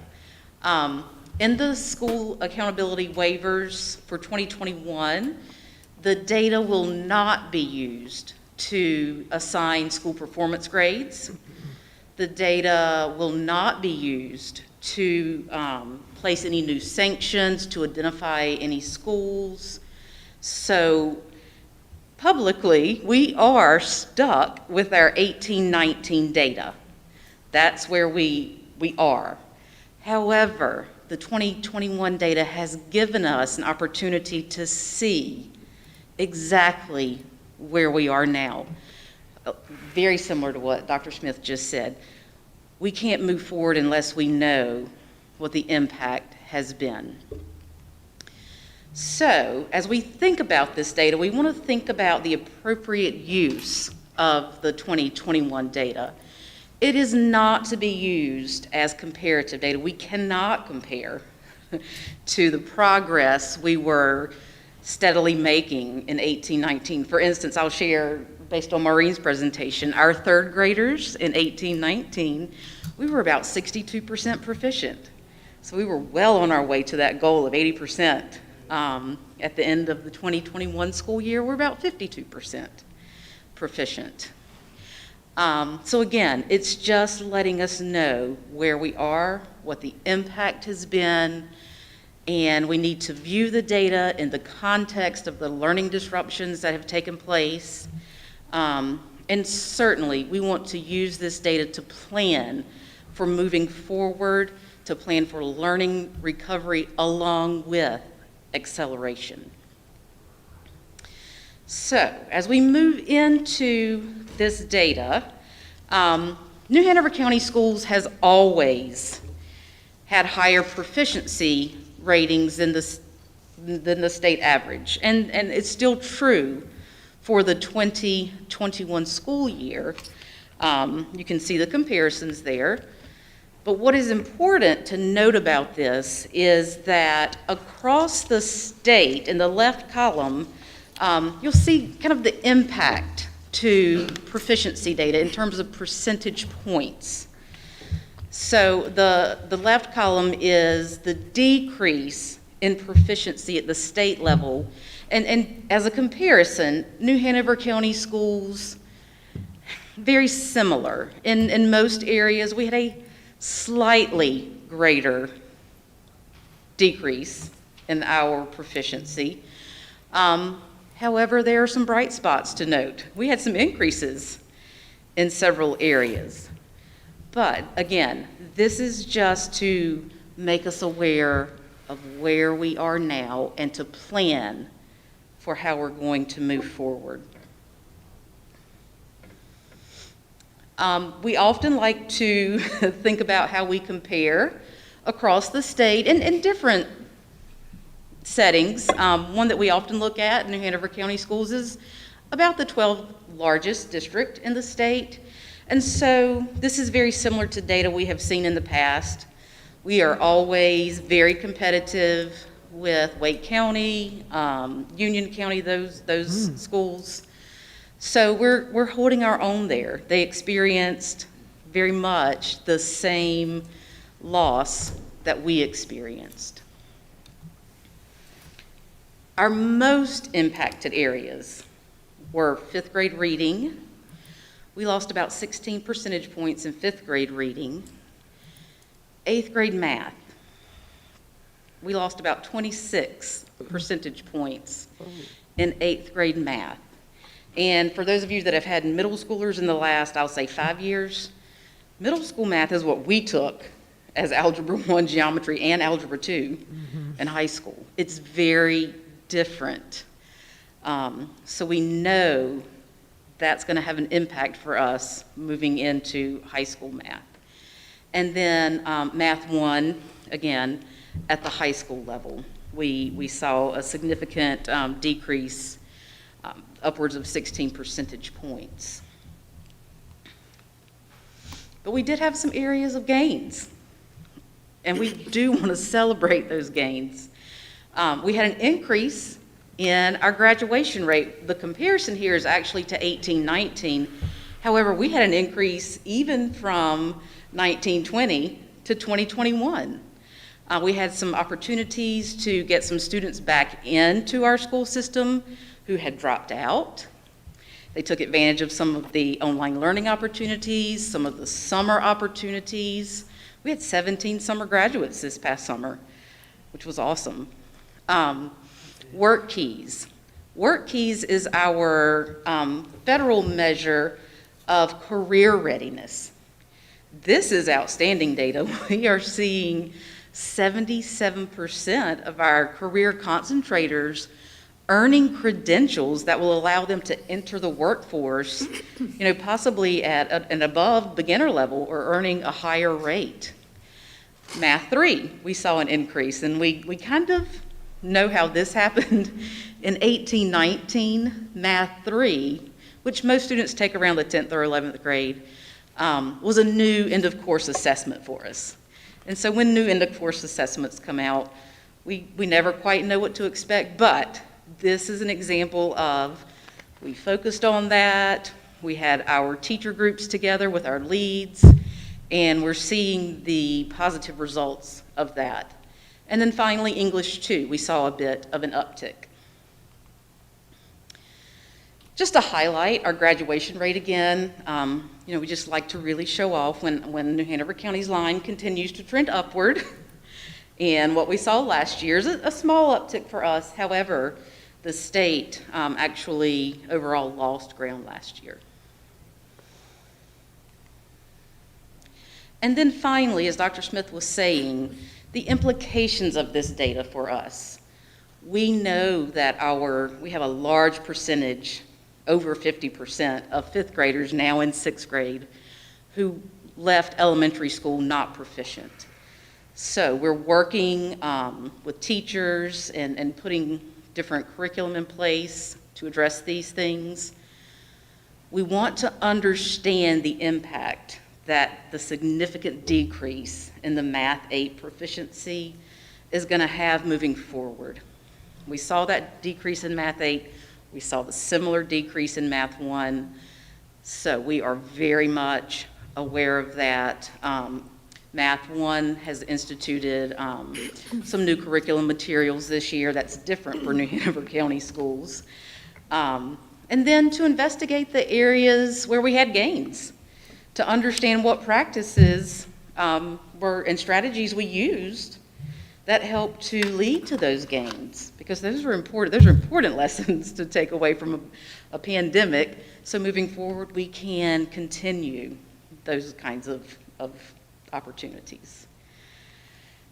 That's all I have for you this evening. But again, one point that I did not put that I do want to share is we had over 95% participation rate in our end of grade and end of course assessments last year, and that's important because parents, students, the public, families knew that we were not going to be held accountable for our data.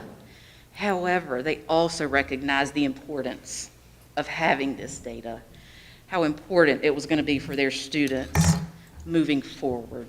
So, just a huge shout out to our families and parents and educators that saw the importance of this data and made it happen. Any questions? Thank you very much, Dr. Murray. Any questions from the board? Yes, Mr. Wildeboard. I'm just wondering about that. I think it's very, very valuable to look at, us versus the end of grade 12. But how do we stack up with our neighbors? With our neighbors, overall, we are second, just behind Pender County Schools by about 0.3 of a percentage point. Mm-hmm. Anything else? Ms. Justice. Did you just say Pender County Schools? Pender, yes. Thank you. I wasn't hearing it. I wasn't loud enough. Thank you so much for sharing that information, and we look forward to continuous gathering of data and using it to improve. Appreciate it. All right, moving along. Next item on the agenda is the superintendent's report. Dr. Faust. On Friday, I'll attend the second Safe School, I need my glasses, sorry. It's late too. Yeah. It's late. I'll attend the second school safety meeting hosted by the county. Attendees will include school district employees, parents, county and city staff, and law enforcement officials. A meeting between New Hanover County School Board and the Board of Commissioners is forthcoming in November. The issue of school safety continues to be top of our mind for our families and the broader community. The meeting that we have had so far have been collaborative and productive, and I feel encouraged that we're making progress towards our schools being safe and inclusive for all students and staff. Remote learning and virtual instruction. On October 1st, New Hanover County Schools filed our remote and virtual instructional plan with the Department of Public Instruction as required by the North Carolina Senate Bill 654. If we need to shift to virtual or remote instruction because of weather or emergencies, including a COVID outbreak, these instruction plans give the district the flexibility to do so temporarily. We remain focused on maintaining a full in-person school year to the extent possible, and can now adapt and adjust as necessary based on individual schools or classroom circumstances. Teacher Advisory Committee. Tomorrow is the first meeting of the year with the Teacher Advisory Committee. I'm excited to get back feedback and insight from our teachers and allow them the opportunity to play an enhanced and impactful role in our district. I've already met with our students, principals, and classified staff advisory committees, and I'm energized to have feedback and actually provide other feedback that has been given. Every member of our school community brings a unique perspective to what we are doing well and where we can make improvements. As we move forward in our strategic planning process, we want every voice to be heard. I look forward to future conversations throughout the school year and to the ideas they will generate. Beginning Teacher of the Year last Friday, I was part of the team that surprised and congratulated our beginning Teacher of the Year, Rachel Norfleet.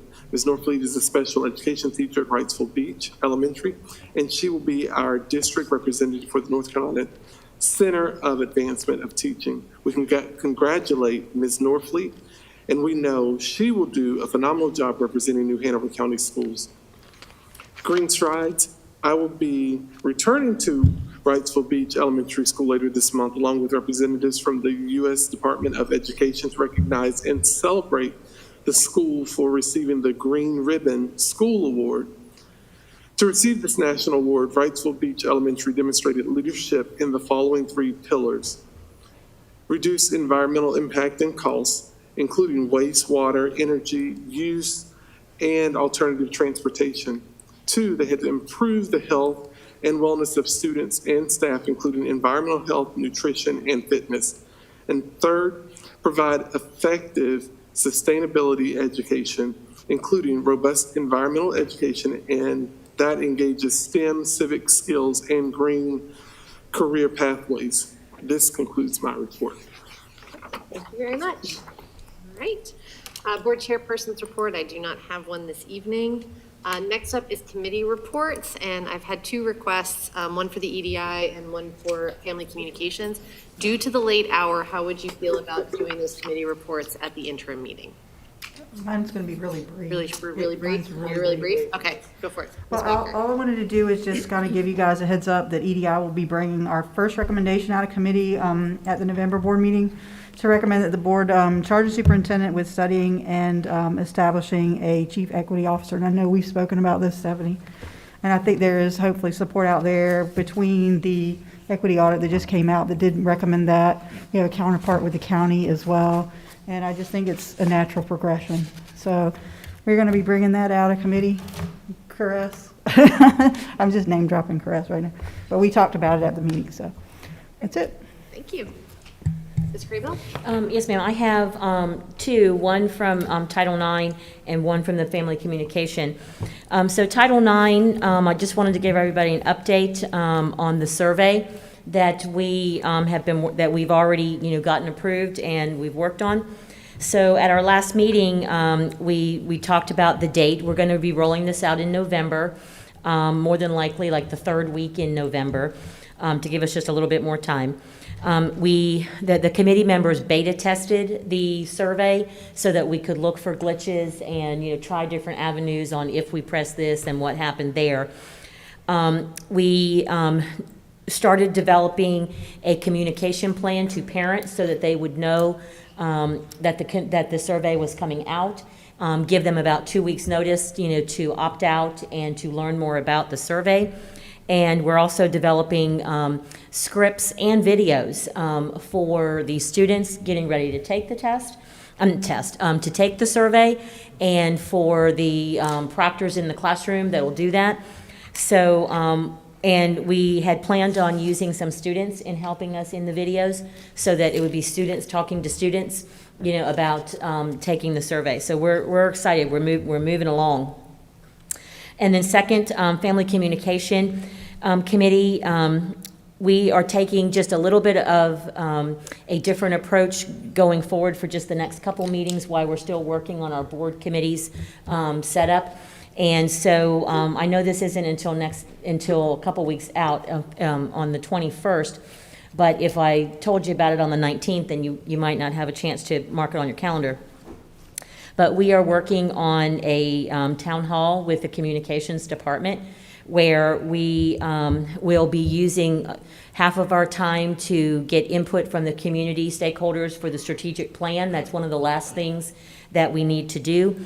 And then to throw this, and this is what I was going to say when Mr. Anderson was up, but to use part of our time to use the town hall to get some transportation, input. I mean, he gets it daily, but people will have another opportunity to do that. So I just wanted to let people know that we were working on engaging the community as best that we could. Great. Thank you Thank very you, much Mr. for those Anderson. updates, Ms. Walker and Ms. Craybill. All right, next item is correspondence. Does anyone have any correspondence that they would like to share this evening? This is an odd correspondence, but somebody let me know that just to clarify with the teachers, as far as the boosters go, that because the county provided them with Moderna, that vaccine originally, when they got the shots here in mass, that because the booster comes from Pfizer, that they won't be, so don't go down there and thinking you're going to be able to get the booster yet, just because you can't mix and match. Is that the word for it? Yeah, I just wanted to clarify that so nobody goes running down there to get a booster and finds out that they can't do it. Thank you. Okay? Anyone else? No? All right, we have no more call to the audience. Announcements. The 2022-2023 School Calendar Committee will meet Thursday, October 7th at 4 p.m. in the Board of Education Center. The audience seating capacity will be 170, and the general public will have the option to view remotely on NHCS TV YouTube. Policy Committee will meet on Tuesday, October 12th at 9 a.m. at the Board of Education Center. The general public will have the option to view remotely on NHCS TV. The Title IX Committee will meet on Monday, October 18th at 3 p.m. at the Board of Education Center. The general public will have the option to view remotely also on NHCS TV. The October interim board meeting will be held on Tuesday, October 19th at 5 p.m. at the Board of Education Center. The audience seating capacity will be 170, and the general public will have the option to view remotely on NHCS TV. The Family Communications Committee will meet October 21st at 5 p.m. for a roundtable discussion. The general public will have the option to view on NHCS TV. All right. Next item on the agenda is a closed session pursuant to North Carolina General Statutes 143-318.11, A1, 3, and 8 to consider personnel matters and to maintain the confidentiality of personnel records under North Carolina General Statutes 115C-319 and -321. To consult with the board's attorney to preserve attorney-client privilege information, including in the case captioned John Doe v. New Hanover County of Education et al., New Hanover County Superior Court Case number 19-CVS-2745, and to formulate plans relating to emergency response to incidents of school violence and safety components of school improvement plans. Do I hear a motion? Move. Thank you, Mr. Bollier. Is there a second? Second. Thank you, Ms. Craybill. Any discussion? All those in favor say aye. Aye. All those opposed? We are in closed session.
Anita, are we live?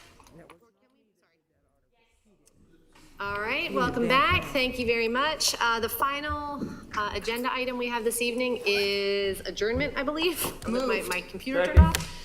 Got a first from Mr. Boyer, second from Mr. Wildebohr. Any discussion? No. All those in favor say aye. Aye. All those opposed? No. We are adjourned. Thank you to all of you for staying so late. We appreciate you. Sorry about the late hour. Not today, but anyway.